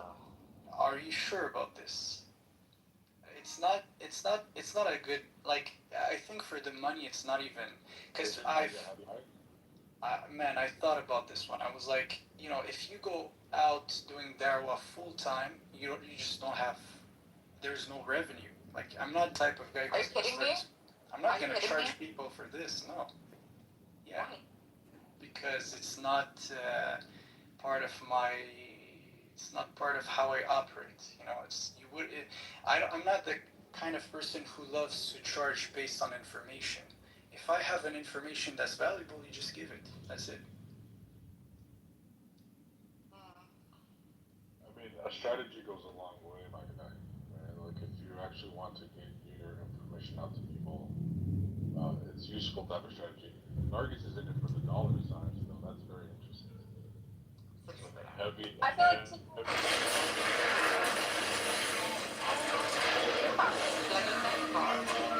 We are down 30,000 units of gasoline for deficit months, and now, sir, you have us stuck in a quagmire. Hey, Joe, your girl is breathing her last. It's going awful quiet. Get it out. Get it out. Come on, I told her, torture. Patience. Now you stay here with your grief, Daddy. Be careful. But the acid. Just one angry shot for Furiosa. Right. Another month could have been your viable human. Was he a male? Yeah, he went off a prime. Enriquez, you lost a baby brother. Perfect in every way. I had a baby brother, and he was perfect. Perfect in every way.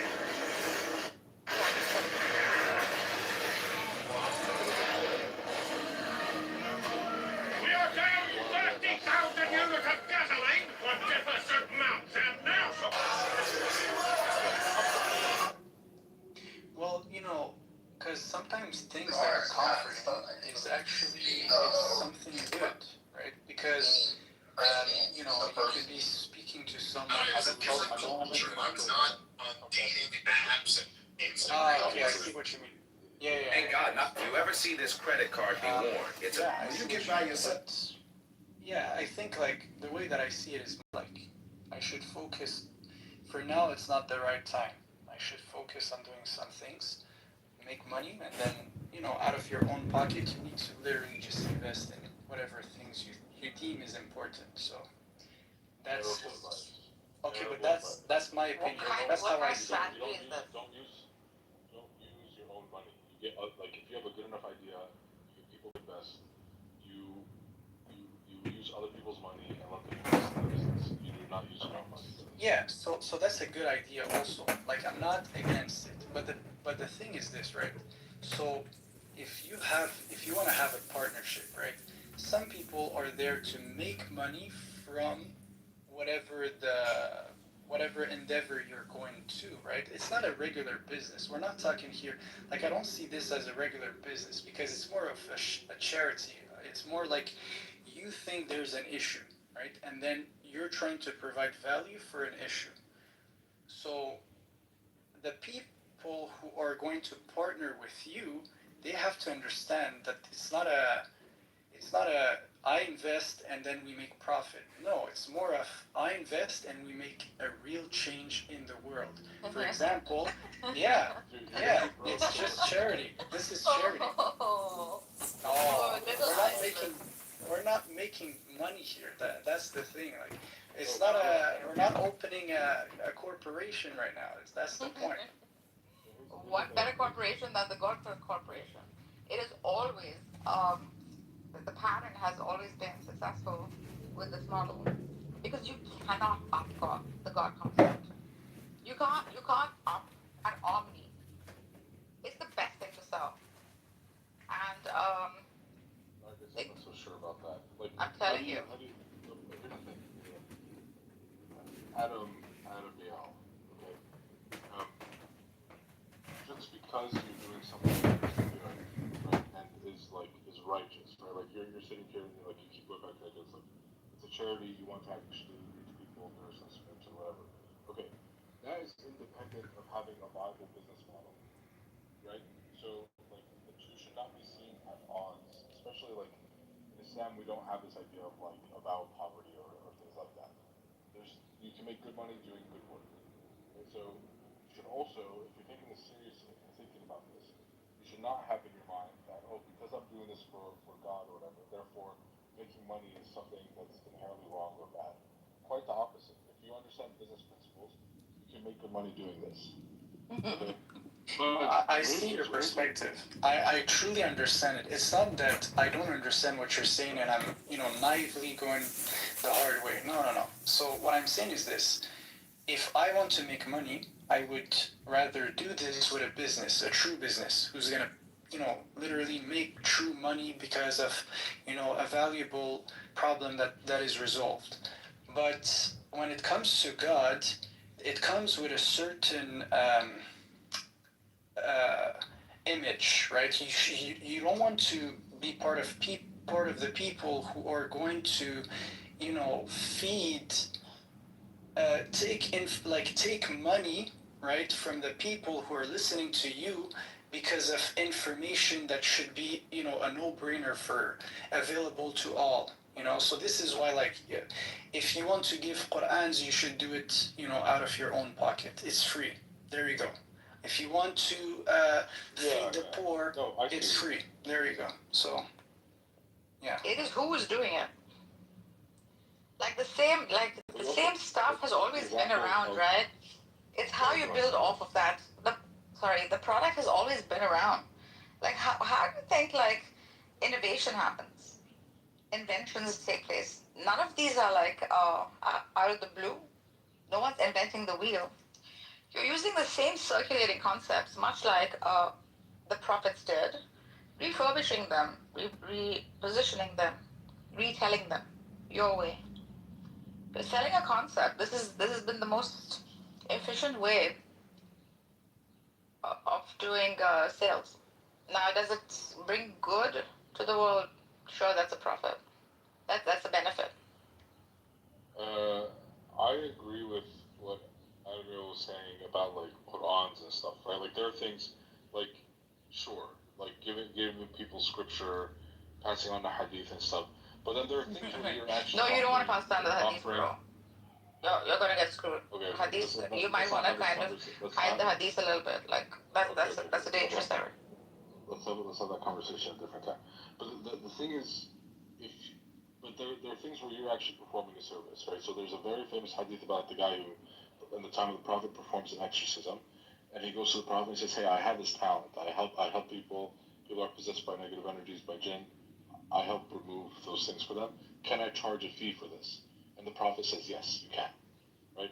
So if you are performing a service, for example, you are passing on content about the application of religion in the modern day. You follow the daily news or you follow social trends, and you are offering an analysis that incorporates a religious view of things and how to maybe hold on to Iman or hold on to Deen in the face of certain challenges, like in pop culture, for example. That's a service, and there's nothing wrong with making money off of that.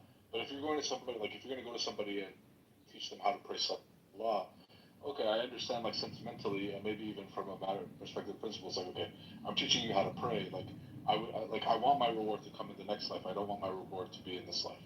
I totally understand that. But to me,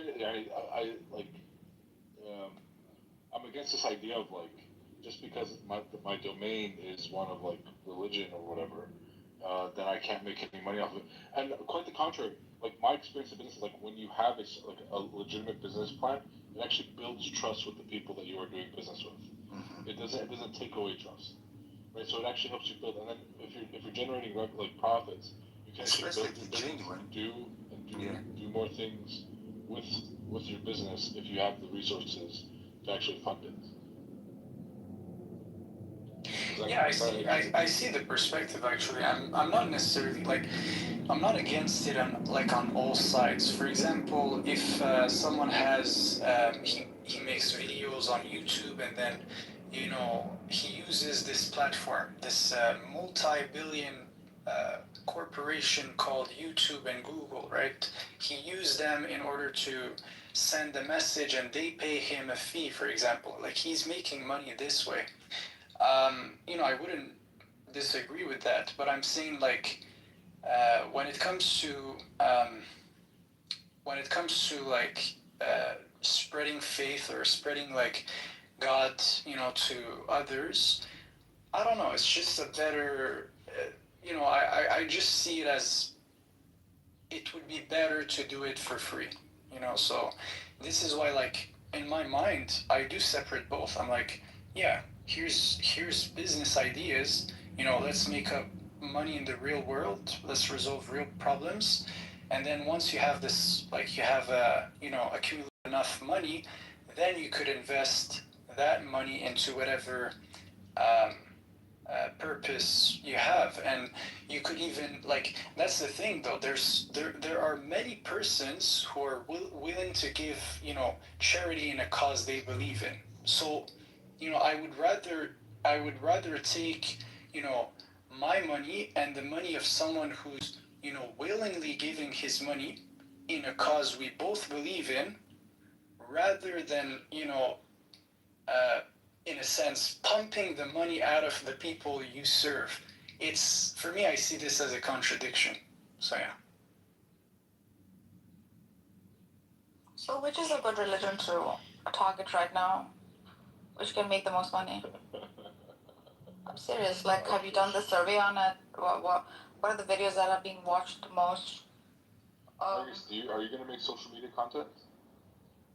I'm thinking of. She's gonna become a Mormonite or something. Like, she's gonna. No, I'm gonna pump that which is selling the most, obviously.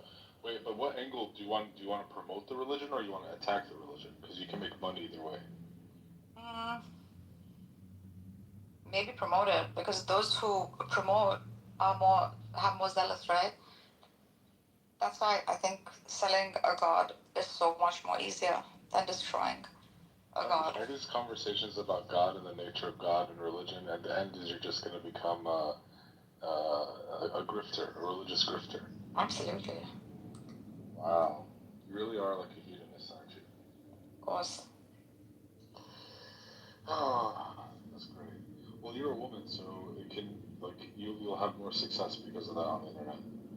Yeah, I'm also very convincing, right? I basically take both sides. It's not convincing, but you're a woman. You haven't seen my content though.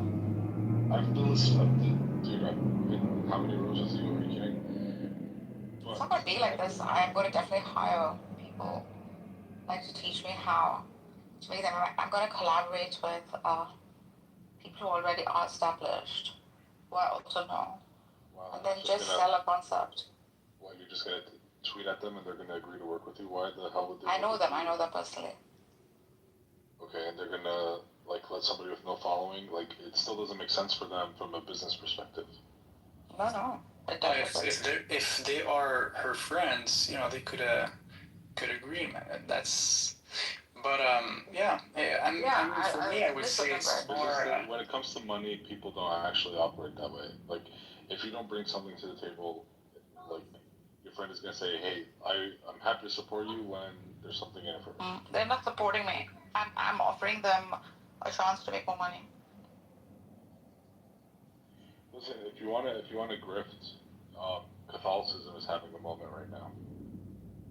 You can promote Catholicism. You should partner with Jews, Nargis. How haven't you thought about this one? Yeah, that opportunity's just been sitting in front of your nose. Go make some contacts in LA and New York, and then. Bro, I have famous contacts on your TikTok. You probably know them all. Nargis, if you want to make money, just become a Zionist Iranian. Just become a Zionist Iranian. You'll make so much money. Oh man, that's not interesting. It should also be interesting, right? It should have that, like, virtuous quality to it. Because it's very easy to act virtuous. It's one of the easiest things to do. Act virtuous about Israel bombing Iran. You'll make so No, you much can't. money. That's the thing. It's a very hard thing to sell. So if you're acting virtuous about, like, something virtuous, you should complicate it. It's like, most people are dumb. They'll buy anything. If you're different, they'll buy anything from you. You and Adam Yale should just start a podcast together.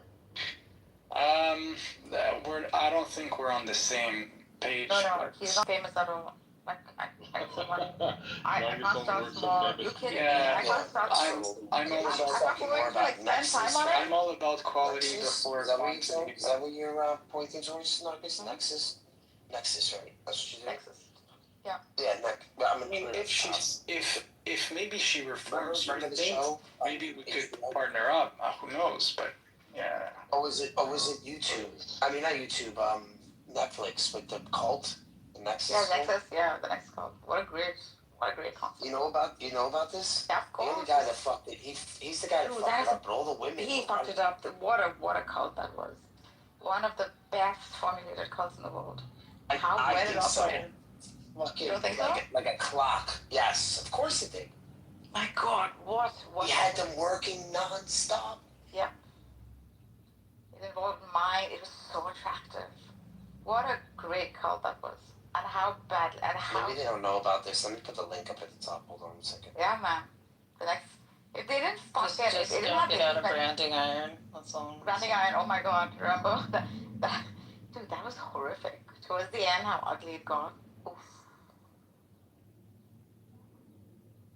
Got ugly. It's in Nexium. Nexium, yeah. Nexium, yeah, Nexium. Yeah, Nexium. Not Nexus, Nexium. What a great... I did so many documentaries on them.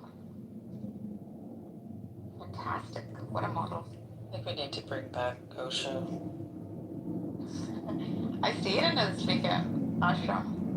It's really, it's not going to fit anymore. The older lady, she was a psychologist. She had a doctorate, a degree on manipulation. Yes. Dark psychology, yeah.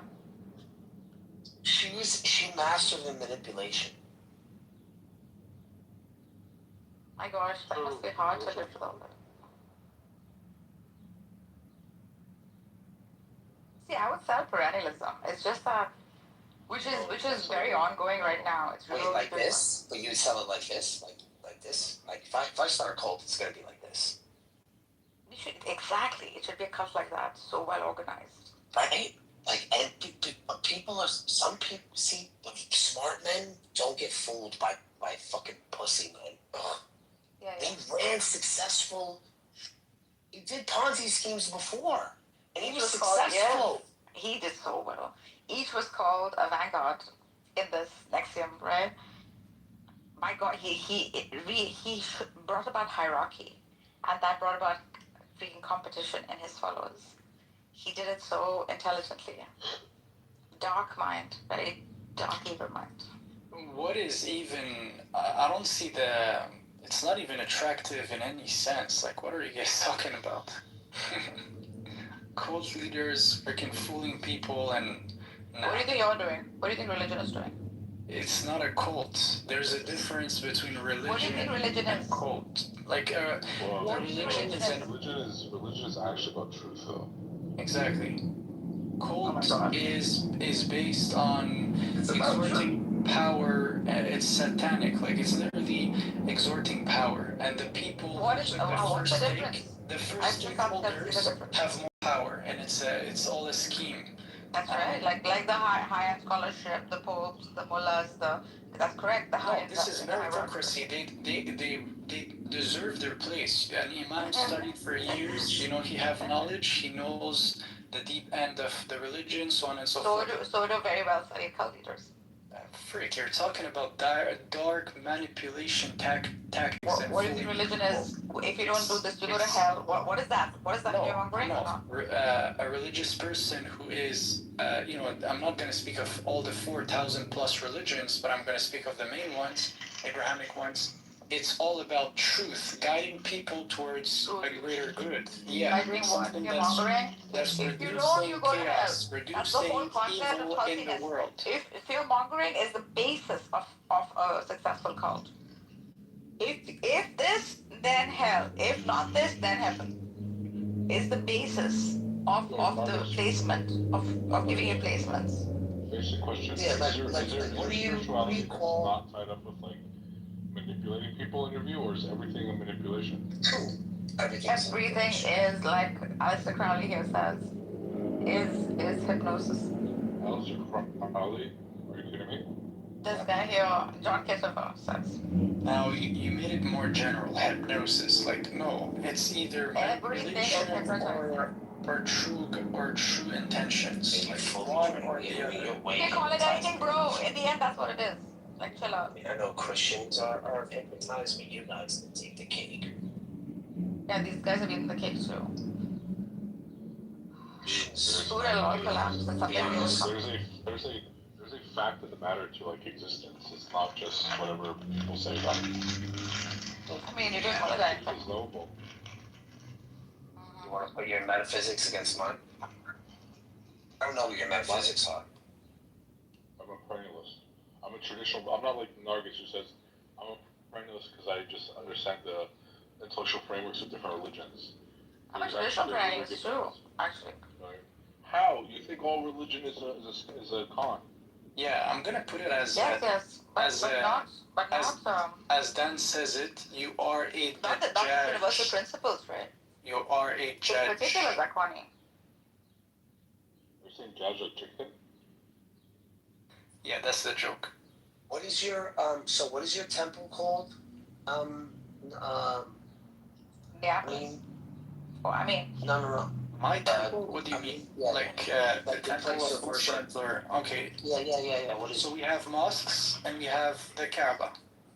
Okay, so this is the thing, right? So we have the Catholic Church, and we know that it's either going to be me or you, right?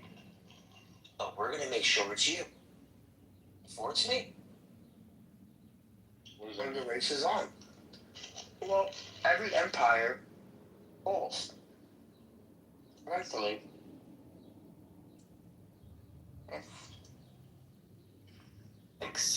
Except, and now I'm gonna take the verse from Daniel, was it 7? 7. Except the last empire of God, who is carved by God's hand, right in the mountain, the rock, the foundation, who's gonna stay up until the last day, the last religion on earth.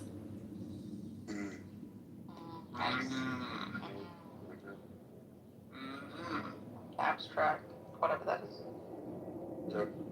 Wait, Nargis, do you believe in prophets? Sure. Oh, yes. Sure, I do. Yes, why not? What do you mean believe in? I believe in archetypes, the principle of good humans that have come to guide others at all times. Yes. So there's a divinity. The divinity sends messengers. The divinity sends revelation. So those are parts of your worldview. Of course, the bee is a messenger.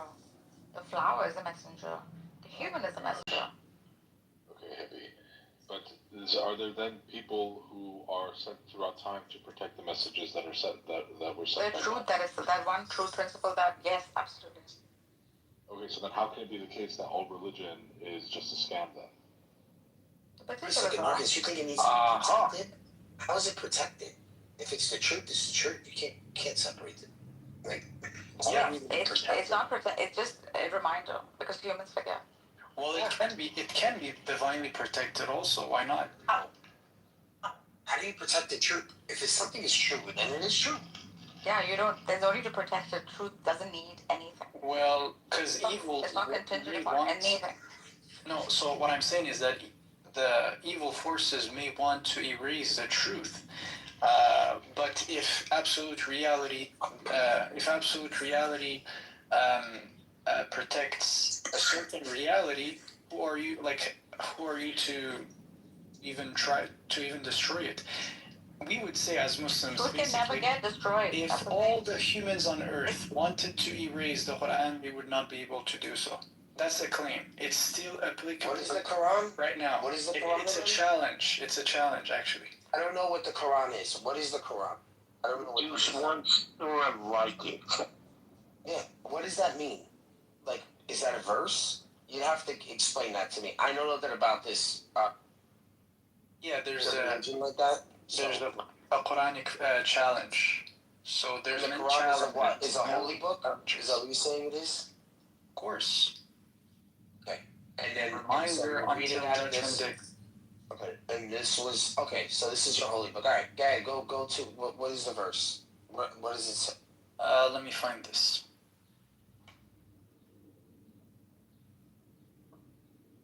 Is this referencing something from the Bible? No, it's just making a claim. God is making a claim about the book, right? It's not to say, like, I'm not here trying to say, oh, your Bible is corrupted. No, I'm just talking about the preservation of the Quran. That's it. It's in chapter 52. 52 verse 33. Yeah. I don't think you're a perennialist, atheist. You're a traditionalist Muslim who acknowledges like the truth that was held by different prophets who came and spoke of it, just as Islam claims. He left. He's not perennialist. He's too dedicated, I am highly traditionalist. Like, I do consider myself like highly traditionalist. It's just sometimes, I don't know, you can't dismiss everything, right? So that's my perspective. Who's dismissing everything? Well, I don't know. Some people do see the world black and white in the sense that, you know, I'm right, everyone is wrong. So I don't think I take this approach per se, even though I do have a lot of black and white ideas, right? So. Like, then in that case, then why would you be propagating one particular thing that you're calling truth, right? Instead, you would propagate that which is like a true principle, instead of like a particular. You would say that there are universal truths, and there are like particulars to that universal truth. These particulars come in the form of religions, like different. But the universal truth, or these universal principles, are true at all times, right? In any part of the world. And they don't change. So much easier to convince. Well, there is, yeah, but that's the thing. I wouldn't necessarily disagree.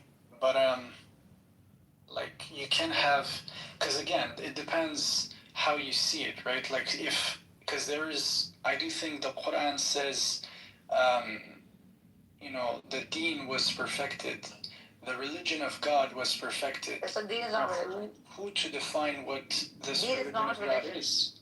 Deen is a system on which, like, truth is placed, like a universal truth. That is. Yeah, it's a universal law. It's a universal law. Yeah, you can't change that, right? Could be Sharia, right? Sharia is more like the system or the. Deen means structure, like a system that structurally works to achieve like its highest goal. That is deen. Exactly. Mazhab is religion. Well, madhab, it's even more sectarian-like. Yeah, that is religion. Yeah, it's like a subcategory of in a religion. Yes. So yeah, but you know, my approach is pretty simple. I would say, you know, any religion has truth, right? Now you should just be able to decipher what is that truth, and in order for you to do this, you should know those universal laws in a sense. Yes, correct. So every mazhab has deen as the biggest set. Yeah. The subset is mazhab. So mazhab can be anything, right? You call it something, you give it names, you give it particulars, you give it differences. It's just like diversity in human beings. But the biggest set is human. You know, I've heard, again, if you're a perennialist, I don't know how to say this word, I've heard that came from a Jew, actually. It was a rabbi. He was saying that he read the Quran, and he said that actually whenever in the Quran it uses the word deen, it's not referencing, let's say, just the religion of Islam, but it's referencing the religion of God, which is, you know, above the divisions of man. Yeah. So he was saying basically that Muslims and Jews are both following, and Christians are both following the same deen, but they have different sharias, right? Different covenant. But then, you know, it could be a controversial take, right? It could really be a controversial take depending on how you see this. What's my approach? I would say I'll have to think about it. I don't know. So go back in history and like see, because the record is scripture is historic. You have to see how the historic Muhammad utilized like these concepts, right, to become successful and victorious in his empire of faith. And how he did it was by using deen as the very basis, not madhab. So he's presenting a structure, like a universal truth principle. He's including like all other madhabs. He's saying, okay, the Christian, okay, the Jew, okay, with slight alteration, such that he can keep the deen going. The deen here being like taslim, surrender.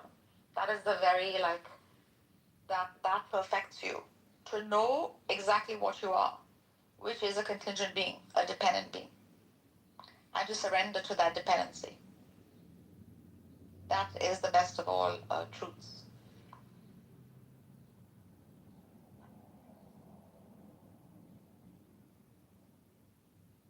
It will be sell as a concept. Wait, who are we saying again?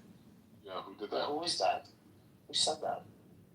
In the Din al Islam, Yeah. the best of all deen. Oh, that's a verse in the Quran.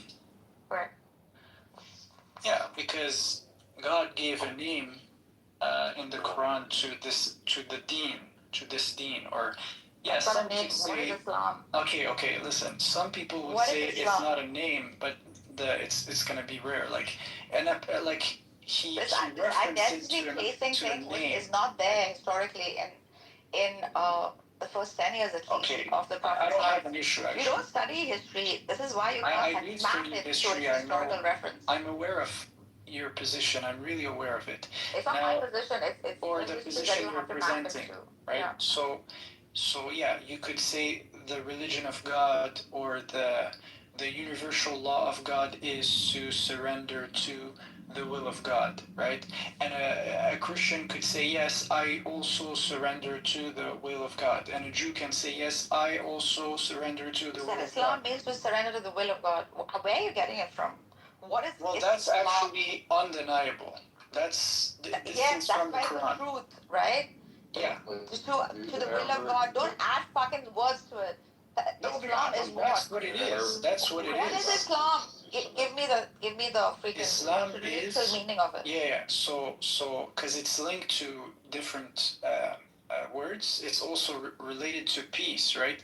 So through submission, one achieves through true peace, right? So that's what the essence of Islam mean. That's it. Pretty simple, basic, and it's true, right? So that's what it is. There's no many words. When you surrender to the will of God, that's where you sense this true sense of peace within yourself, because you're going with reality, not against it. That's what it is, right? I'm trying to keep up with the conversation. Yeah, I'm trying to keep up with the conversation. I really don't know too much about what's going on, but I'm trying to pick up on little things here and there. This is really interesting. Yeah. But you're doing really good now, I'm not gonna lie. Okay, I don't know what Islam is either.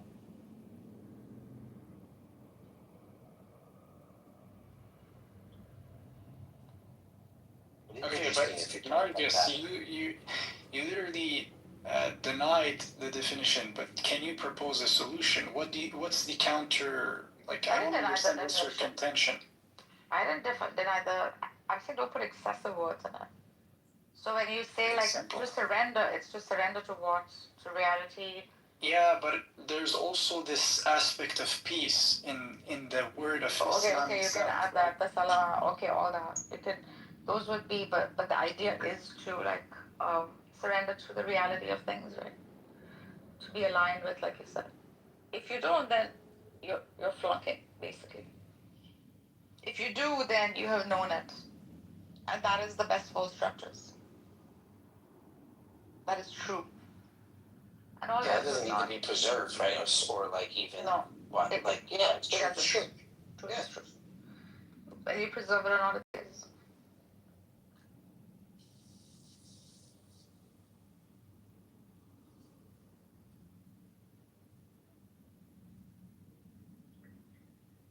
I found that a little weird when you said that. Was your preservation? Yeah. Yeah. Preservation. Yeah, it's like insecurity. As though like truth requires us to preserve. Yeah. Megatron, he's making connections like, oh yeah, the Greek words we have. Yeah, I agree, man. I really agree with you, man. Like, I'm not here trying to say like, oh, the Bible has whatever, this and that, and no, that's not my way. I'm just trying to have a common understanding with you, man. Prove that the Bible was corrupted. I would just expect them to give me the evidence. I'm all up for like people, say, "Oh, I don't think this is true." I mean, like, yeah, just show me where. Like, is there another one that says it's not? And then we just go from there. I mean, I have no problems with you saying it's. Yo, can I ask you a classical question? So this one, you probably heard it, but I'm curious to see how, like, what's your actual position? Yeah. So the question is this. So what Bible do you think is the one? The latest one. The latest one? Yeah, because the preservation of the Bible gets better and better and closer It's really mysterious. to its original form every time it's translated.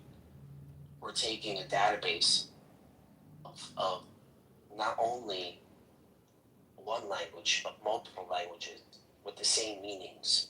But no matter how you say it, no matter how many times it's been said, it's going to be to its original meaning. So the more translations we have, the more research and development into it. So it only preserves it even better, just like we've seen with the Dead Sea Scrolls. So we have the same Dead Sea Scrolls, and we see that it's almost Isaiah is almost identical. Oh, okay. So here, according to you, you should take the latest major English translation of the Catholics, the New Catholic Bible, NCB. According to what though? So there's the RSV, but there's also other versions like the NIV that use the Masoretic text also in the Hebrew, which I would love, still to know what, when that latest translation comes out. I'm interested in knowing what they found in that one also. Gotcha. Not being, yeah. Yeah, my question is just the like most information is the best thing. Question. I'm not here trying to you. No, it's just. I think with the more scholars involved, especially secular scholars, we get a more and more honest opinion because they don't have stake in the game. So I think the more information you have about it and more people like critiquing it, it makes it a better translation. What about the Ethiopian Bible? Why not this one? What about it? I'm going to use it too. It's going to be a conglomerate of all the translations in every language. Yeah. What are you talking about? No, it's because there's like more books. Maybe you could say this is a heresy, and oh no, more books, more knowledge. I don't know. Doesn't it look authentic though? Like the size? Hmm? No, it's not the size. No, listen, I'm not trying to. Listen, I'm simply trying to see what's your perspective. Would you be open-minded to read an Ethiopian Bible with 88 books you have never seen or read, and it's new information, and will you be patient not to say heresy, no, it's wrong, and would you say the same thing with the Protestant Bible that has 66 books, right? So I'm just curious to see what's your approach. Here, where it fits flush. So it fits flush. You see what it's cool. I'm going to make little people. I think you're lagging. Try to shoot it from the back. Okay. Is that a good height to shoot? Hola amigo, ¿qué tal?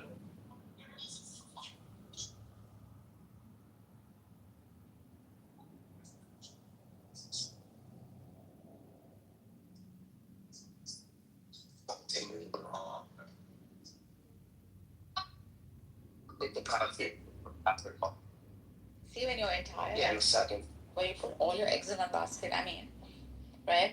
And you put it in the particular thread without like So holding the on to it. holes. Mm-hmm. I- That's kind of without Hey, holding hola on to like amigo. No hola. te escucho.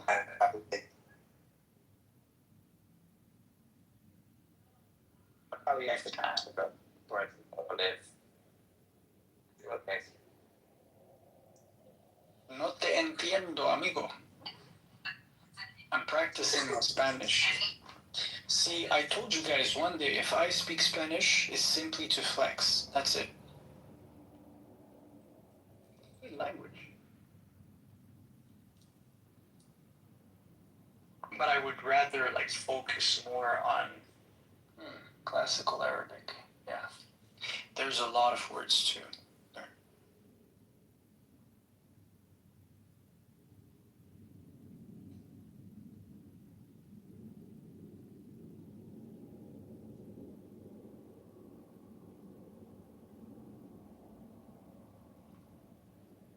Like one day you'll realize that all this you held to, right?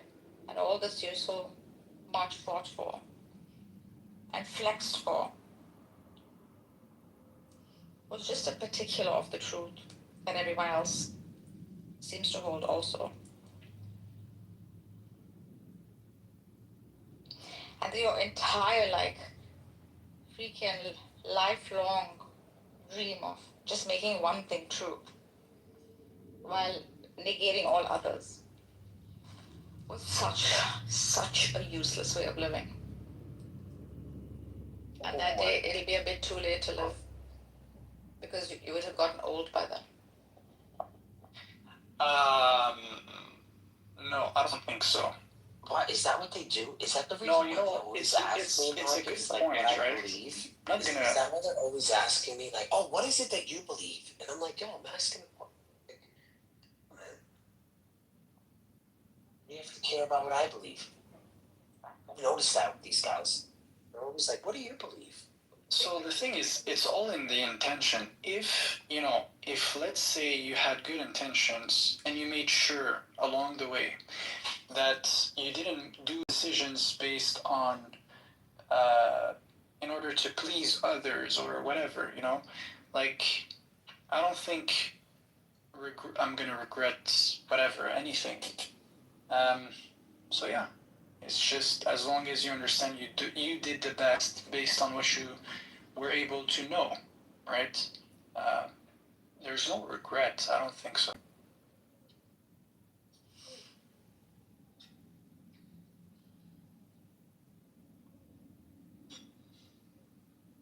Especially if you think a lot about purpose. I think like we're people who think a lot about purpose and what to do and stuff like this. So I'm confident that we're gonna make good decisions and yeah.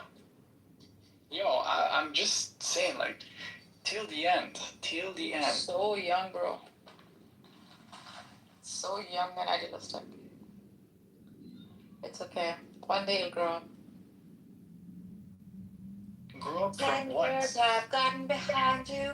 No one told you when to run. You missed the starting gun. And you run to catch up with the sun, but it's sinking.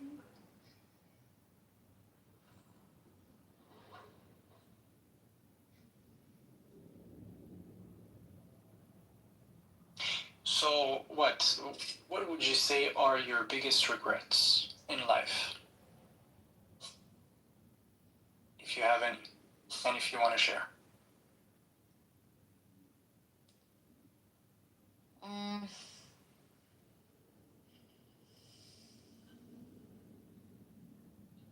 Signing on the club. Signing on the clubhouse, maybe that's one of them. Yeah, that is one of my biggest regrets. Maybe hates clubhouse. Yeah, that would be one of my biggest regrets. However, that'll come to an end. At least it's realized. But other than that, just how I think No, I don't have any other. Maybe I do. Just rash decision making, things like that. But that is not because of. I But used to think that your I used to overall think truth purpose. exists. Yeah, I used to think truth exists in only one form, under one banner, with one name. And I used to give things identity. That wasted a lot of my time.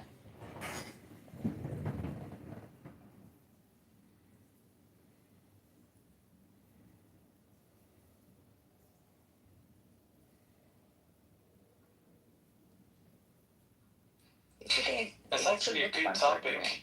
It's a good topic. Huh? What's your question? I used to think it should. I used to think it should look one certain way, right? That it competes. That truth actually competes with falsehood. Truth never competes with anything.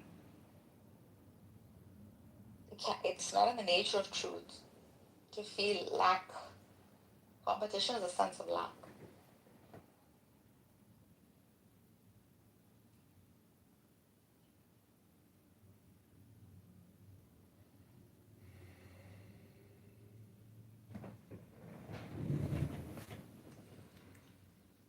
You can be dedicated to one thing, right? There's glory in that. There's like trust in that. Narcissus, you're so good at saying nothing. Because it is all nothing. No, it's because you're just like, I don't know. I worry about you, like the amount of time you spend on this app talking. It's worrisome. I'm just expressing my thoughts. Right. Are you prepared? Are you prepared though to receive the final revelation? Wow, that's a good question. What is that? It's the tarot. I'm gonna read your 4 tarot cards. Go ahead. Oh, come on. I'm sure when he said the final revelation, we all had something in mind. Like it was like, this is it, man. Okay, Go ahead. you are the star. Repeat after me. All your dreams are coming true. All my dreams. Creativity. Creativity. Opportunities. Opportunities. Renewal. Renewal. Hope. Hope. Faith. Faith. Aquarius. Aquarius. Air. Air. Air. Oh, air. Air. Yes. Yes. Yes. Do you have faith in the fulfilling of your dreams? Yes. Yes. Disappointment. But tarot comes from the Bible. Disbelief. Faithlessness. And insecurity. Number 17, the star.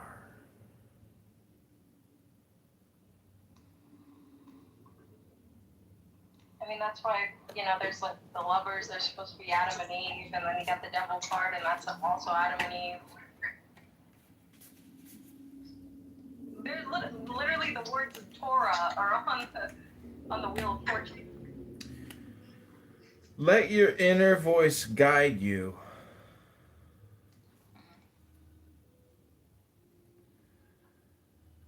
Intuition, divine truth, emotional stability.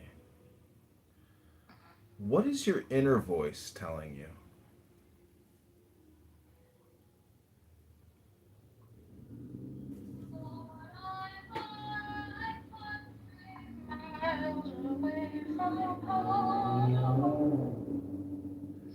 Know and understand your deeper values and beliefs. What do you believe about the world?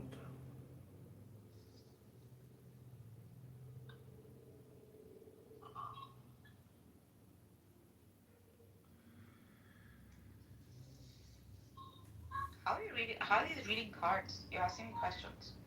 Yeah. What the hell? What do you want to express? Myself. fall in love with your creativity.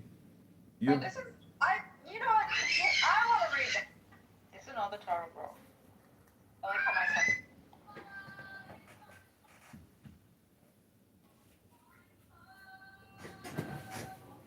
Okay, pick a number 1 through 100. 33. Okay. Yo, no freaking way. I swear that was the number I picked. Okay, this is number 33.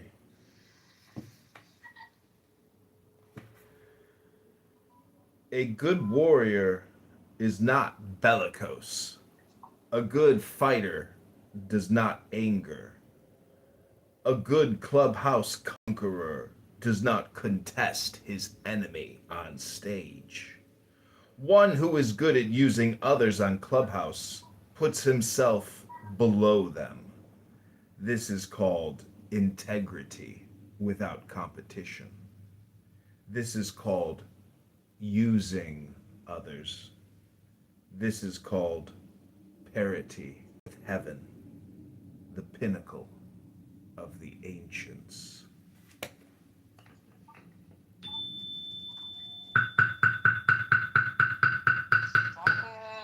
Stop. You know it. She's sensitive. Oh, I forgot. Bro, I love the sound. I forgot What Cora is was here. 17? Okay, 17 from the Tao Te Ching.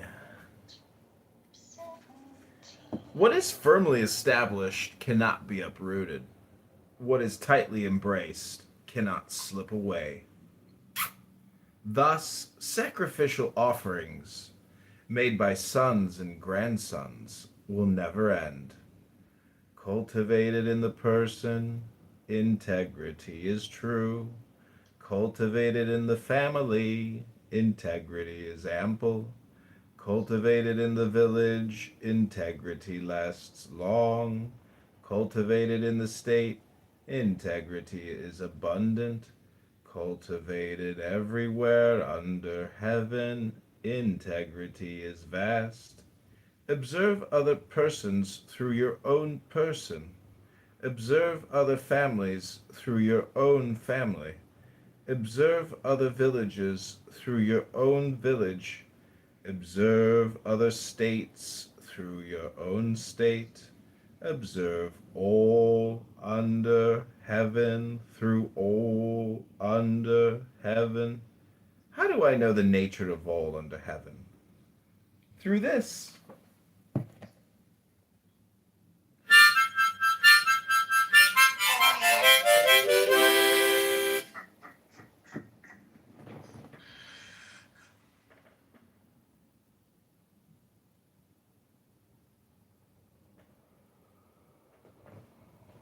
That was great. Yeah, I like those little intermissions. I like the harmonica.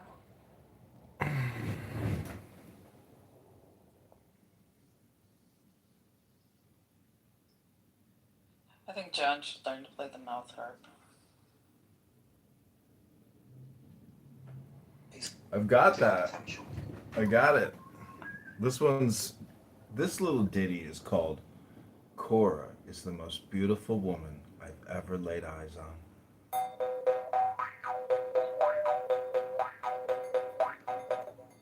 Point of order, moderator, moderator, point of order, moderator, point of order, moderator,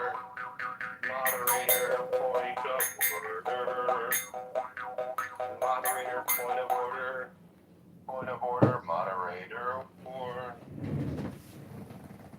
Daniel, did you make an AI of me? I have to see a picture of you. I Did you sent send- you a picture. Yeah, I sent it. Let me look. Hold on. Can you take away my acne? I just moved to Dallas and my acne is really bad now. Send me one, I'll make one. What you need is more sunlight. Make one. And, microdermabrasion, take some hot baths, use a moisturizer, stop with all the alcohol, chemicals. The key is sunlight. You got to get about 25 minutes of direct, intense sunlight. right at about 420. Raise it. No, well, my skin was really nice because I'm from Albuquerque and it's super dry there. And then I just moved to Dallas and the humidity is like 100%. So my skin is freaking out and I'm producing, too much oil for what the climate is. But I mean, it's fine. I'll deal with it.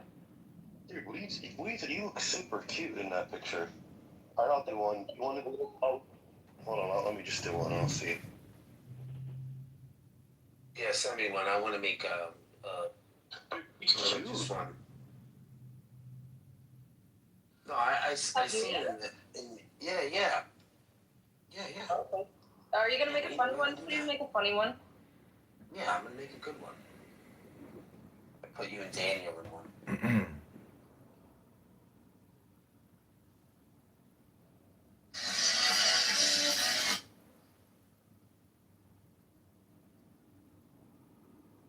Let's see here.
I kind of want to twin with you guys too. I'm not gonna lie. I feel a little left out.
Is anyone talking?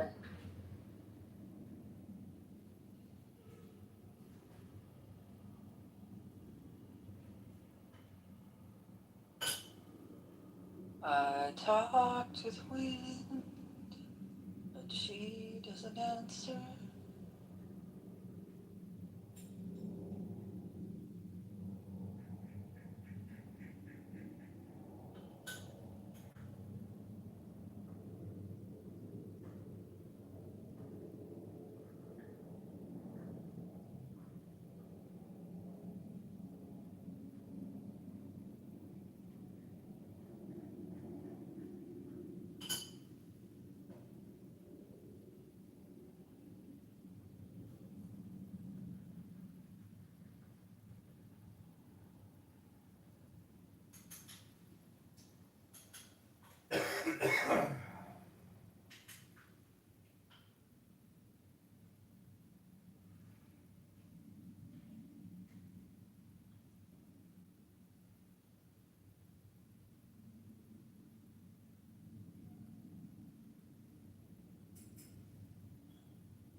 think I need to become a vegetarian for like maybe 3 months. Yeah, I'm gonna try this. Why do you say that? I don't know, it's just you need to try it so then you understand it better. And then you take a decision.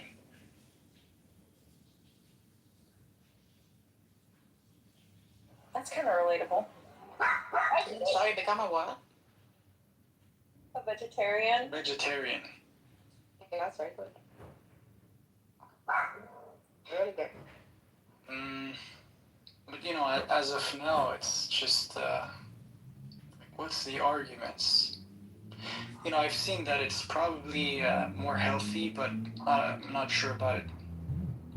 I'll have to see. Like, I'll have to try it for myself and see.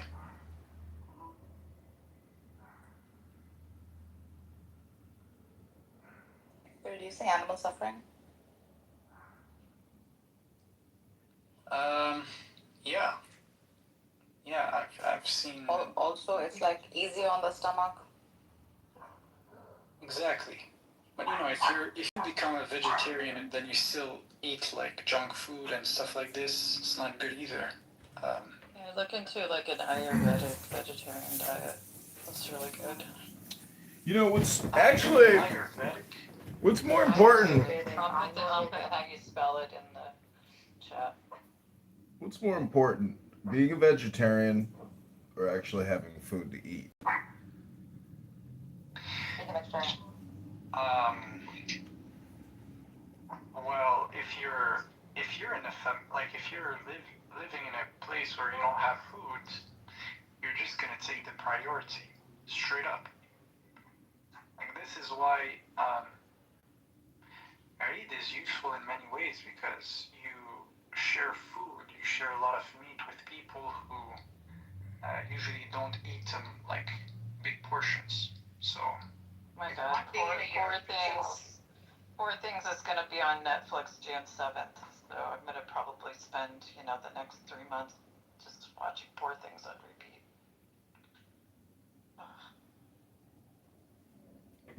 Think about it. You're comparing one day in a year, right? I mean, to like the whole year. See how funny the argument is? Yeah, well, Coming from bias, it's not. Yeah, I see. You know It's what not the Sikhs just like do? one day. The Sikhs supply food every single day. Yeah, the same thing we do. Usually it's every Friday, right? So every Friday, you should, take food and take it to the mosque. That's how it is, The right? Sikhs supply food for humanity, not themselves. Anyone can walk in and take. That's actually better. It's a better approach. Well, you could say that the Catholic Church does also a great portion when it comes to humanity works, and you could say also a lot of Islamic organizations do as much, right? Islamic organizations work only for Muslims. Mostly Christian organizations work only for Christians. And Jewish organizations. No, that's not true. Favorite size. Yes, that is very true. No, that's not true. It is true. Maybe some. All of it is to make tribe more powerful, make tribe increase, make tribe prominent. Yeah, so I would argue Sikhs could do the same thing for their own. Like they don't. They don't. Why are you believing me? It is something we should do it for everyone. So I agree with you. Like I'm saying, there might be organizations that do it for a broader target audience, let's say, but yeah, it's just like that's something to work on. But still, you wouldn't make what they do as something evil when they're helping somebody in their own community. It's also good. It's not. It's only bad. help to the community. That's the problem. That is the problem. You say that all the time. That is the problem. That is the problem. And you repeat yourself on this app 1,000 times a week. That is the problem. That is the problem. That is the problem. Let's be honest. Reading a book here is important. That is the problem. That is the problem. Everybody he's criticizing Marcus. Like, Marcus, you're getting it. I've heard in every room someone has something to say about you. Yeah. What the fuck is going on? She's a polarizing figure. She's not polarizing. Was that Alistair? Alistair, yeah. Yeah, he's just jealous because he's not a polarizing figure. I just want to quote Marcus Aurelius and say, the spherical form of the soul maintains its figure.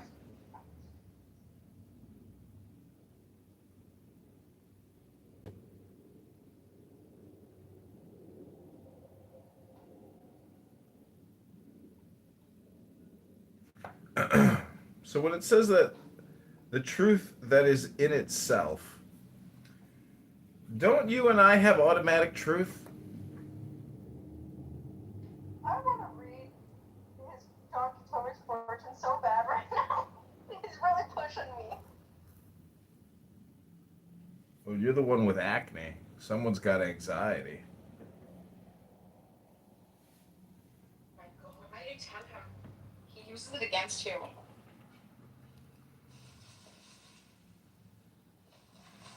All right.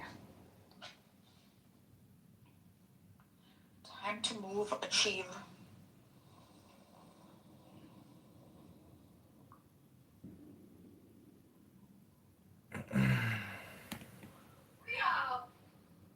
I think Eid al-Adha moves the economy, even the stocks. Well, Rabboni Shalom, the hermit, Moderator, point of order. the hermit. I love this Angel, but I'll do a couple more to see. I think he would be good as a vampire too.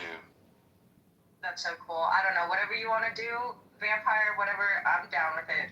It's dope. Angel, how do you feel about your inner world? Wow, moderator.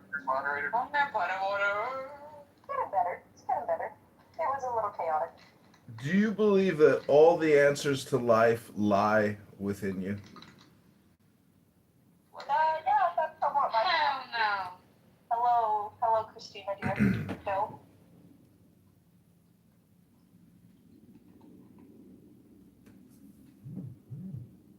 What beliefs keep you in a cage? My body is a cage. Thinking there is a cage in the first place. Right? How can I celebrate the love in my life? Give, and you shall receive. Cry in a pillow every night. How can you accept your sadness and let it go? Crying in a pillow every night. What is waiting for you in your freedom?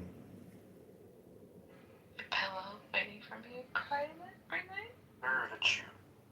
What is right in front of you that you might not be able... Ooh, there was a car accident outside. Uh-oh. Oh, shit. I'll be back. Okay. What is this room? I'm confused. It's just a guy asking us random questions or something? We compare ideologies and ideas and have conversations. I like that.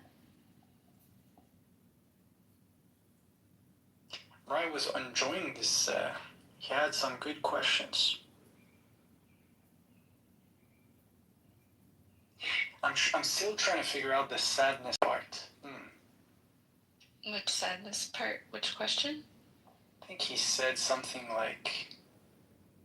Sometimes you gotta be sad, bro. Sometimes you just gotta let it out. Yeah. Sadness. I don't know. It was a good question. I think the question was like, why should you carry sadness in your life? It resembled something like this. So.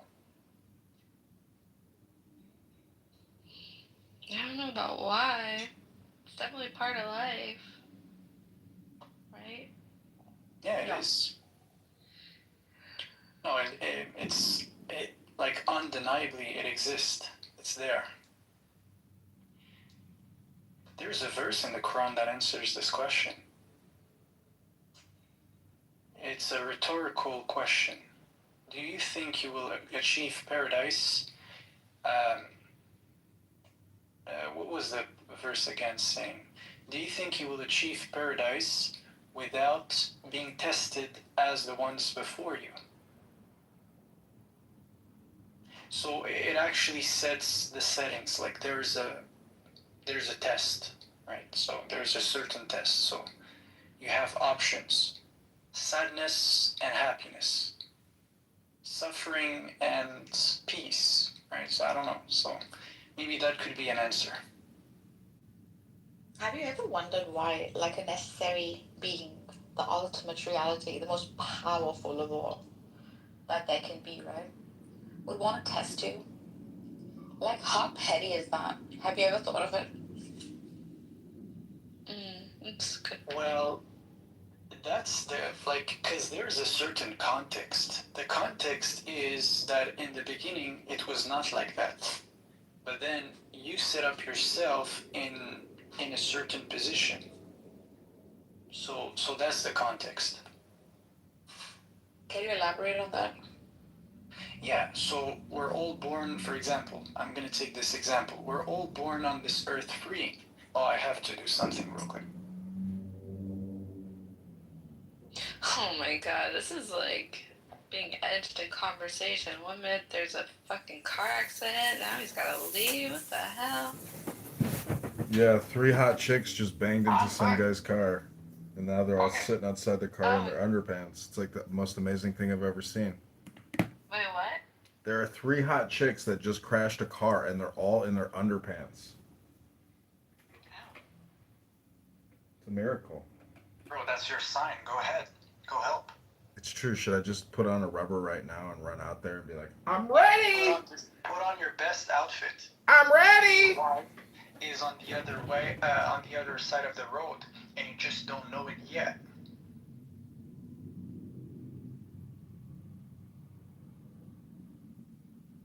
Anyways, what was the point? We were discussing something. Oh yeah.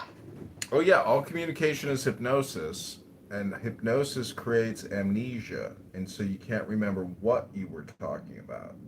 No, I do remember actually. So we were talking about, I was about to give an example, right? So the parable was this. We are born in this world and we are free, right? Now, some people, for example, they could do something bad. Like they could just go out and whatever, just murder someone. And, eventually he's going to end up in a reality where he's in prison. And boom, he's going to suffer there. So I think that's just a small parable to explain, like, oh, yeah? I get the bigger picture. We're here for a specific reason. There's a context. It was not like this in the beginning, right? So I think that's what the Quran is saying. Yeah, nonsense. Can you elaborate on that? How is it nonsense? Answer my question. Why do we need a test when we didn't choose the test? We are being tested, as you claimed, right? Why are we being tested for what? Well, Why am I creating something to test its limits? So the verse was addressing people here on earth, right? So yes, here on earth, we have a lot of tests, but apparently, like, from the Quranic lens, when we were in paradise, it was all good, everything was fine.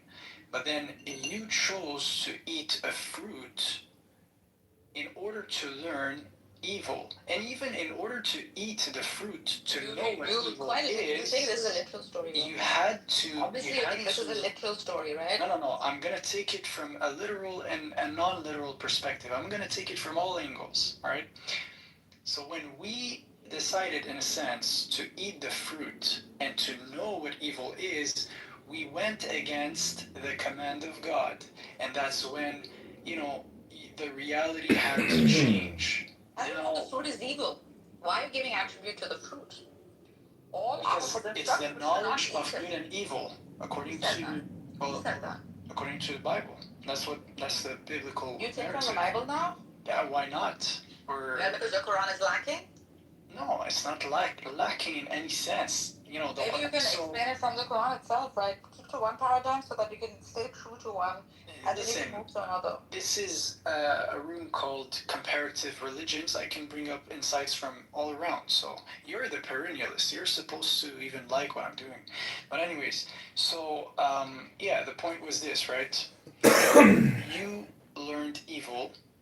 You went against, you know, But I also learned a good. certain command. But I also learned good. So to No, be but punished you for know, learning both good good and was evil. all you knew. Good was all you knew, according to the narrative. That's the point. So in order for you to like, once someone enters sins, that's when he sees the difference. In a sense, he sees the difference between the two states of, you know, being good, being, you know, whatever. Yeah, but God knew that Adam would do that, right? It wasn't his knowledge. Well, you can The say whole this. thing was plotted by God. No, it's The whole not. thing It's was not a designed question by of God. plot. It's not a question of plot. Design. The whole thing was designed by God. It had to happen. Reality It had is to be so. complete. Reality is complete, right? So, but in a sense, we chose. We chose that faith for humanity. The Quran says It was designed for us to choose. The whole thing is known by God, right? Therefore, whether it is in his knowledge or in his act, because he is source, that the whole story was also maneuvered by God. well, as I said, Unless you're saying God is not all knowledgeable. No. So what I said is God made the heavens and the earth complete already. You choose where you want to go. In a Look like a sense, gay, right? retarded This is even why 13-year-old there's this fat boy. What a concept clown. in the Quran about as-sabiqun, the ones who are, you know, in advance. They're literally in paradise before others. Now, how does that even apply Like a gay, if retarded 13-year-old fat the boy. concepts What a that are clown. described are true, right? There might be people in paradise right now. God knows best. Like, you know, that's the point. I'm trying to say, like, the purgatory and all these concepts, right? What does it mean, someone passing time in hell for whatever X amount of time, and other people not even having to, you know, go through this process at all? So there's so many variables to take in consideration, right? So, yeah, maybe some people are living right now the story of Adam pre the fall. Have you thought about this one?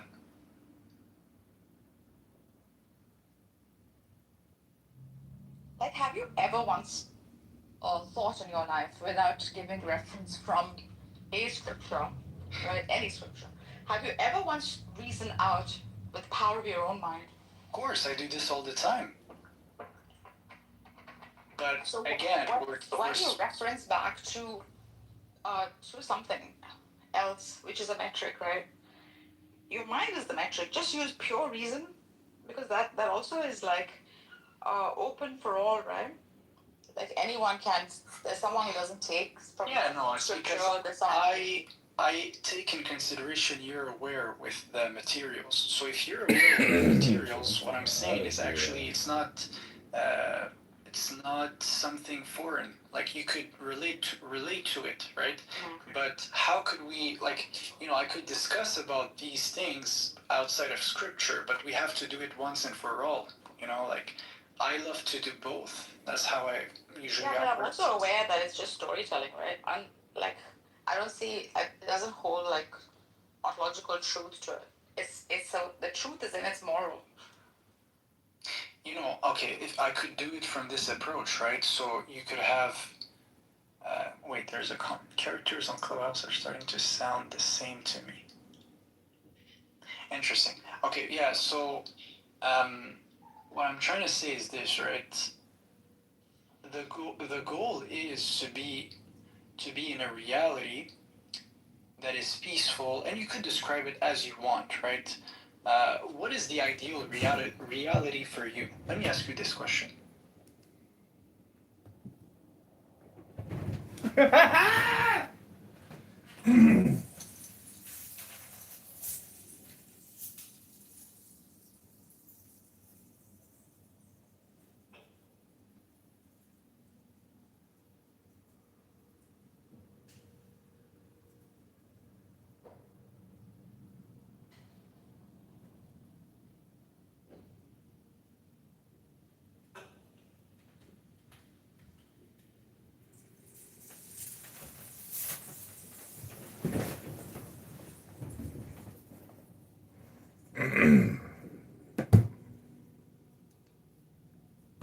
So it's not for me.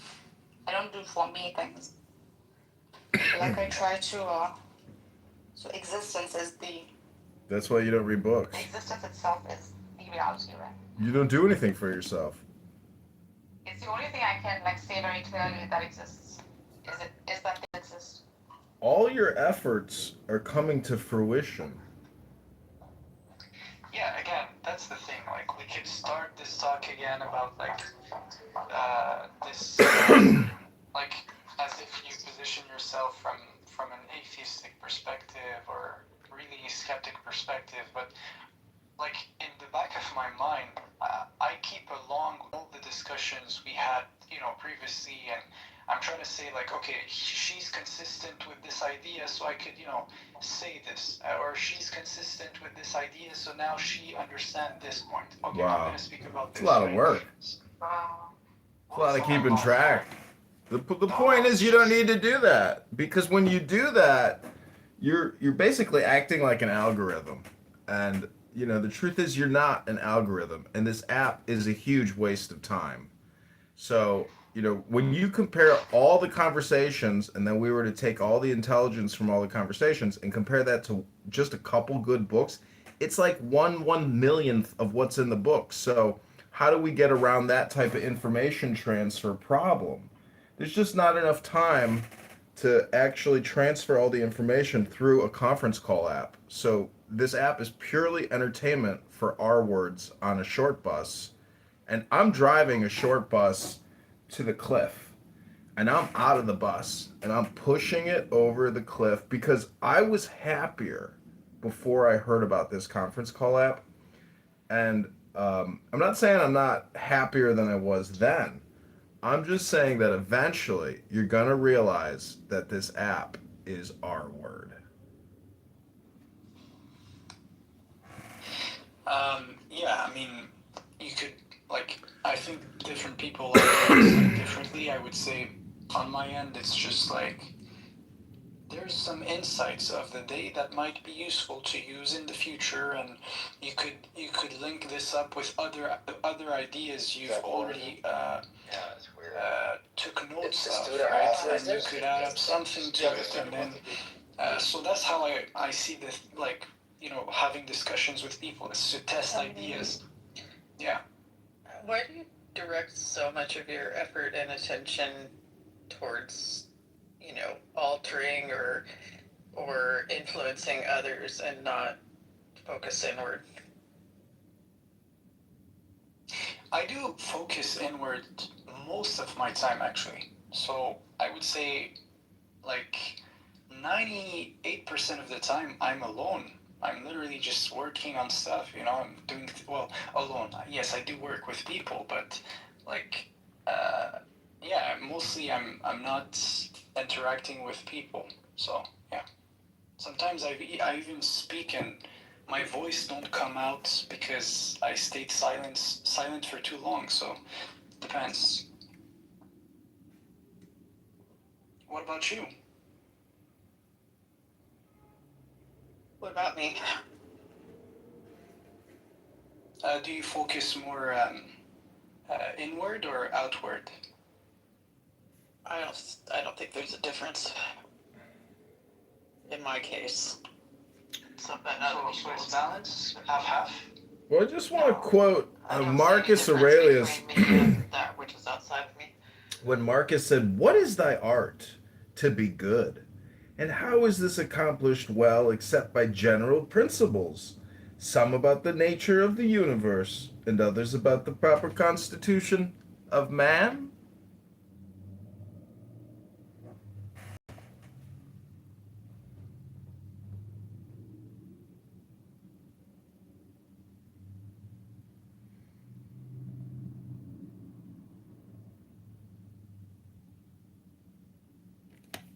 Hello?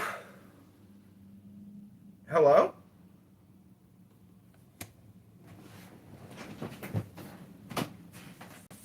You're very faint, Jim. I think the underpants girls have hijacked your signal.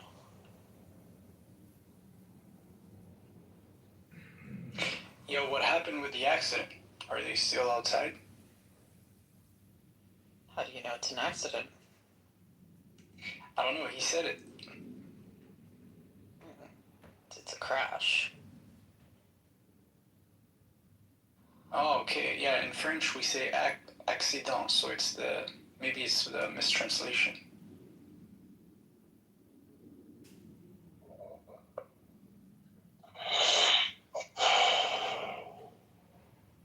Bonjour.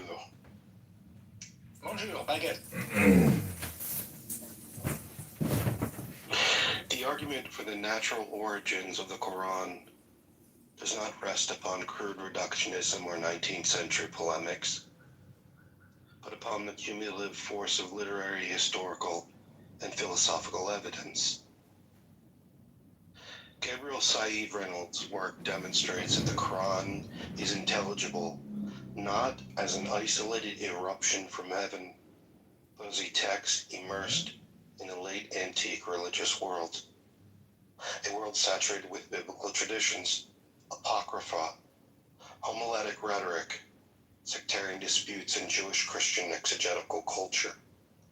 The Quran repeatedly repurposes audience familiarity with biblical narratives, yet it rarely narrates them in full.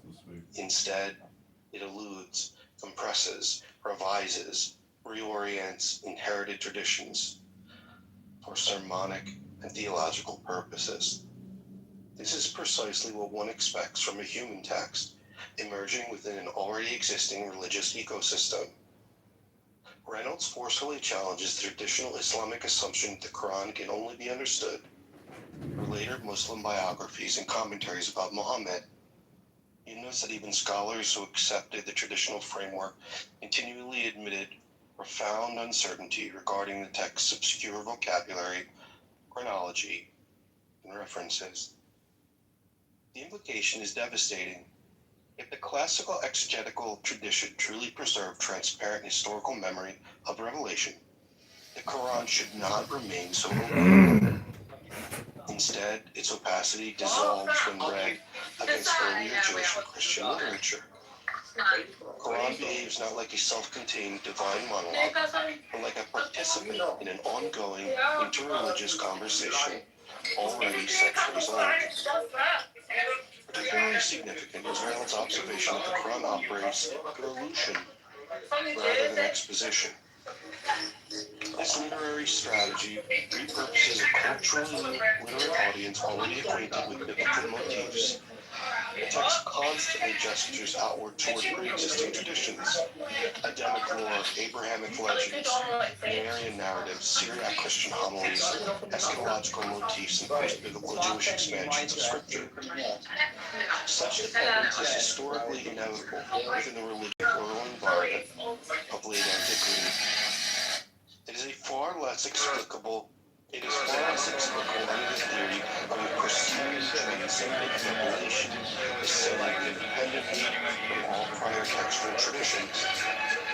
Moreover, the Quran's deviations from biblical narratives often mirror precisely the kinds of transformations found in oral preaching, liturgical adaptation, and sectarian storytelling. Reynolds emphasizes that the Quran resembles homiletic discourse more than systematic revelation. Its rhetoric is exhortative,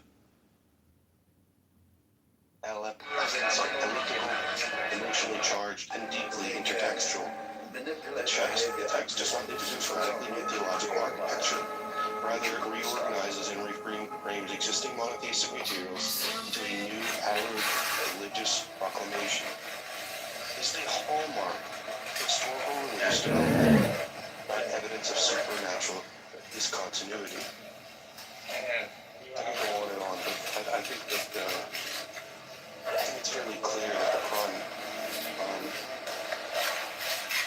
has later biographies or the seer literature, the prophetic biographies of the prophet and the Hadith corpus do not reflect the true history of the origins of the Quran. And the Quran makes far more sense when understood in the context of late antique Arabia. I'll work there, but it should be obvious to you and me that the fantasy that you have. I don't have a problem. I don't have a problem with this actually. So it's because when we're talking about origin, we're gonna give it a different perspective. You're looking at it from the lens of like a historian, which I understand how a historian would think, and that's how they think, right? Corpus or a book that was written in a certain period of time was influenced by the time, right? So, but that's not the claim we make, right? The claim we make is that God, who is all-knowing, he is also interacting with the informations available to man, right? So that includes the biblical scriptures. That includes any other information he deems relevant to transmit. So I don't see a contradiction. That's the point.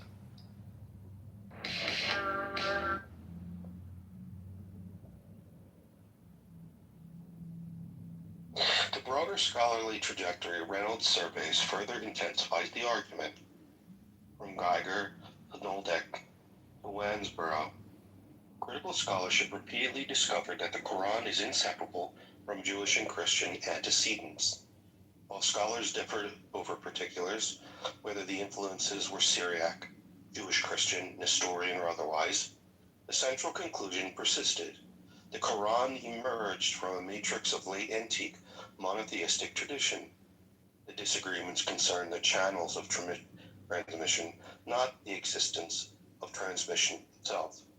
In the end, the naturalistic explanation possesses immense explanatory power.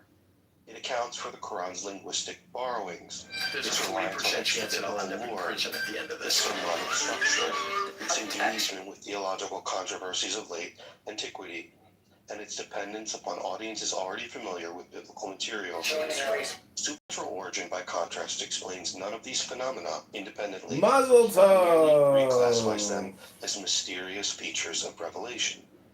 The historical critical method requires no such metaphysical leap. The Quran appears in Reynolds' analysis not as an isolated heavenly artifact, but as one of the late great scriptural productions of the late antique Near East. Brilliant, rhetorically powerful, religiously transformative, and profoundly human.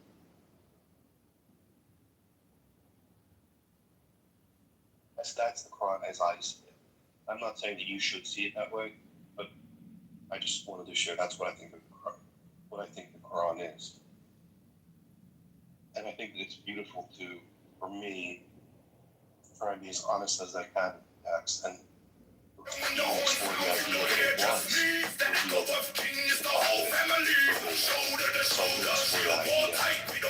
the prophet.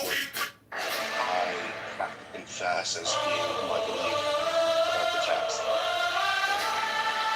And I believe that my argument is going to be far superior to yours, I mean.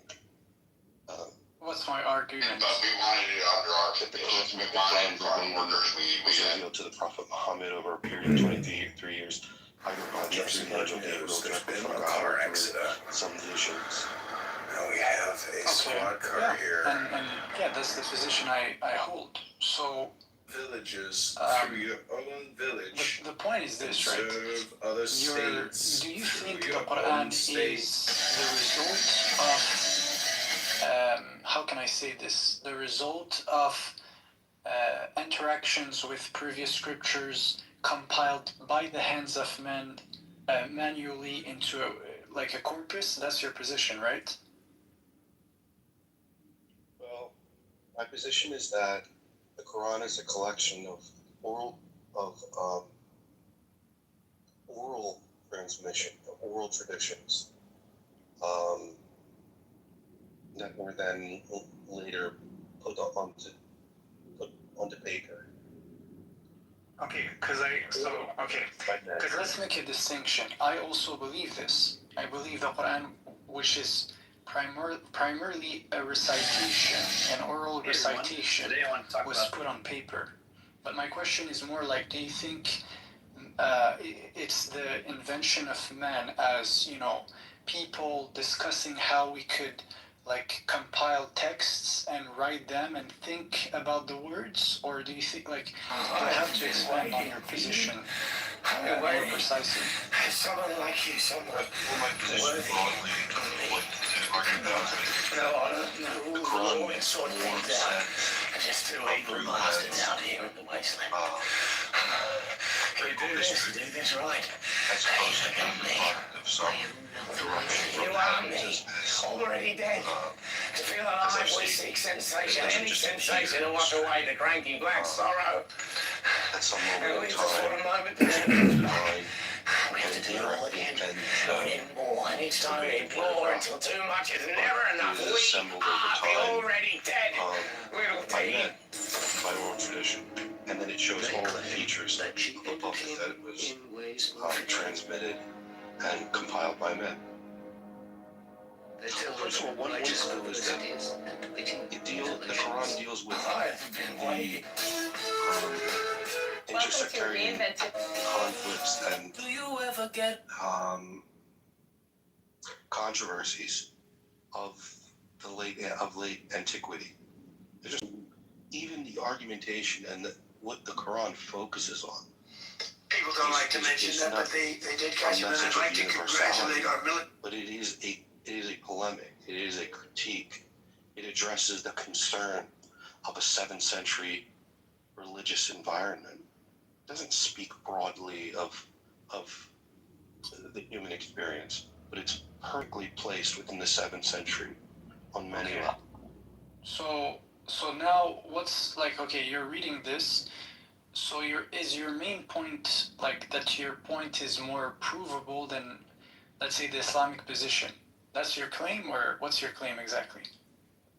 Well, there are many Islamic positions. So like the idea is going to be, it was a critique of your position. So for example, you hold that the Quran was revealed verbatim to the Prophet. To the Prophet, yeah. Like, I say it's tied also, just to make the position clear, it's tied also to eyewitnesses who were present during this time, and they're also documented. So it's not just a theory that emerges, years later. If you know what I'm saying. No, I don't. I think the naturalistic explanation is force one. As I said, I mean, I don't think that you should be compelled by what I think the Quran is. I just think I think that you should be like, I'm just expressing to you the beauty that I think has been in my sort of my investigation. Like, hey, what is the Quran? And so these are the conclusions that I've come to the best of my abilities. Oh, okay, sure. Yeah. Well, it's a fair position. Like, I'm not gonna. I disagree, but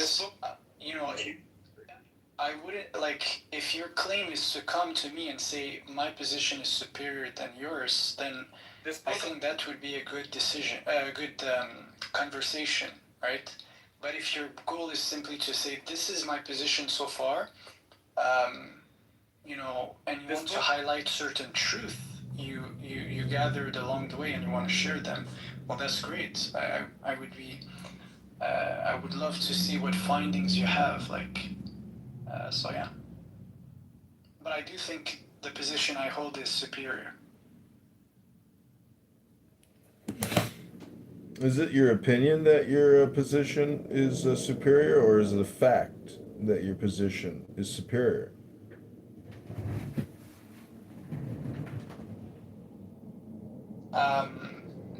I would prefer for you guys to judge. I'm not gonna judge for you. So, because I think that a lot of things I say concerning this topic are facts, but again, I'm not here to convince you. Like, it's up to you to judge whether what I say is a fact. Well, I have just found that there really are no facts. There's only opinions. And most people can't tell you what a fact is. Uh, and so the point is, there are aphorisms and axioms which you could say are pretty irrefutable, and those are rather factual. But most people's opinions on this app are just opinions. They don't cross over into the realm of what we might consider facts. Oh, The supernatural claim collapses under the sheer weight of the Quran's dependence on prior Jewish and Christian tradition. As Gabriel Said Reynolds demonstrates, the Quran does not present itself as an isolated revelation descending into a vacuum. It constantly repurposes an audience already immersed in biblical lore, apocrypha, sermons, and late antique theological disputes. The text alludes rather than explains, because it is drawing from a shared religious culture, unveiling radically new heavenly knowledge. The traditional Islamic claim that the Quran can only be understood through later biographies of Muhammad is historically disastrous. Reynolds notes that even scholars relying on these traditions continually admitted confusion over the Quran's obscure vocabulary, chronology, and references. Yet when the Quran is read against Syriac Christianity, Jewish legend, biblical exegesis, and homiletic literature, its meaning suddenly becomes intelligible. That is not what one expects from a timeless, miraculous revelation. It is exactly what one expects from a human text emerging within the religious world of late antiquity. The Quran does not stand above history. It is saturated by it. Its stories of Mary, Abraham, Adam, Satan, and the cave sleepers are not pristine divine disclosures, but reworked versions of traditions already circulating for centuries. Its rhetoric resembles preaching liturgy more than transcendent dictation. The cumulative evidence points not to heaven breaking into history, but to history producing scripture. The supernatural explanation explains nothing. The historical explanation explains everything. And this is what the thinking man, this is what someone that truly wishes to know what the Quran is, comes to the conclusion of. And someone that wants to hold to blind tradition is the position that you come to, I mean, which is why my position is superior to yours, because it is more cold. My position is extraordinarily without emotion. It's just devoid of it. It is a clinical look at the Quran. It's like just a numb. It would be like an android would be just repeating to you what I'm saying. What yours is a deeply emotional connection. No, actually, no. Stop. Let me finish. What yours is a deeply, deeply emotional connection to a tradition which is part of your identity. Definitely. To change to change your opinion on something that is on its very face false. This view that the Quran is the verbatim word of God would mean for you to change your identity, and this frightens you. So my position comes from a place of pure objectivity, while yours comes from a place of deep, deep insecurity and identity, and that's why my position is superior to yours. No, so actually the thing is this, is that we have minimum two independent traditions that are living traditions that are going back to this specific era of time in history, which is the 7th century. So we come with a certain background where we know the people who were around the time. We documented who they were. We know their lives. we have received whatever things they have performed. So we use materials that are connected to this timeline. Whereas you pop into the 21st century, and you make up a thesis. It's good. You could make it up like as right as whatever you want, but you're an outsider. You're not even connected to this tradition, right? Because you're not even willing to use the traditions. You don't even consider the traditions. So I would say our position is actually way superior than yours. We have the documents, we have the testimonies, we use a harsh method when it comes to filtering information, right? Not saying it's all perfect, but I'm saying we're much more advanced when it comes to that connection between the 7th century and our time than you are. And just based on that, it's a superior claim. Well, let me just tell you the book that I'm reading from. I can give you the PDF. And by the way, it's like this is one of this text I'm reading from, and have take these. Some of them are my notes as well. Is one of the greatest works on this subject of the Quran in Western literature. Period. I can give you the PDF, but I doubt you'll read it or. Yeah, sure. You could pin it here in the. If you want, you can pin it here in the discussion. Yeah. I took notes of the guy's name. You said Gabriel Reynolds, right? Gabriel Said Reynolds, and forgive me. Book is Said. He's yeah. Is he Arab? Is he an Arab? Yeah. Oh, this guy. Oh, I know this guy. So the Quran and its biblical subtext by Gabriel Said Reynolds. Rutledge Studies in the Quran. That's it. That's a really interesting name. Yeah, I've seen some of his clips on YouTube. Yeah, it's hilarious. The book challenges the dominant scholarly notion that the Quran must be interpreted through the medieval commentaries shaped by the biography of the Prophet Muhammad, proposing instead that the text is best read in light of Christian and Jewish scripture. So, I mean, I would say he does. It is the book is devastating to the empty assertion that the Prophet Muhammad received divine revelation verbatim from the Word of God. So he's saying that when we look at the Quran, it's opaque. It's the ambiguity within the Quran and its reliance on other traditions is a problem. It's a problem. The Quran is not clear. It requires commentary. It requires a hadith and corpus. It requires a tafsir.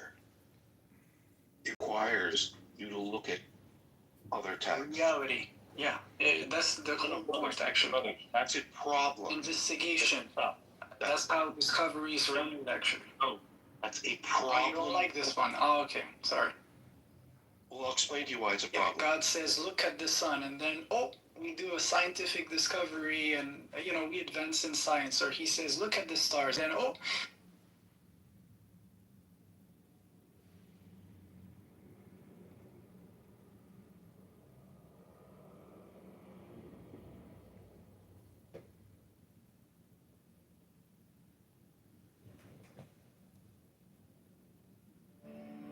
similar for the other element. This is the way in which the names are drawn from the great tablets.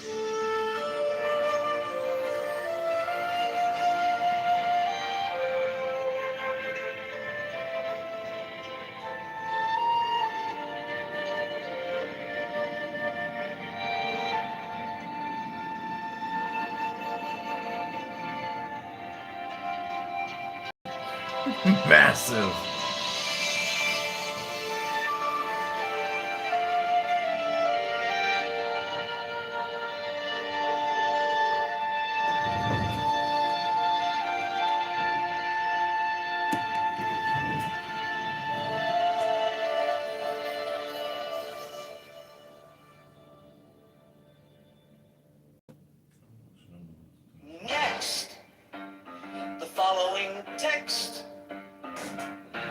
between the points of the pentagram,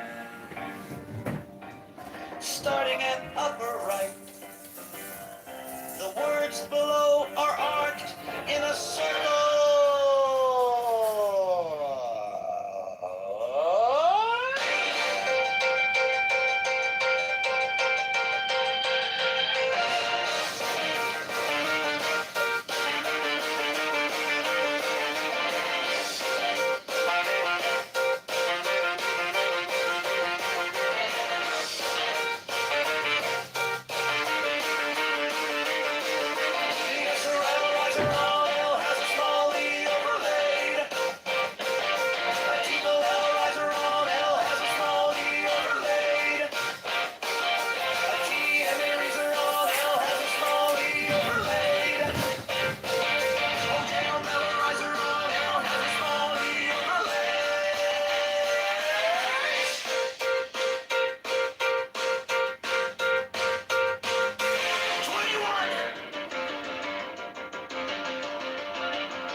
The letters around the rim are Enochian letters, facing outward in the illustration, including the corner letters facing toward the outer point of each corner.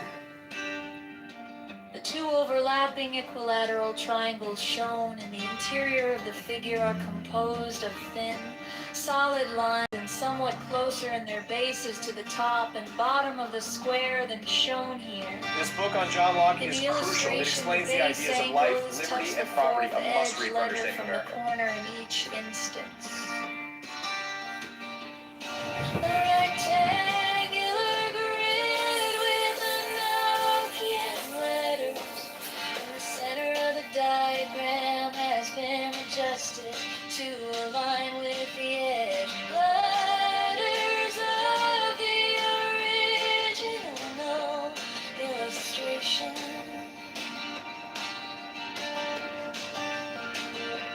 This rectangular grid has its corners overlapping, the lines defining the hexagram in the original illustration.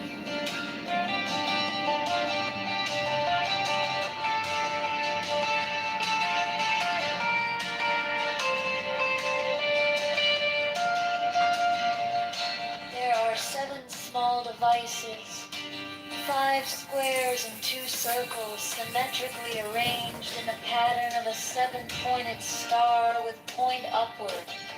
There is no actual 7-pointed star drawn. These devices are all oriented to be viewed from the center of the figure. Their size is about that of 3-edged divisions vertically and horizontally, and their text would be at right angles to any straight line that might be drawn from the center of the figure. There's a wonderful spa out These there. What's devices in have state? been represented by the numbers 1 through 7 in the There's another one. I approximation forgot the name of the mill above. company. Go on. They are separately approximated below, It'll come to me. not to scale. So I would just say this for the Floridians in here. I know y'all think you have sunsets. No. See, God paints the sunset in Arizona, like a masterpiece compared to any normal sun. Yeah, I'm a little concerned about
implying its audience already knew Jewish and Christian traditions.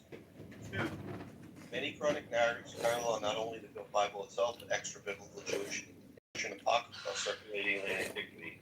3. The Quran's literary style is highly elusive and sermonic, resembling late antique homiletic preaching rather than direct historical narration. 4.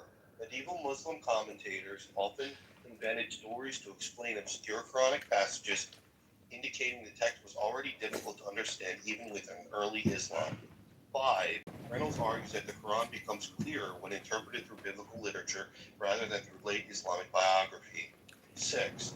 The Quran presupposes familiarity with Syriac Christian, Jewish, exegetical, and apocryphal traditions widespread in the Near East. 7. Critical scholars repeatedly found that Quranic material reflects existing late antique religious debates and theological controversies. 7. The Quran frequently retells older traditions in abbreviated or altered form, consistent with oral religious transmission and preaching. 9. Classical tafsir often derives Muhammad's biography from the Quran itself, meaning the biography cannot reliably explain the text historically. Mine is the head of the hawk. Abrahadabra. Concluded that the Quran emerged from And a broader ends. religious environment of late antiquity rather than in isolation. I bear the rose and cross of life and light. Loan words and concepts traced from Abrahadabra. Syriac, Hebrew, and other Near Eastern religious vocabulary. Giving the sign that each Abrahadabra. Some prior traditions is cumulative, Remaining in the systematic, sign. not occasional or accidental. The invocation concludes. Therefore I say unto thee, come thou forth and dwell in me, so that every spirit, whether of the firmament, or of the ether, or of the earth, or under the earth, on dry land, or in the water, or whirling air, or of rushing fire, and every spell and scourge of God the Vast One, I be thee. Abrahadabra. The adoration. Impromptu. We say it's a revelation revealed, and we have preserved it, and these are informations of men we have, right?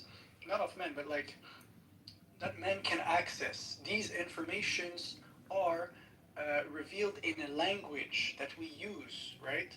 So what's your point? I don't see a contradiction with my claim. Explain yourself.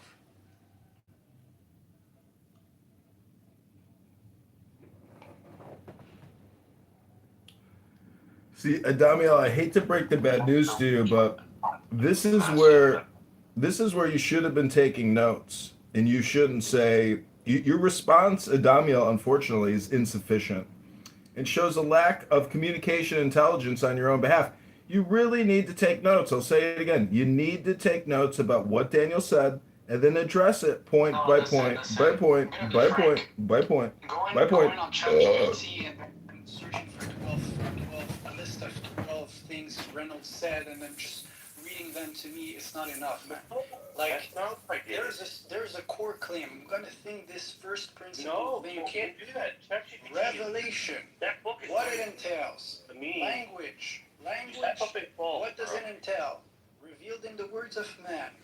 You coming to me and bringing me, for example, one argument, even one, that says it has Syriac loan words, therefore it's not a revelation of God.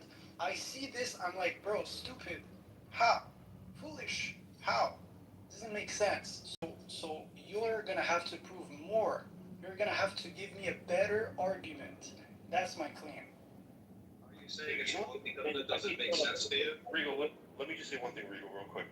First of all, I mean, you understand that I'm operating behind a paywall, meaning that I had to buy the book.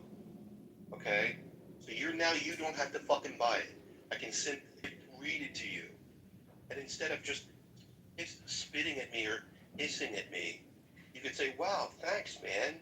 You know, that's probably $100 academic text. It's one of the most, maybe you didn't even realize it's the most prominent academic, critical, historical texts on the subject.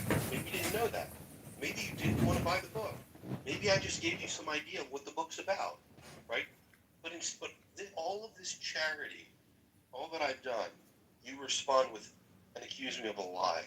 That I went on I don't accuse you of a lie. I went on the chat GPT. Stop. That I went on the chat GPT and asked it to generate 12 or give me some bullet points. Give me a break, dude. Yeah, so it appears as something like this, right? But anyways, I'm just gonna say this. From so ChatGPT can use an academic copyrighted book.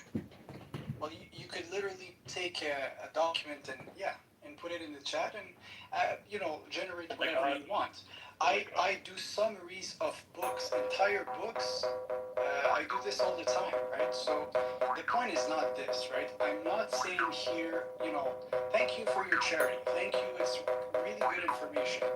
What I'm saying is this. You come and you try to disprove something. You try to prove a point, actually, right? Now, in order for you to do this, you're going to list whatever arguments you have. If I hear even just one argument out of the 12 things you've listed that does not make sense, I'm going to point it out to you. But bro, you're really not saying. Can't I do this? Like this is logic. He critiques books and which is like subjective. Yeah. And then What? use that as an argument against somebody who has a subjective view. Well, great. In the bookstore, there actually is an aisle called critical analysis or critical, critique or whatever it is. But it's books about books. He's not taking an objective.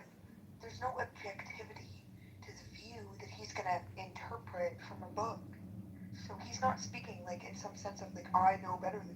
Well, He's speaking in the sense that he interpreted. I just look at this. Subjectively no more than the person that he's arguing. We got it. But what I'm saying is, as somebody who's not a mod and is on stage, if I was a debate coach, Daniel just fucking mopped the floor with Adamiel's head. And Adamiel's, I think, honestly, recovering from having his head stuck in a bucket and used as a mop. Walked into the room and heard this guy. Oh, no. You never addressed even one thing he said. You never addressed even one thing he said. You didn't respond specifically about one thing, sir. Not one thing. Good job, Daniel. Good job. Can somebody bring the fans in to finish drying the floor? Can somebody get the fans from the closet to finish drying the floor? Thank you. Okay, so my precise point was this. I'm not going to answer to 12 points you're going to throw at me in the face, all right? What I'm going to do, though, is take the last argument you mentioned, right, and try to see what's the connection with the initial argument, which is to prove you're trying to prove that the Quran is not a revelation from God. So remember that place. I don't see the connection there with your last argument and the initial claim. Therefore, you don't stand a ground. I'm going to dismiss everything. Yes, go do your research and come back, sir. I have poor comprehension. Therefore, you're wrong. Put it in the chat and, stop generate whatever dollar you want. dude. I do Embrace truth. Don't dollar books down. entire Balls books. even say I do it this doesn't all make the time. sense. So Therefore, the point is not this, right? I'm not saying here. that's a Thank you for your clarity. You want me to do the same thing? So your feelings won't allow you to listen to what Daniel's telling you. Observable proclamation. The Therefore, Quran was it's revealed wrong. aloud in the presence of hundreds of living witnesses over 23 years in Mecca and Medina. Point 2. Real-time scribal documentation by named scribed. The Prophet personally dictated every single verse and named them, and these were verified named scribes by names denoted by properties. And then I go and I say to you, okay, Daniel, do something about it. Do something about it. If you don't address my 12 points, you failed. Go ahead. Are you listening? Do you see how low IQ this is? It's not a smart way to have a discussion. It's not. Referencing the greatest critical historical academic fact on the subject of the Quran is Are you in favor?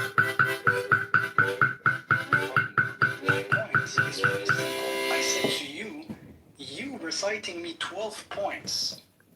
Up to the get-go. Specifically needing one answer to not only all the 12 of them, he asked me if I failed to do so, therefore I will say that is stupid. Look, what I'm going to do instead is analyze just one thing you wrote. If I analyze one thing you wrote, and I compare it to the initial claim, Daniel is here because he wants to disprove the Quran is a revelation from God. Good job. Let's see if he's able to do so with one of his claims. One of his claims was the Quran has one word from other languages. How does that disprove that the Quran is a revelation from God? It actually does not, because you would concede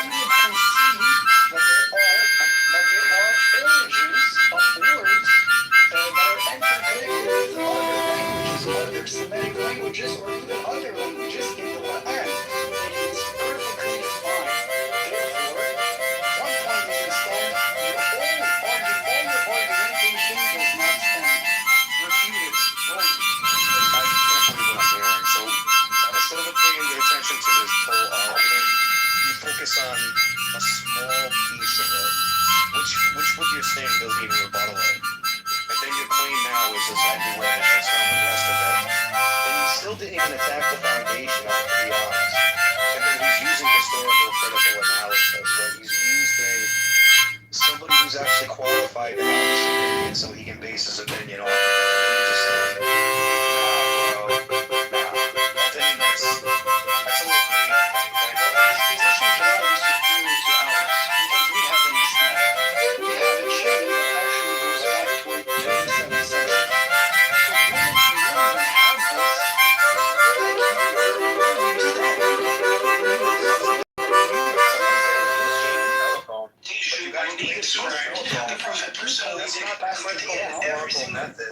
That's not what that is. invent the history yourself. And then you have like the self-soothing, self-reassurance that, well, because my book says this, it must be so. That's all you're doing there, pal.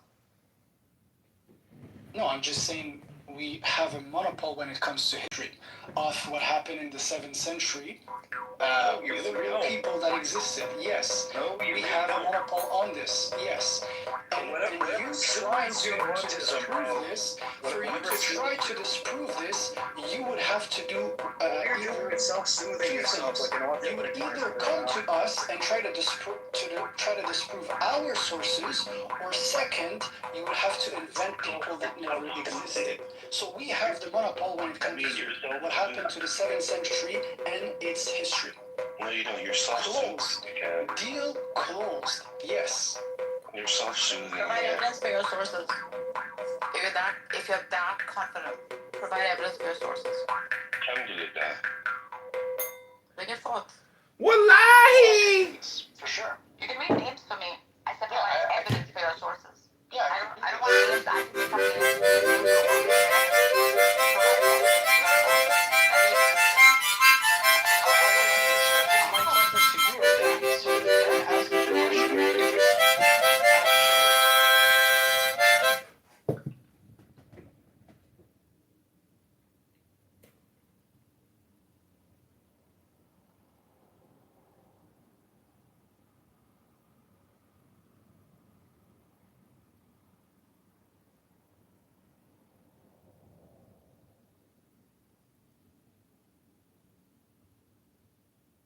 Okay, this is Islamic State Muslim Takeover Hour.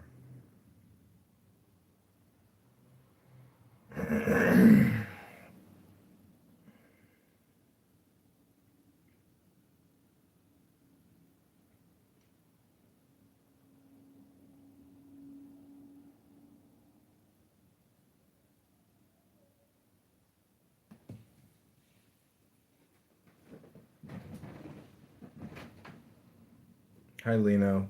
So I'm in a clubhouse room. I just boomed it. They modded me, and so I decided to be a radical Muslim and boom their room. So the algorithm is updating, and they will be flowing back in shortly, I'm sure, to say, why did you boom the room? And I'll tell them that I boomed it because I converted to Islam. This is the Islamic State Muslim Takeover Hour with your host, Chicago mayoral candidate John Kitover, fighting day to day to liberate Chicago from the communist liberal elite LGBTQ black Democrats. It's just a joke. It's not worded exactly the way I'd like it, but really intellectual elite Democrats, and then throw in whatever adjectives. Black, gay, LGBTQ. What happened in this? CRT, BLMDEI, LGBTQ.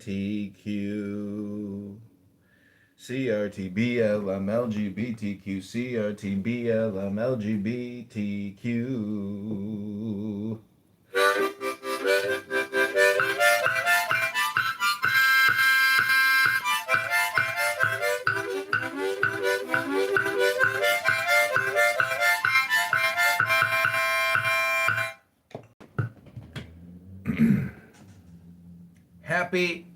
Happy Memorial Day to all you beautiful people out there watching this live on YouTube, listening live on Clown House, and our good friend Lino on X Spaces, our only listener. I hope you're enjoying the show. Alhamdulillah. Wallahi. Alamak. Hey wallah.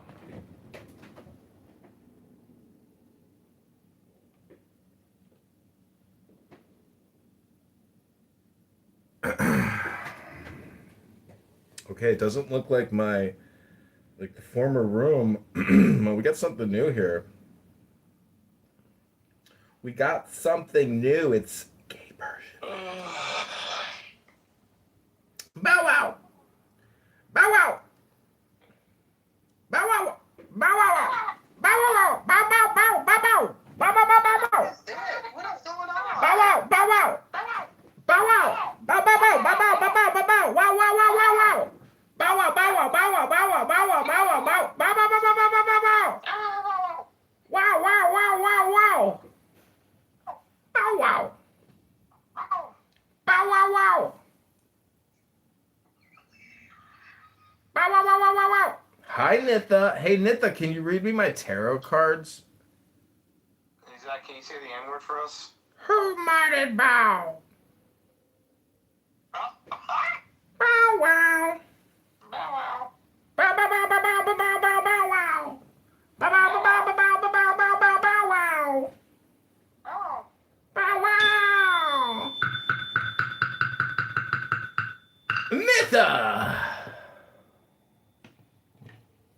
Okay, Bow Wow, I want to dedicate this song to you. Wait, you're a patrilineal Jew, right? So you know about JPAMK, right? Why does that sound familiar? Jewish patrilineal Ashkenazic Mishling Kingdom. Oh, yeah, that's right. In conjunction with Rabbi Shmuley Boteach and the world's most advanced dildo, we have decided to start JPAMK in the northwest side of the Gaza Strip.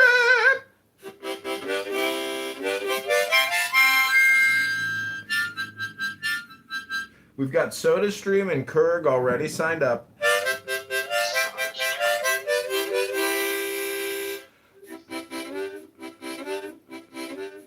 We're only hiring settlers from the West Bank.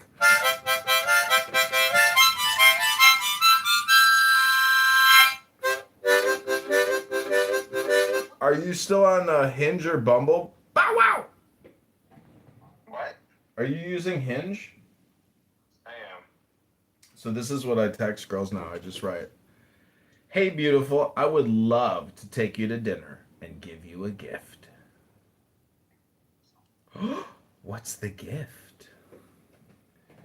Then I just send back credit card emoji and shopping bags. Dinner emoji, rose emoji, calendar date emoji, cell phone emoji. What is your number? Oh my god. I took this girl out last night who was 19, And we get to the restaurant. She's like, "How old are you again?" I said, 43. She goes, "What? When did you first smoke marijuana?" I said, 2006. She says, "Oh my God, that's when I was born." She's like, "I can't go out with you. You got to take me home." I'm like, "Why?" She's like, "You're too old for me." I was like, you're in my, it's in my profile, my fucking age. What the fuck? This is such a waste of time, but okay, great." So I just drop her back off and then I went out for the night. It was like no big deal, but, uh, still rather, you know, like obnoxious, right? It's like a clubhouse room. It's like you go out on a date. It's like coming to a clubhouse room with a chick and you're going to spend hours with that person, you know? But if it was a clubhouse room, you know, they would just bounce and you'd get Irish goodbye quick. And that would be the best way to do it.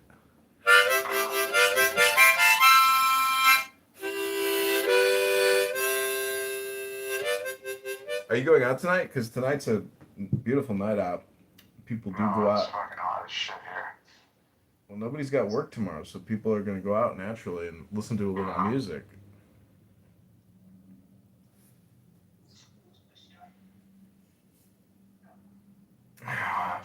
Okay, Bow Wow, let me ask you a question. What are you not seeing that is right in front of you? How can you act truthfully today?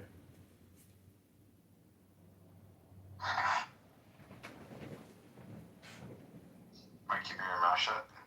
What was hidden and is now becoming visible?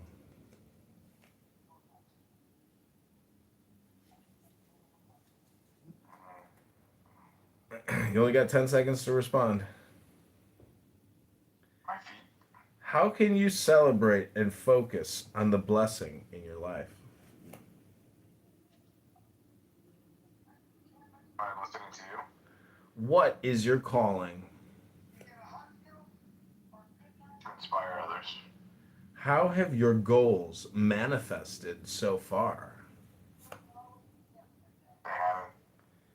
What emotions are coming to the surface? Weakness.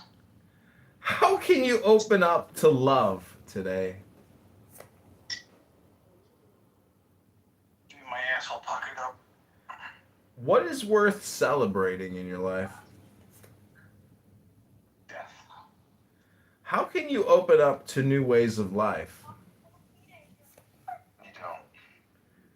How can you accept your sadness and let it go? G. What is your number? What what is waiting for you in your freedom? Got yourself in that fire there, huh? Hey, you gotta get going.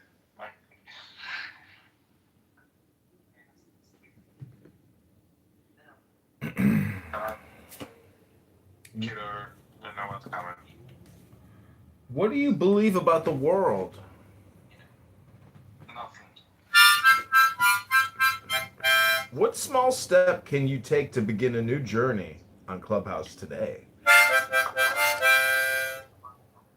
What do you want to express? Are you gonna go out? I'm going out, yeah. I mean, there was only 20 shootings last night, so those are good numbers.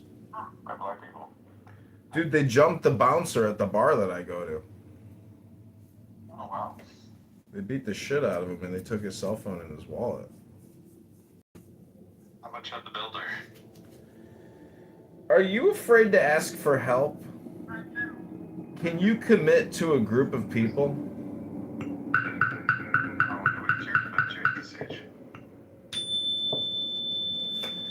What are you afraid to let go of, Michael Braunstein? What are the lessons you can learn from this time in this room here on Clown House? How can you be more generous with the people around you?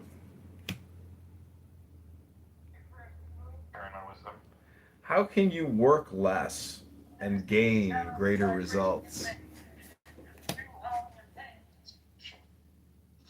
don't know how to answer that one. Do you find deeper meaning in your work?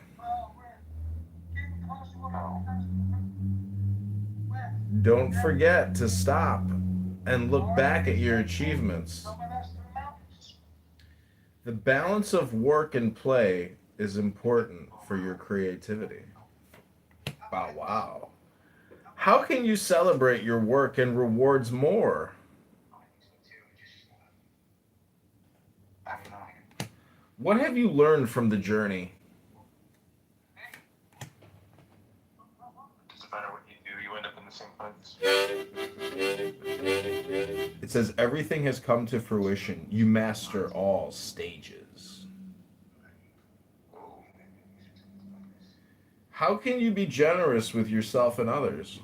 Are you reading tarot cards? Yeah. These Do you are. actually know how to properly read them? I'm doing it right now, bro. You know how to read a book? Good question, yeah. How can you be generous with yourself and others? Be kinder to yourself, and then eventually that transcends to others. You are solving issues in a practical way, Michael. How do you approach your dreams? By just allowing yourself to exist and just live in the here and now, not in the future or the past. Take a practical approach and you will succeed. Efficiency, hard work, responsibility.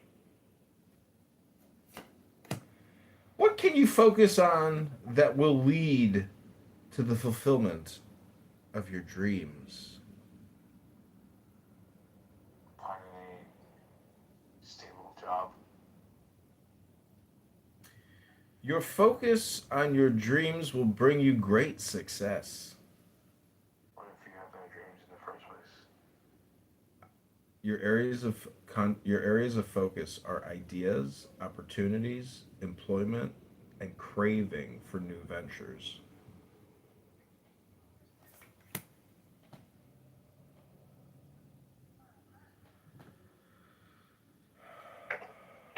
Rugged tug is not anything? How can you receive more prosperity in your family? I don't know if I can. I think I'm good. I don't know how to answer that one. Focus on your home, your family, and prosperity. Protective, motherly, and generous. In what ways aren't you speaking and acting on your truth yet? Well, I guess we could look at the title of the room. Speak your truth to achieve your goals.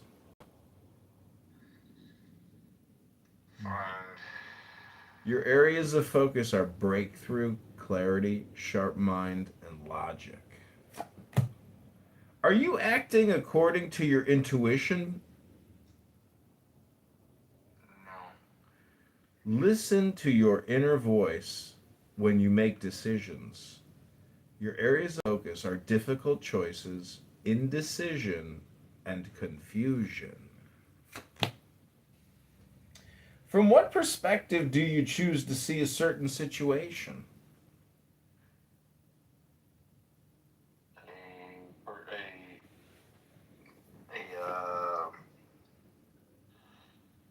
What is it called? Not an realistic, but a pessimistic. You are capable of seeing from all perspectives. Areas of focus: head over heart, discipline, and truth.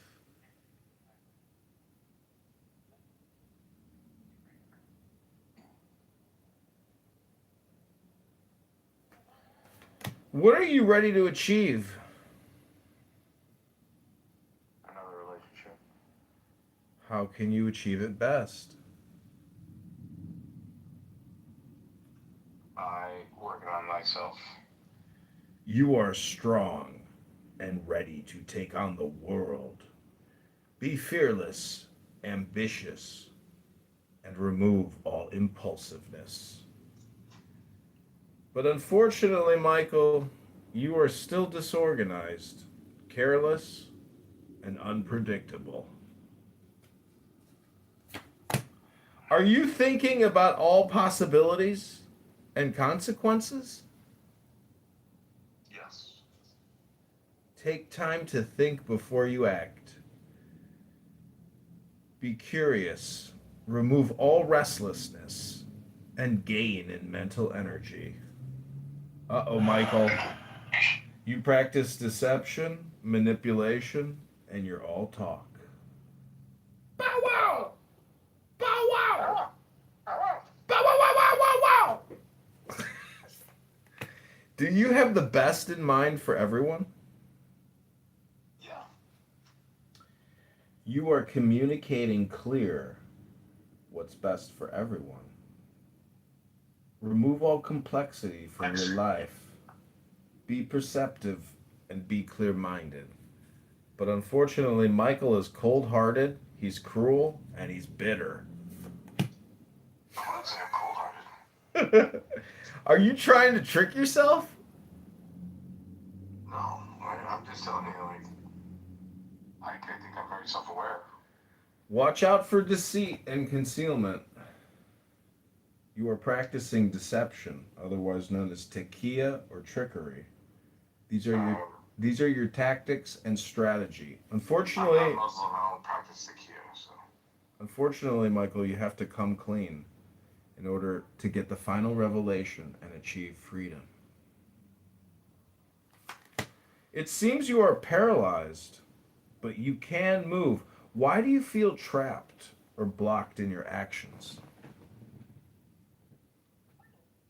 Because I got something going on. Imprisonment, entrapment, and self-victimization. Michael, you need a perspective to achieve liberation and freedom. Have you read the Tanya by the Alter Rebbe? Tanya? No, I have not.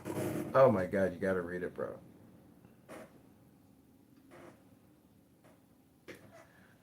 Really gotta read it. Okay. Why do you worry so much?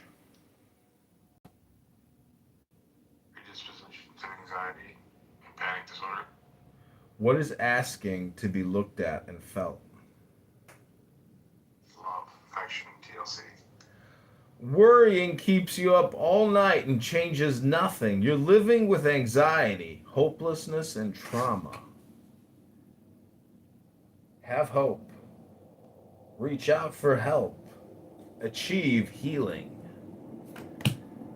Can you surrender and trust that better times are coming? No. AI is upon us. It is finished, for better or for worse. You are feeling failure, defeat, and even backstabbing. But don't worry, Michael. It can't get any worse. Only upward from here. Then you will achieve your inevitable end. Are you holding on to grief and suffering?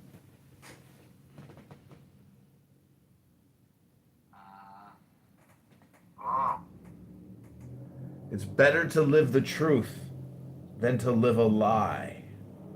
Are you suffering from heartbreak or grief? Yeah. Be perceptive. You are on the road to recovery, but you must forgive and move on. How can you take some time off to contemplate? Anybody else give you like church show up? Take time away to change perspective. Answers are coming. You need rest and restoration and contemplation. You're stressed and burned out and suffering from restlessness. What are you fighting for without consideration?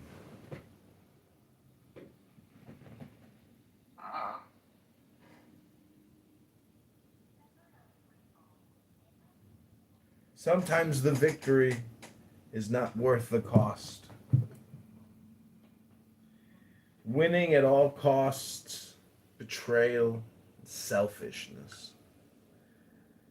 Michael, you're suffering from lingering resentment.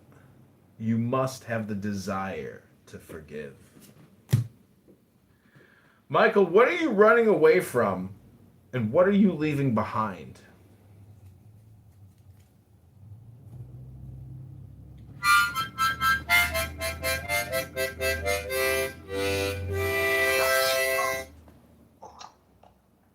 Alright.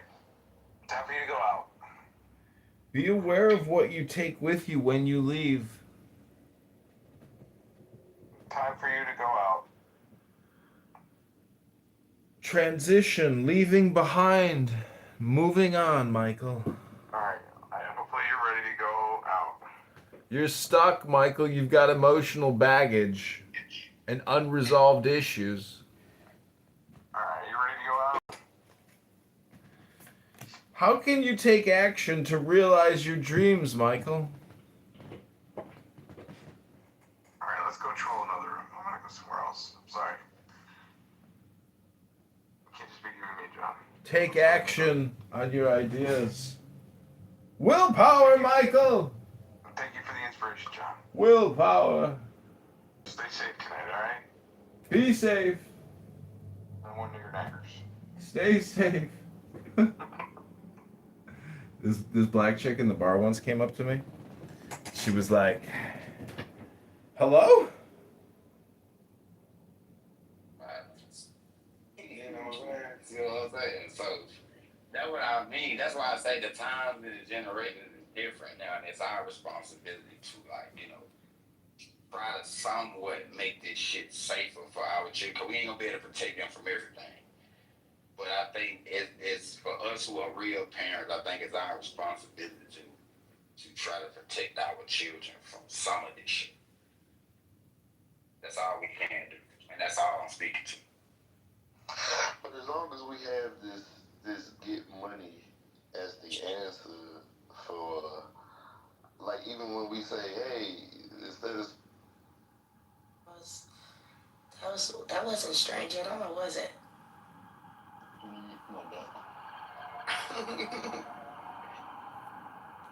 I'm being sarcastic, that's it.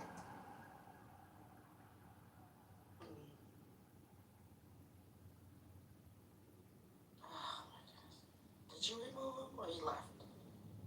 No, he left. I didn't remove anybody. Because he's like away from...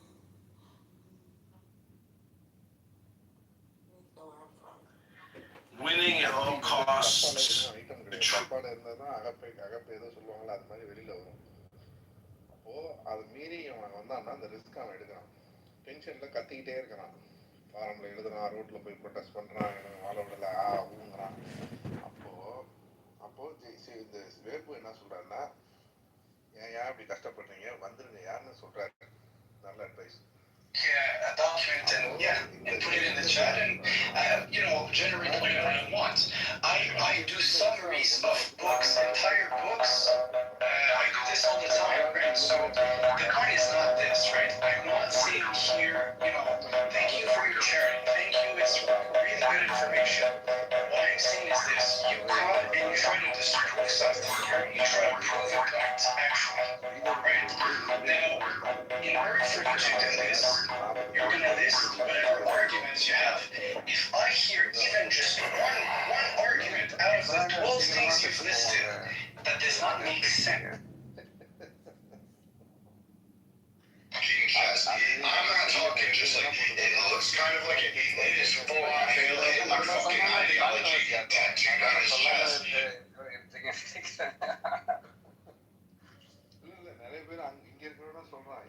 You're exceeding, you're excelling. You're feeling great. I just don't know what. Jefferson Park news, there's been a car accident. Hey everyone, today I want to talk about this book, 25 Zen Essays by R.H. Blyth. Hey everyone, today I want to talk about this book, 25 Zen... Hey everyone, check this out.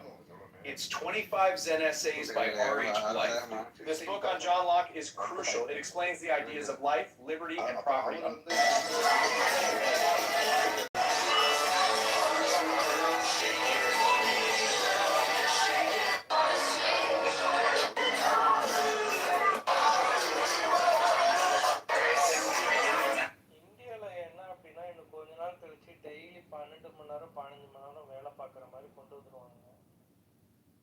Already வந்துட்டு திருப்பியும் back அடிச்சிட்டாங்க. ஆனா ஆமா அது வந்து நீங்க government நீங்க எல்லா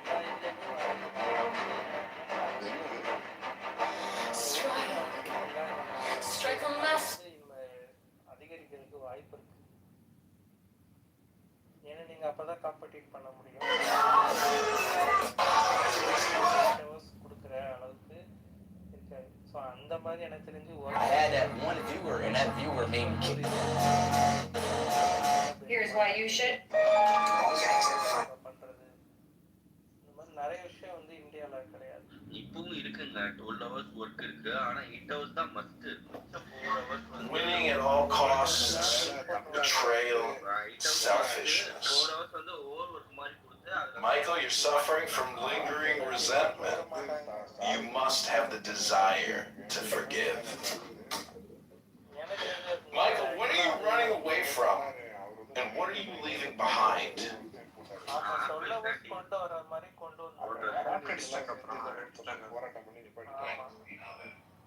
ஆப்பிளோட ஐபோன் வெளில கொண்டு வர பார்த்தாங்க. There you stay right now, Shadow. Holy shit, okay? Well, look at it. Okay.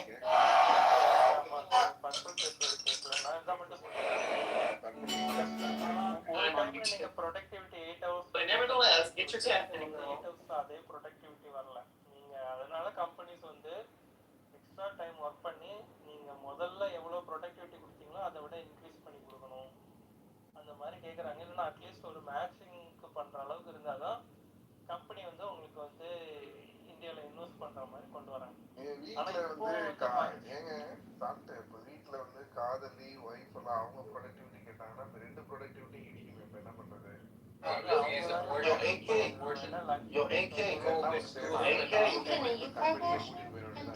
AK, what I'm talking about right now, because they cannot catch it, I'm gonna tell you and Jesus followers, like Jews and Greeks and Romans, right? But they also have proof that already மற்ற ஸ்டேட்ஸ்லாம் இப்போ வந்து canting பண்ணணும். அதெல்லாம் வந்து தமிழ்நாட்டில் follow பண்ணிக்கலாம்.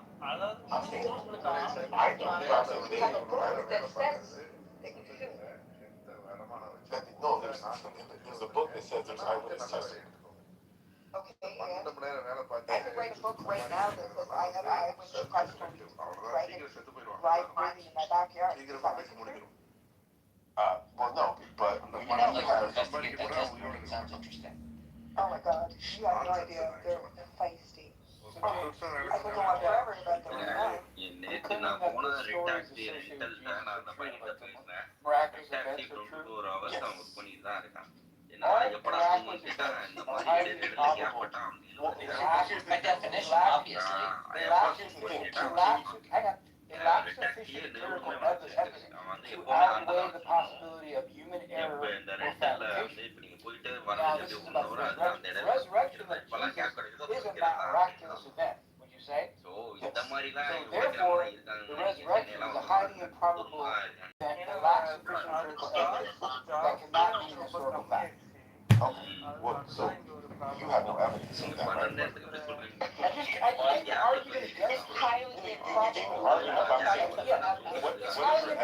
So the evidence that I have to the contrary of a human being being dead for 3+ for even 1 day plus for 24 hours, right? Is not returned. It's some sort of doctoral, like medical Here's the thing. You don't know serious reports after the death. Well, I'm asking, are you presenting evidence or are you presenting a theory or an opinion? Let's just assume they knew how to check a pulse. Okay? Sure, say he's dead. Elvis was dead. I'm serious, he was. So yeah, so but I actually think you actually need more faith to be an atheist than you do to be a theist. No, you know what? Not after Elvis. Okay, so whenever I was a baby, Here in Words about the minute. I resurrected 10 times because I used to. But wait, when you say you need more faith to be an atheist, that makes faith sound like something bad. Well, no, I just think like to believe that this world and the construction of this world and relationships people have and the order of DNA and everything put together is so complex and perfectly organized and everything's not perfect by anything. But anyway, my point is to believe this came from some random explosion and everything just happened to work out. Well, now you're on a tangent. So you're going from human fallibility. You're going from human fallibility. Who wrote it down? Yeah, in fairness, James, I agree with you in principle, James. I think that going to God's existence was a little bit different because they're talking. You could believe God exists and be like a deist and not think that, miracles happen or Jesus rose from the dead. So that might be a slightly different point. What is it slightly? Commerce, why'd you set me down? I was gonna go with What? You know Bob's in here, right? Why you find me? So I asked Grok. How you say you did it? I think I want to go back to the human error thing real fast. I think what we need to do is have some kind of criteria where we establish what kind of testimony we'd be wanting to establish whether something like that happened. Well, especially if it's like an interpretation, subjective interpretation of another's interpretation, like over years and years and years, and just like holding credence to like one original thought that is, these ideas of miracles, and we're getting down to like some sort of criteria, which like we can just spell them. The story they've been telling at least has been consistent for 2,000 years. Regardless of what actually happened, their sense of what happened and how they discuss it, that is true to them. That's exactly what they're saying. But I just meant in general, though, like if someone has a miracle claim, like what would be some criteria we would want in terms of the testimony to assess whether or not it's credible? Yeah. Moderators, I'd like to be put in the queue. That was a question, though. I'm sorry. I was saying, what kind of criteria would we need to establish that way you would propose? Got it. We heard that. Moderators, I'd like to be put in the queue. This is Ein. I asked Grok, give me 3 Bible verses that prove Christianity is good, wise, and intelligent. Ain is, mix it. I can touch it. Hold on, Ain. Go ahead, mix it. Yeah. I would want a couple things. I would want public death. I would definitely want that so that everyone could mark the date. I'd want a clear, burial, an acknowledgement of death, recognition from the family, not like a faked body or something. Yeah. And then I would want, a few days later, some kind of a notable event that then I would prefer, a large group of people all there from, different communities and families, recognizing and acknowledging the miraculous event, and then preferably some of those being written down contemporaneously from alternative sources. That would be my idea. You just described the gospel, the Christian situation. I know that the Christians You look like a gay, retarded 13-year-old fat boy. What a clown. I think those are good criteria to mix it. I'll just say, because you started off with talking about public death and burial, and then it kind of shifted to miracles in general. Are you talking about specifically for resurrection or just any miracle claims? Against the death part wouldn't be relevant. No, against the claim of someone dying and coming back. Oh, okay. I'd want to witness the death and publicly and have some records of that. It would need to be notable because otherwise why would anyone keep track of a particular death? And then I'd want the later, event with contemporaneous, contrary sources, saying different perspectives, even arguing against it. I'd love to see dialogue, and I'd love to see different testimonies. Right, Yeah, and then even then, biblical things are not written by a specific person. You don't know who it's written by. Well, we know who wrote Paul's letter. These are some objections. Yes. Yeah, I know. But even then, as a whole, you have different testimonies from different people, and who exactly wrote the whole of the Bible. Let's say fucking Abel did it after he died. That would have been miraculous, right? Or Yeah, we have no reason to think that. That would have been fucked. Yeah, it would be. We have no reason to think that. So, that makes it. It sounds like the first couple of those are probably fulfilled, right? I'm guessing you would dispute the second part with the enemy testimonies and stuff like that. But you would agree that Jesus had like a very public death and was a prominent figure, right? I would agree that in the narrative we have that is constructed after his death, there is a placement of him as a big, public, important death. Yes. Yeah. I do not say that that's necessarily what happened, because like after the fact from 12 guys growing a story and then Paul running with it, there's a bit that I would critique. But like I understand how the Christians see it, and I don't think that it's like unreasonable for them to say, look at all these competing testimonies over this miraculous event with, you know, a notable death, which we would want to prove the coming. I would also say, like, you know, to be broader, I wasn't being glib about Elvis. That is an actual phenomenon of people witnessing someone after the death, making mistakes, and then reports spreading. That does occur, which is why, you know, I really want to review as close to contemporaneous eyewitness testimony as I could. Yeah, but in fairness with the Elvis death, though, typically it's not people who like knew him personally, right? Who report seeing him, so far as I know. Well, that's the thing. Elvis being a celebrity, he was seen by many, right? Yeah, but many people saw him in person regularly. I'm gonna pin it and say that the same way. Yeah, and I know I left and then no one else was around me. Anyways,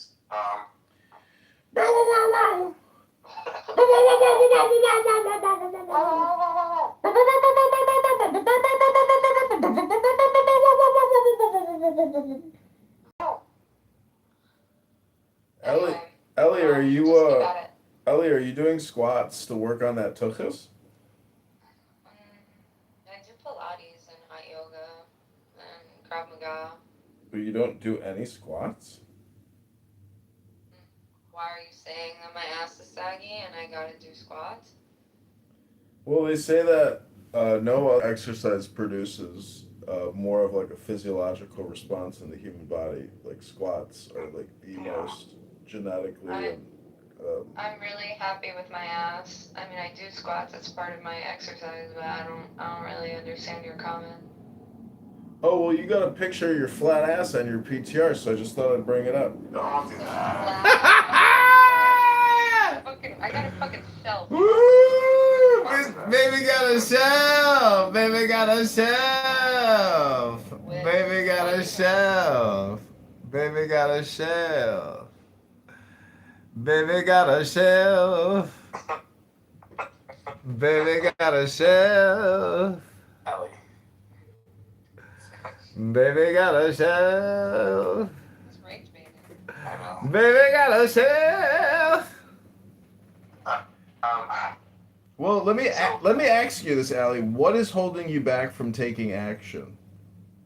What? Whatever you want to do it now. Action, adventure, fearlessness. He's like ready. He gets you like pull in and then like. It's true. I think you're suffering from anger, impulsivity, and recklessness. I'm vibrating shit. I'm tired. I had a long day. Stop it. Well, take time away to change perspective. Answers are coming. I don't care. Wait, How can you take some time off to contemplate?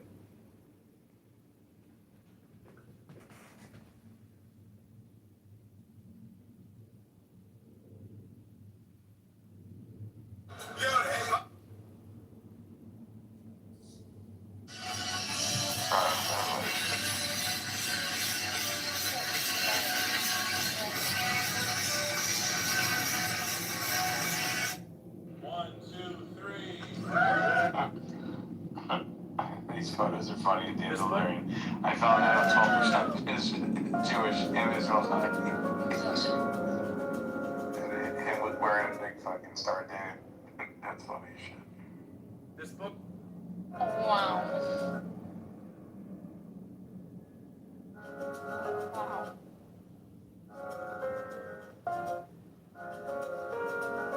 Wowzers.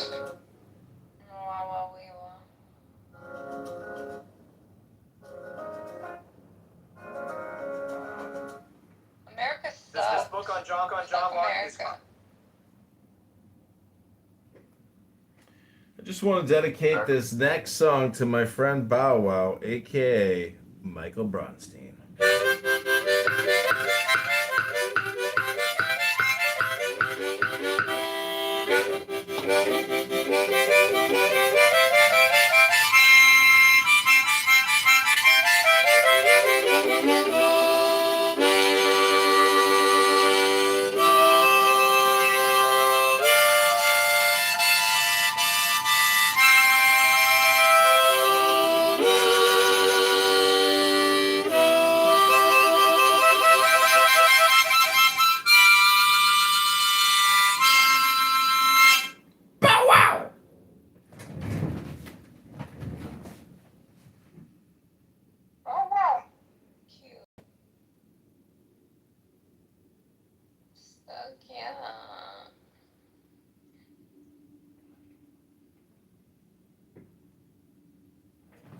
raining and freezing here.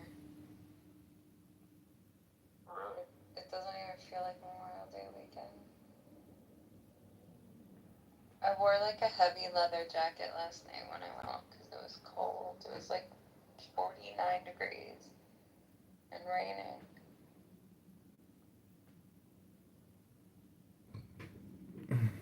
Well, you need to find a handsome shidduch to take you to Oahu to go skinny dipping in the ocean. Your lips to God's ear. Rubono Shalom. Oh, I know who this is. Rubono Shalom? You know who this is? He records stuff and puts it on YouTube. He's Edmund.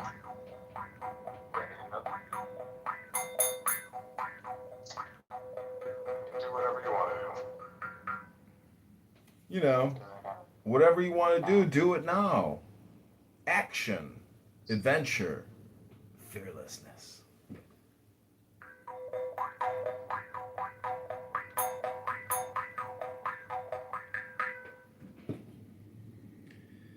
They kicked me.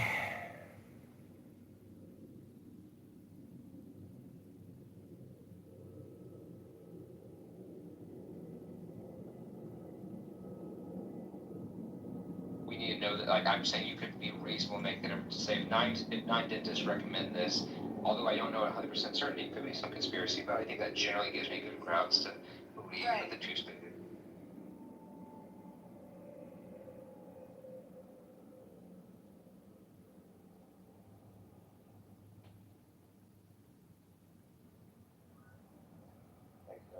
Breakdown like that.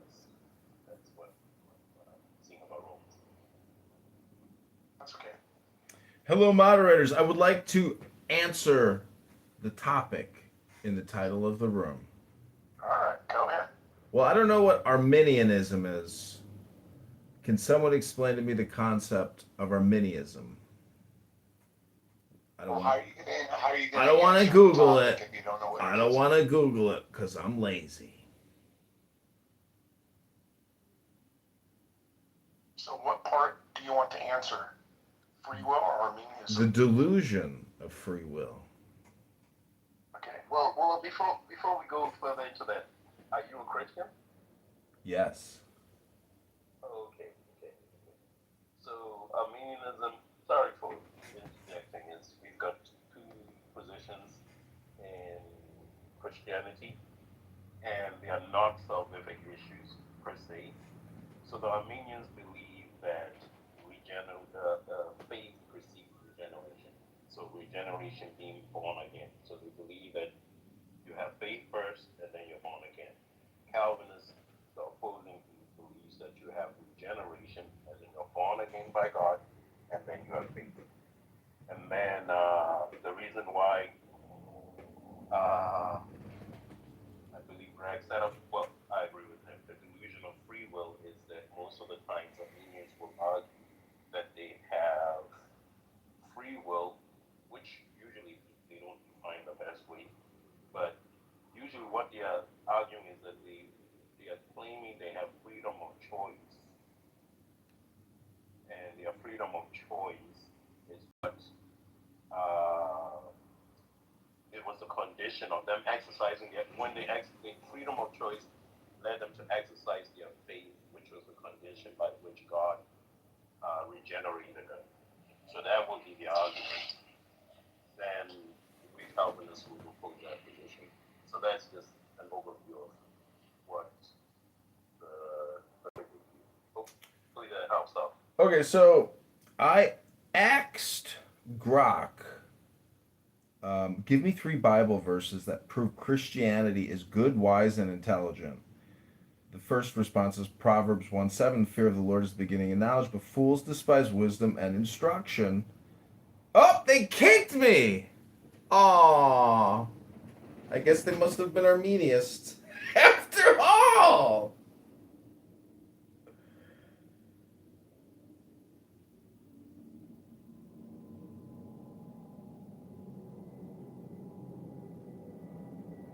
Who who the King of England was in 1532 without Right, video. and we have ancient science that can go back to the 1500s. We have bloodlines that go back to the 1500s. Uh-oh, here we go with bloodlines. Moderators, put me in the queue because I want to answer Right, your I don't think I would tell question. you whether they were a king or not. Like, if I'm saying who was the king in 1532 of England, I mean, you could Can I track and can say, I at least get confirmation that I can be heard? Hello? Right. Hello? Well, even if it's documented, I would have to say, like, It's speculative. They could be lying. some sort of, yeah, but if you have some sort of bearing. And I think that a lot of Christians hold a lot of bearing on those, right? It's so stupid. I wouldn't even hold any, like, true bearing on any of this. Anything to hear a woman talk. Things in, like, 1500s, but, like, this goes beyond, way beyond that. So,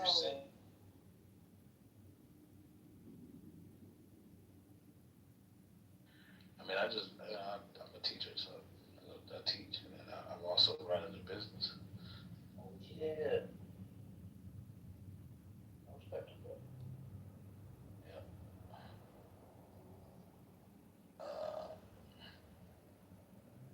Yeah.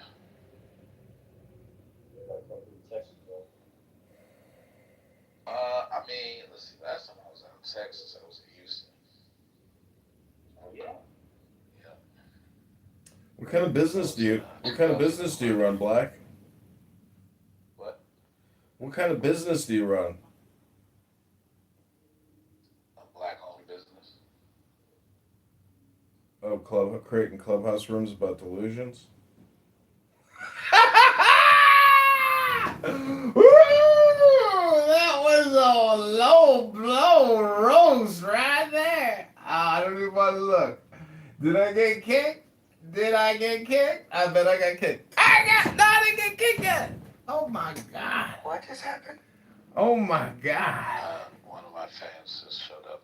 Oh my God. Threw a blow in the street. They say if you get in a street fight, you should just back up and throw punches. Just back up and throw punches. Back up, throw a punch.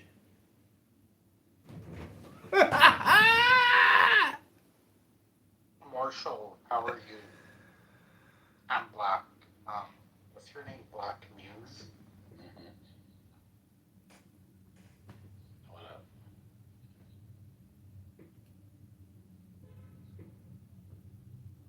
Marshall comes in the rooms, but he gets like oddly quiet. I don't know what's going on with him. He drinks vodka.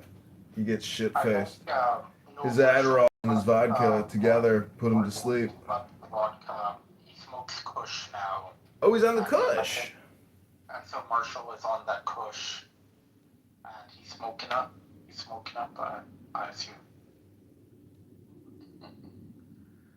So, Black Muse, what would you say the most entertaining tidbits of your rooms were today? What delusions from the conservatives or the liberals were most entertaining to you? None of them. I don't find them entertaining. I find them annoying.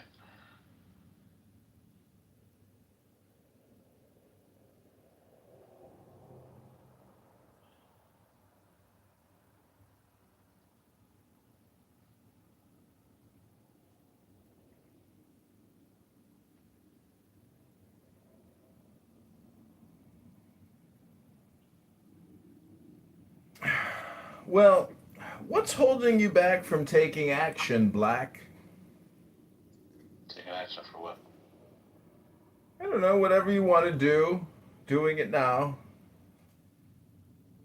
Nothing. I'm doing everything I want to do. Are you enjoying the journey or are you too attached to the outcome? I don't understand the question. Are you maintaining your creative vision even in the face of adversity? Yep.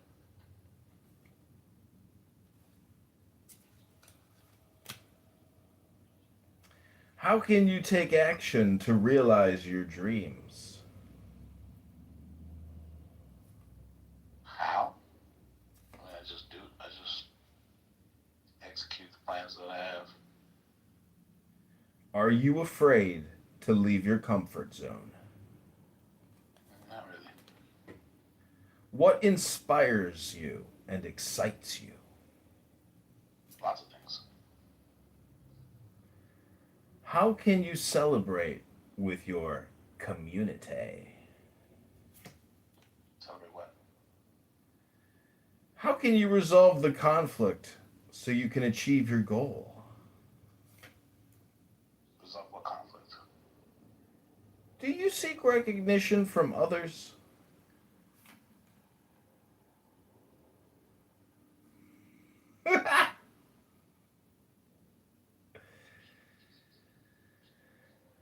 What have you learned from overcoming obstacles in the past?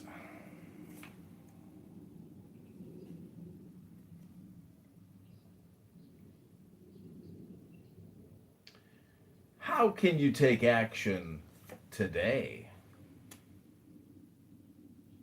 You have anything not in a script to say?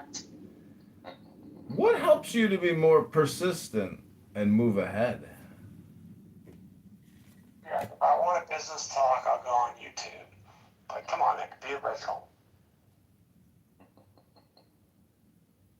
Are you seeing all the possibilities in front of you, or are you too fixated on one?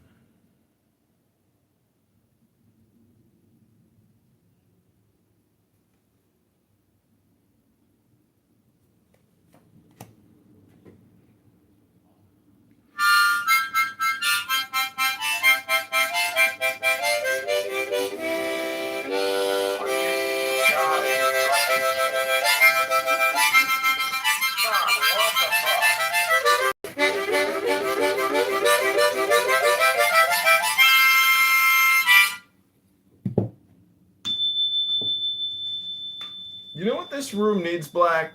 Is more cowbell.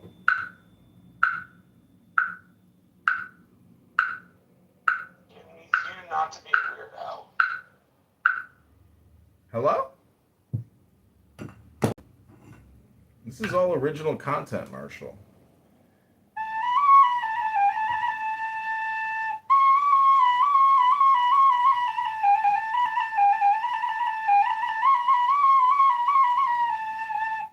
What the fuck is wrong with you?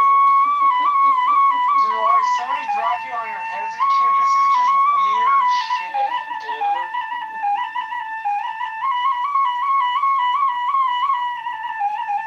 If you think about it like this, it's a gesture. He's not a jester, he's an annoying fuck who disrupts everybody. And ran for office and then got indicted for like misprescribing signatures. Like, Sometimes there needs to be a disruption. That's all Marshall's projection. That's Marshall's projection. Yes. No, they indicted you. They just hadn't dealt with you yet. They indicted Oh, you. they haven't dealt with me yet. Oh, I see Marshall, judge, jury, executioner over here. Okay, Marshall. Proactive reading in the local press is not that fucking hard. It's not some sort of secret. How can you read anything? You got all that butter on your glasses.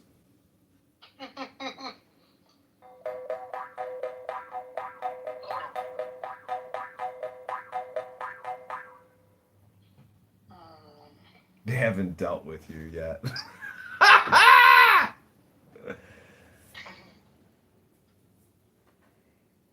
Do you always do this? Are you... Well, are you talking to me or Marshall? Because Marshall always does You? this. Oh, you're talking to me? No, I mean, well, yeah, I play music pretty regularly here. I read tarot cards. What are you afraid to let go of, honey? Nothing. Well, holding on keeps you from growing and evolving. You need to practice conservation, security, and frugality. I just said nothing. Exactly. You're greedy, and you practice possessiveness, and you have attachments. I don't. Well, what's holding you back from taking action? Nothing. Well, apparently you practice action, adventure, and fearlessness. But you suffer from anger, impulsivity, and recklessness. How can you step into leadership in your highest potential, honey? None. You have the dynamic energy of a leader. You practice the big picture and overcoming obstacles, but you're impulsive, overbearing, and you have impossible expectations. What are you running away from? Nothing. What are you leaving behind? Nothing. Well, be aware of what you take with you when you leave. I take nothing. Uh-oh, you're stuck, and you have emotional baggage. Do you have any unresolved... When I die, I'm gonna die alone with nothing. Oh, you have unresolved issues. No, I don't. Are you seeing all the possibilities in front of you, or are you too fixated on one of them? Seeing all the possibilities. There's always more than one way to do things. Are you rehearsing this? Did you rehearse this? You sound stressed and unwilling to delegate. I'm actually stuffing my face with sun. It's just really tasty. How can you take action today? By eating a sandwich. Exactly. Take action, and life and your digestive process is moving ahead. It requires rapid action, movement, and quick decisions. Don't panic. Stop waiting and stop slowing down. I know you didn't rehearse this for real. What helps you to... Are you reading off a paper? No, these are all questions from my memory. What helps you be more persistent and move ahead? Food. Well, believe in yourself and have the courage to continue eating food. It takes strength, but I'm afraid that possibly you're suffering from exhaustion and fatigue, and you have unsure motives. On who part? My part? Yeah. Nope. Well, that's good. There may be challenges ahead, but you can do it. What have you learned from overcoming obstacles in the past, honey? There will always be more. It seems to me like you have a tendency to give up, and you have a lack of confidence, and you're overwhelmed. Never gave up a day in my life. Do you seek recognition from others? No. Well, you have earned every success, victory, Absolutely. and success, and public reward is coming your way. However, I think you have a lot of pride. And what do you think? No. No? Humility Well, is a part of who I am. how can you resolve the conflict so you can achieve your goal? I have no conflict. Well, be wise and take life as it comes. I do that. Do you find yourself getting into arguments? Sometimes. Do some of these arguments have tension in them? Yes. Is there a competition? Yes. Well, you're all fire, honey. You need to avoid conflict and respect differences. That's true. I do. They don't. How can you celebrate with your community? By enjoying myself. Be ready to receive all opportunities coming your way, honey. I am. Soon there will be a celebration at your home. But you're suffering. Absolutely. You're suffering from a lack of support, and there are conflicts in the home. Time to prepare for a transition. That's a fact. What are the conflicts? Don't see eye to eye. What inspires and excites you? Traveling. Find your inspiration to take action, look ahead, expand, and achieve rapid growth. That sounds exciting. There will be delays and frustration and many obstacles. Are you enjoying? What were you going to say? Go ahead. I think I agree. Go ahead. Are you enjoying this clubhouse journey Or are you too attached to the outcome? I'm enjoying it. Focus on your dreams and enjoy the journey of exploration, excitement, and freedom. Absolutely. Don't procrastinate. Don't give in to conflict. And don't give in to a lack of direction. I'll take that. How can you take action to realize your dreams, honey? Just try doing what I know what my dreams are. Take action on your ideas. Creation. Willpower. Manifestation and action. But honey, I'm afraid you have a lack of energy. That's true. A lack of desire. Some areas, yeah. And boredom. Absolutely. Are you afraid to leave your comfort zone? No. Well, believe in your personal power, honey. I have hesitations, yeah. The Oracle is telling me that your areas of focus are discovery, decisions, and planning. Hello?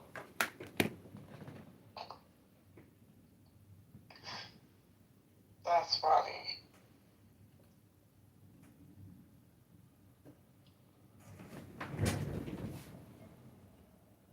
I could tell you all of that, but interesting. All those questions come from the tarot cards. Valid questions. Yeah, they're good questions. They get the brain thinking.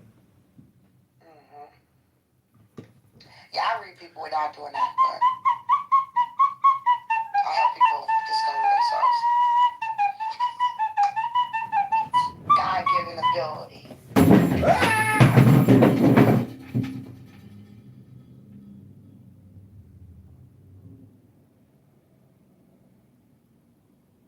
Nobody can reach you like you reach yourself. That's what people don't understand.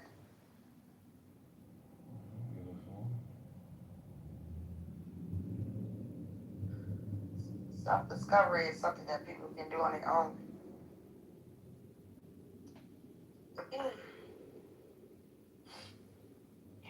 Gotta get rid of this cold.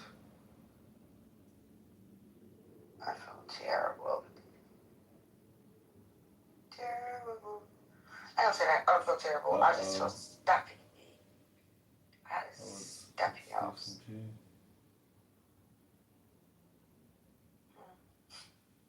How long you gonna keep this open, Jason? What? I said, how long you staying open? As long as people want it open. People are willing to come in. I don't fall asleep. I just want to let you know. I'm gonna need you to stay awake. Oh, for real? Oh.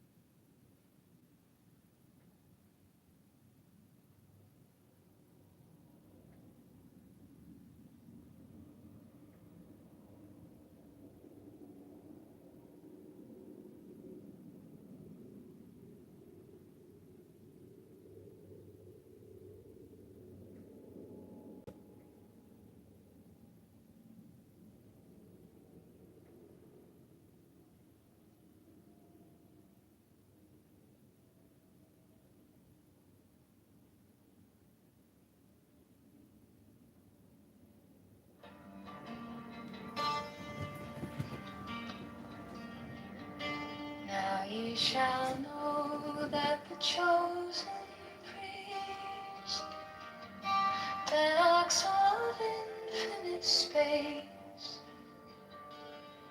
is the prince, priest, the beast, and in his woman called the Scarlet Woman. is all power given. They shall gather my children into their fold. They shall bring the glory of the stars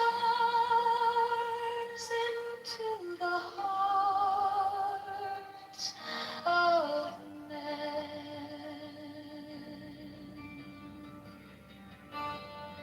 16, for he is ever a sun and she a moon. But to him is the winged secret flame, and to her the stooping starlight. But ye are not so chosen. 18 burn upon their brows, O splendorous serpent. 19, O azure-lidded woman, bend upon them. 20, the key of the rituals is in the secret word which I have given unto him.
Now ye shall know that the chosen priest, a soul of infinite space, is the prince priest, the beast.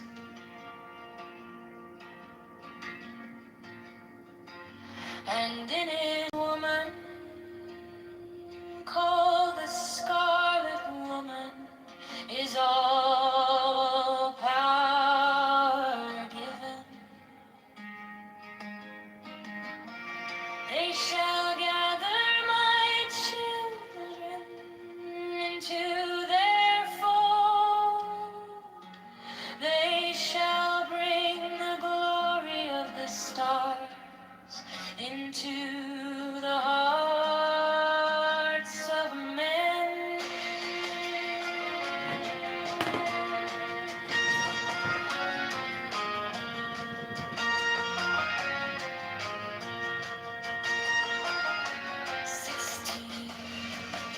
For he is ever a sun, and she a moon.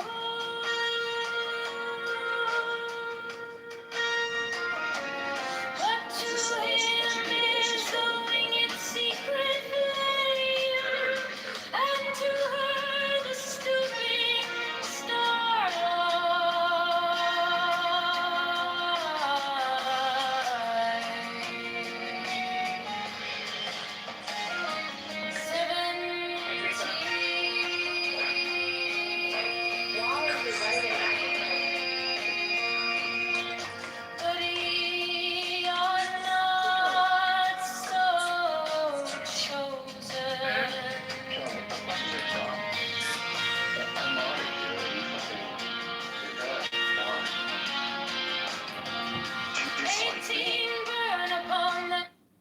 No, I decided to convert to Islam, so I was just keeping in accordance with my worldview. I boomed the room. What kind of religion is Islam? I slam. I slam!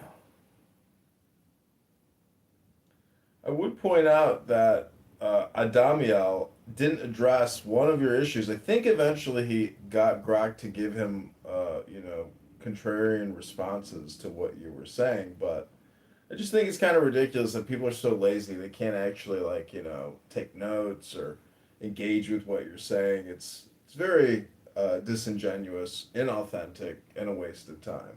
But he did try to recover, so we'll give him the credit there. Hello?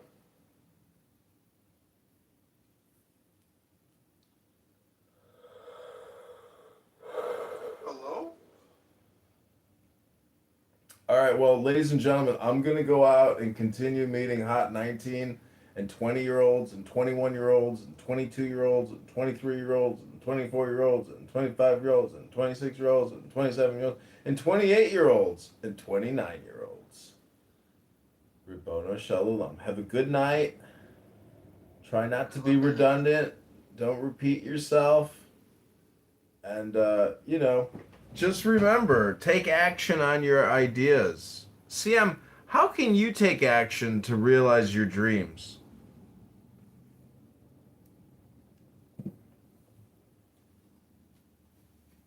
I mean, I've realized a lot of my dreams, I would say. I always wanted to, I wanted to be a scientist or a mathematician. So I kind of achieved that, right? Well, are you enjoying the journey or are you too attached to the outcome? No, the journey was definitely the best part. Are you afraid to leave your comfort zone? The journey was I had more fun in the journey, and like now, like it's not as I want to say it's mundane, but it's whatever. Teaching and shit. It's a good way to make a living. It's very stress free, etc. CM, What are you maintaining your creative vision even in the face of adversity? I don't know what the hell that means, bro.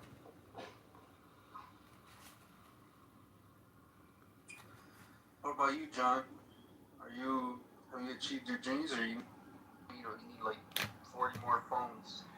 Can you surrender and trust that better times are coming? I don't know if I think that. I don't know if I believe that. It is finished, for better or for worse. Failure, defeat, and backstabbing. It can't get worse from here, CM. Only upward to the inevitable end. Moderator, point of order, moderator, point. Hello?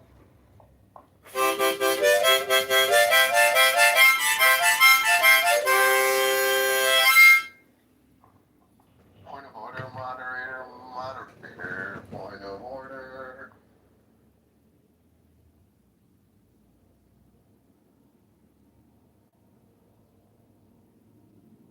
John, when did you start going bald? When I was in college, I think my freshman year, sophomore year, I looked in the mirror and I saw my receding hairline, and I was like, "What the fuck? What the fuck? Oh my god! Oh my god! What's happening to me? Am I dying? Am I dying? I think I'm dying. I think I'm dying. Ah! Where have you gone? Where is my hair going? Where have you gone? Why did you leave me? Why did my hair leave me and fall to my face? Do you think it was God's fault? Do you think God did that to you? God wills it! God wills it! Hey, John, what did you study in college? Business administration. I think the most difficult classes were chemistry, production operations, and I guess maybe calculus and Did you have to take business calc? I took statistics, but I don't remember a class called business calc. My school has like calculus for like math and physics and like majors and like engineers and stuff. And then they have like, this watered down version called business calc for like business majors. Well, I don't know, like they need to like in hindsight there's just so much wasted time in academia. Like Moderator, point of order, moderator. hello? I mean, I guess for you it was all wasted time, right?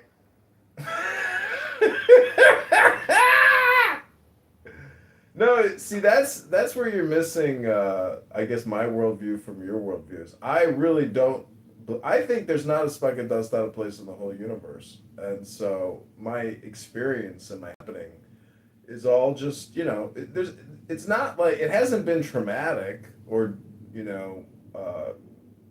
negative. It's just an experience. And so I don't know, I'm fully satisfied and content, if you can get to that special place and Moderator, point of order, moderator, all the points are in order. There's not a point out of order in the universe. That was very profound of you to say, John. exactly. I mean, CM, you work in mathematics. How does 1 equal 0? Can you explain how 1 equals 0? Point of order. When I say point of order, I expect you to mute your microphone, John. Please. Lest I reprimand you. Moderator, point of order, moderator, or. Oh my god, it's gonna be stuck in my head. Point of order, moderator. Moderator, point of order. My voice is gonna be stuck in your head. Can you say it sexier? I'm not with John Kitover present.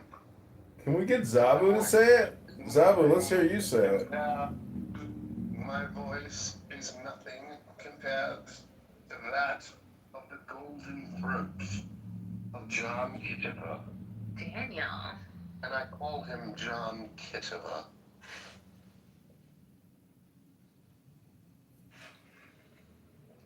Point of order, point of order, moderator, moderator, point of order. Oh my gosh, she's at work?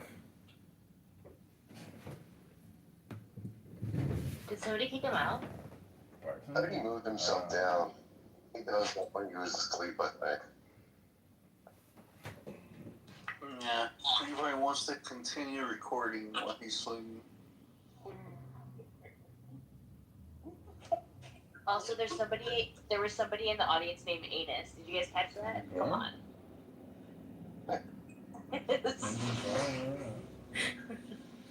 Literally. It's funny.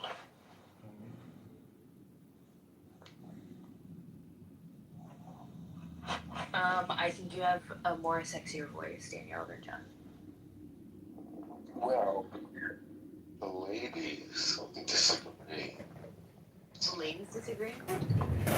Yeah, man. John Are you Kitover. saying I'm not a lady? Mr. Kitover, to what do we owe the pleasure of your company this evening? I'm good at. I really gotta get going. I really gotta leave. I gotta get on the streets. Oh, man. Alright, well, so long, He went on a date with a 19-year-old yesterday, and she basically said, like, oh, fuck, you're 43. Why am I on a date with you? Take me home. Take me home. Take me home. Country road. But can you imagine imagine like you're in gonna like fucking ride, and then he sees him and he's If we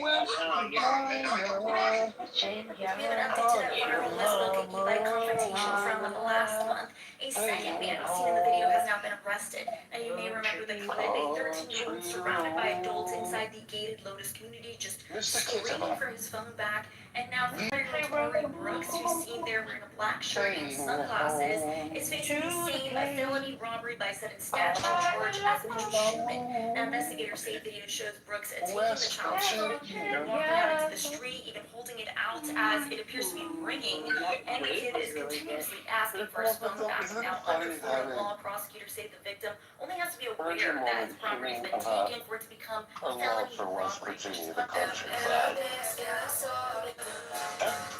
It should be wrong.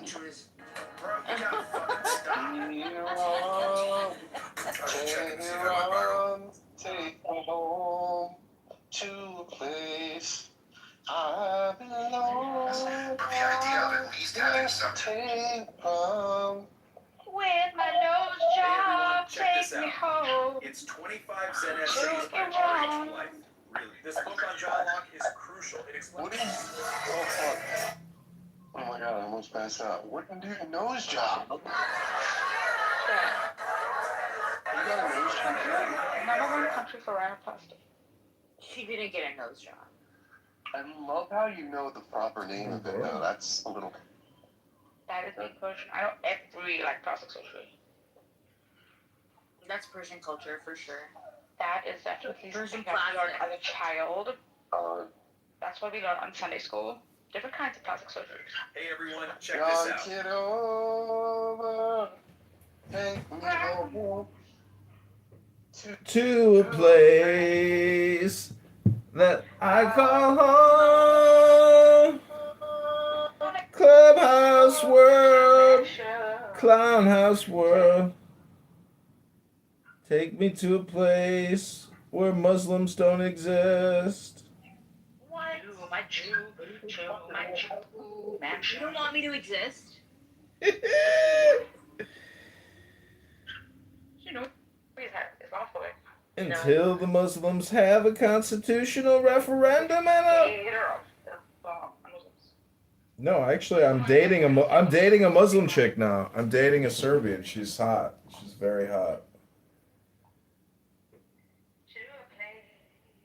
I call Clown House. Clown House is a big tent with lots of R words. Many, many R words. Every day, every week, saying the same speak. In Clown World, Clown World. I saw the sign. Take over my life. Oh, man, you want to get into the life where Beef is in the streets.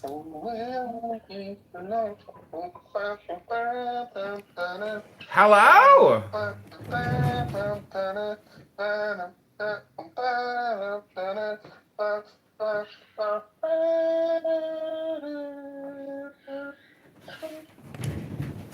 Hello? I feel like John's Hello? Barbie every night. And a plastic doll. Little Barbie doll. Hello? Little Barbie doll. What's the guy that had a real doll? Hello? Huh? Seemed like this episode has a real Hello? Yeah, like a real Barbie Hello? doll with a little. Hello? Hello? Hello? No. Hello? Hello? Oh yeah, that's like the silicone like sex toy. Yeah. And he talks to it. He's like, "Hi, Bridget." But I think he's more old school where it's like inflatable. Those He's inflatable. more. I'm like the cheap ass fucking. Yeah. That's like fun. Floating device for Yeah. a pool. Yeah. Like one of those. And a Barbie doll. Yesterday. All my troubles seem so far away. Now we're there. As though that yesterday. Oh, yesterday came suddenly. Walk.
go.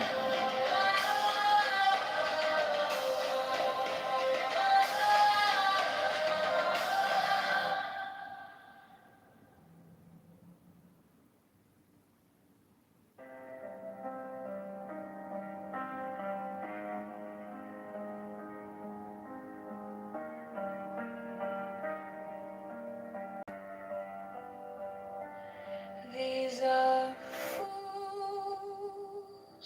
that men adore, both their gods and their men of fools. 12 come forth, O children, under the stars, and take your fill of love. 13, I am above you, and in you my ecstasy is in yours. My joy is To see your joy.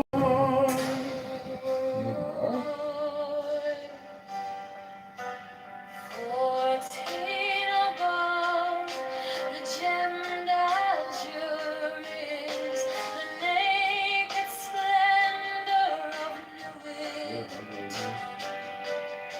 She bends in ecstasy to kiss the secret ardors of Hades. The winged glow, the starry blue are mine. Awaketh Mahon soon. My joy is to see your joy. Fucking shit.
The unfurling of the Company company of of heaven. heaven.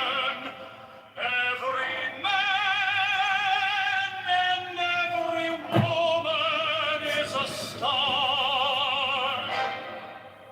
For every number is infinite, there is no difference. Help me, oh warrior of thieves, in my unveiling me for the children of men.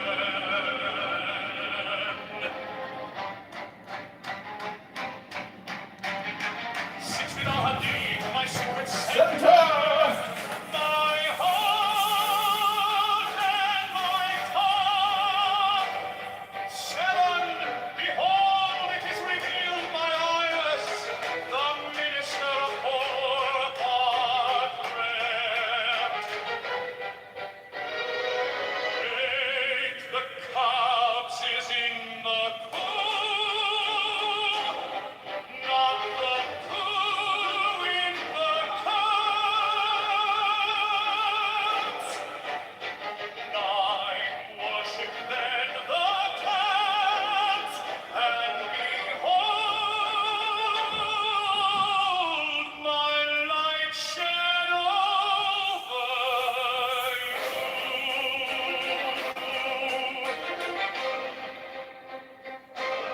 10, let my servants be few and secret. They shall rule the many and the known.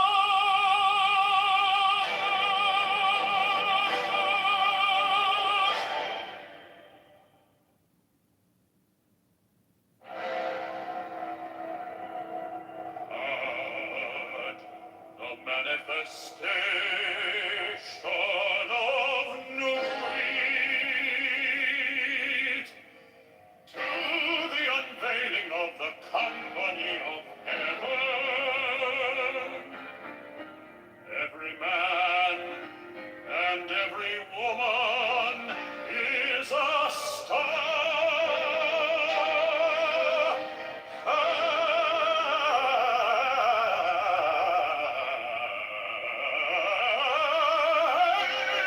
Every number is infinite. There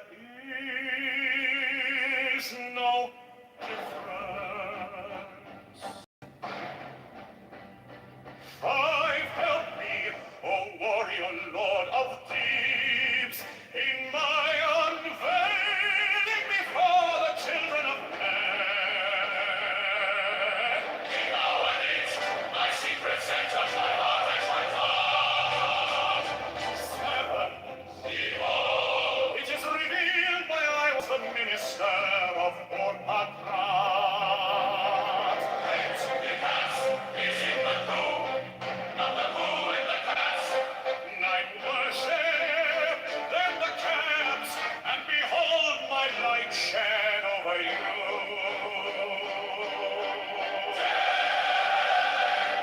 let my servants be few and secret. They shall rule the many and the known.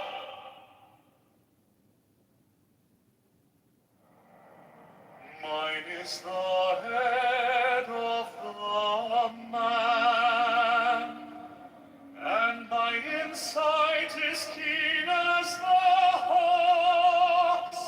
By my head I invoke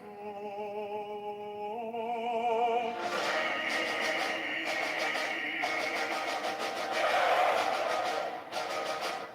I am the only begotten child of my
is keen as the hawk's by my bed I invoke thee. I am the only begotten child of my father and mother. My father is dead.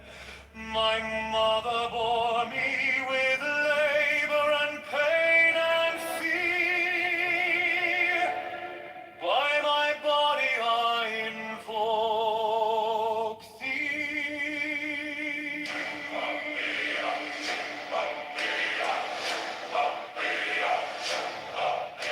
About me shine the diamonds of radiance, white and pure. By their brightness I invoke thee. Mine is the red triangle, reverse the sign given of none, save it be of thee, O Lord. By the Lord I invoke thee.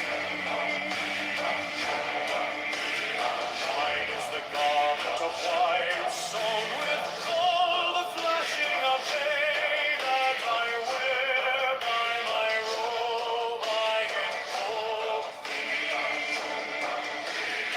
Mine is the sign of Apophis and Typhoon. By the sign I invoke thee. Mine is the turban of white and gold, and mine the blue figure of the Intermediate. By my crown I invoke thee. My fingers tremble on the beat of her, so run I after thee in thy car of glory. By my fingers I invoke I bear the wand of double power in the voice of the Master. Abracadabra. By the word I invoke thee. I know the dark blue waves of music, the song that I made of all to invoke Strike the master chord, draw the flaming sword, child and conquering Lord, Horus Avenger.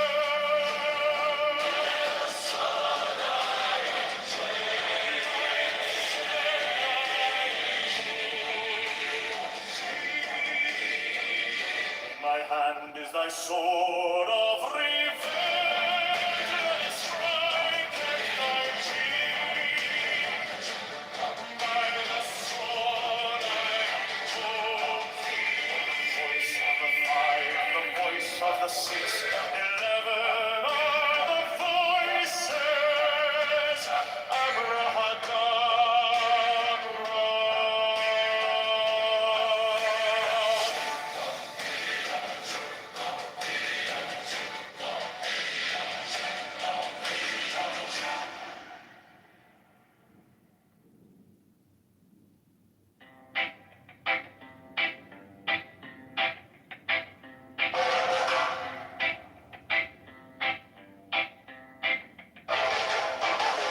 Mine is the head of the man, and my insight is keen as the hawks. By my head I invoke thee. I am the only begotten child of my father and mother. My father is dead. My mother bore me with labor and pain and fear. By my body I invoke thee.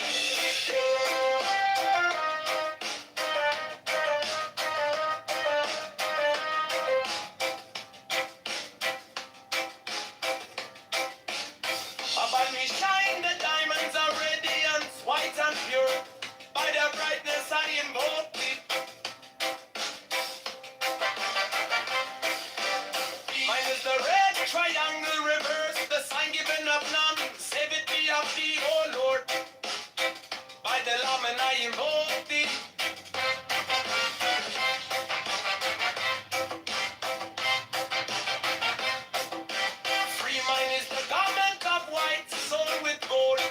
Wishing a bite that I wear by my robe, I invoke thee. Give mine is the sign of Apophis and Typhon. By the sign I invoke thee. For mine is the turban of white and gold, and mine the blue vigor of the intimate. By my crown I invoke thee. My fingers travel on the beads of pearl, so run I after thee in thy car of glory. By my fingers I invoke thee. I hear the wand of double power in the voice of the master. Abraham, by the word I invoke thee. E minor, the dark blue waves of music in the song that I made a vote to invoke thee.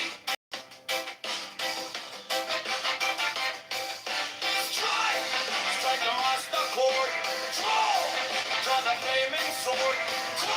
Child and conquering Lord. Horus, avenger, by the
keen as the ox. By my head I invoke thee.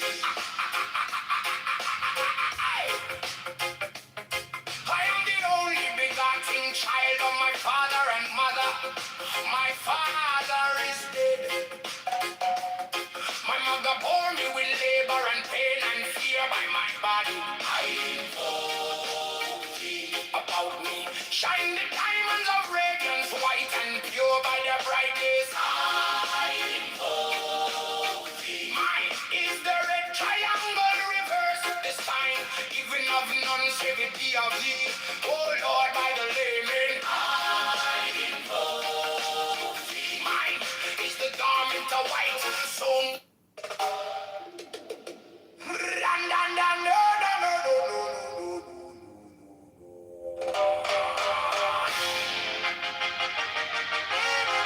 mine is the head of the man, and my insight is keen as the ox.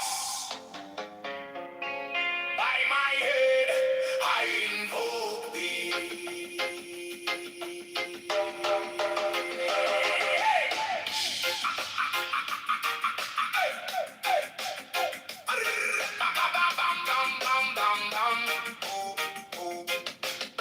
I am the only begotten child of my father and mother. My father is dead. My mother bore me with labor and pain and fear by my body. I invoke thee. About me shine the diamonds of radiance, white and pure. By their brightness, I. Mine is the head of the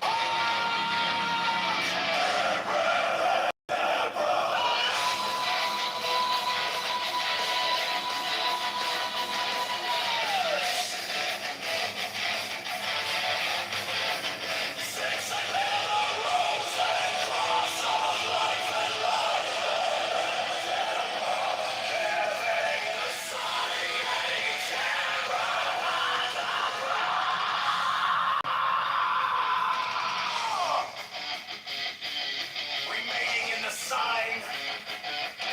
The invocation concludes. Therefore I say unto thee, come thou forth and dwell in me, so that every spirit, whether of the firmament, or of the ether, or of the earth, or under the earth, or dry land, or in the air, of flowing air, or of rushing fire,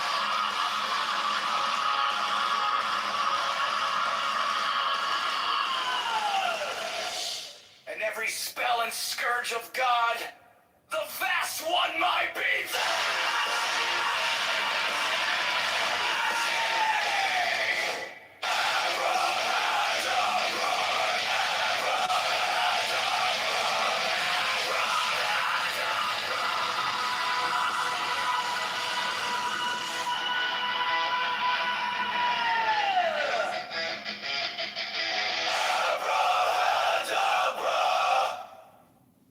mine is the head of the heart.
rose and cross of life and light. Abrahadabra, giving the sign at each abrahadabra. Remaining in the sign, the invocation concludes. Therefore I say unto thee, come thou forth and dwell in me, so that every spirit, whether of the firmament, or of the ether, or of the earth, or under the earth, on dry land, or in the water, of whirling air, or of rushing fire, and every spell and scourge of God, the vast one, might be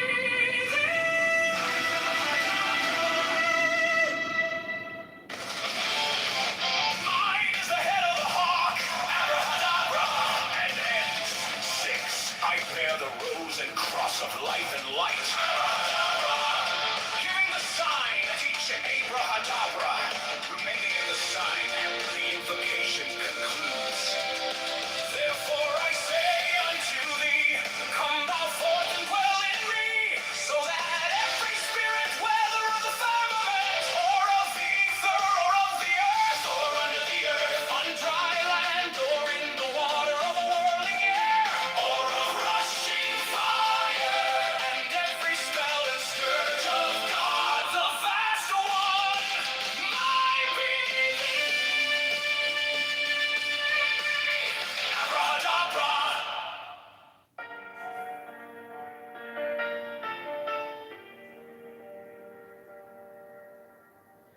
You came like dawn in my hands, soft but stronger than a wind.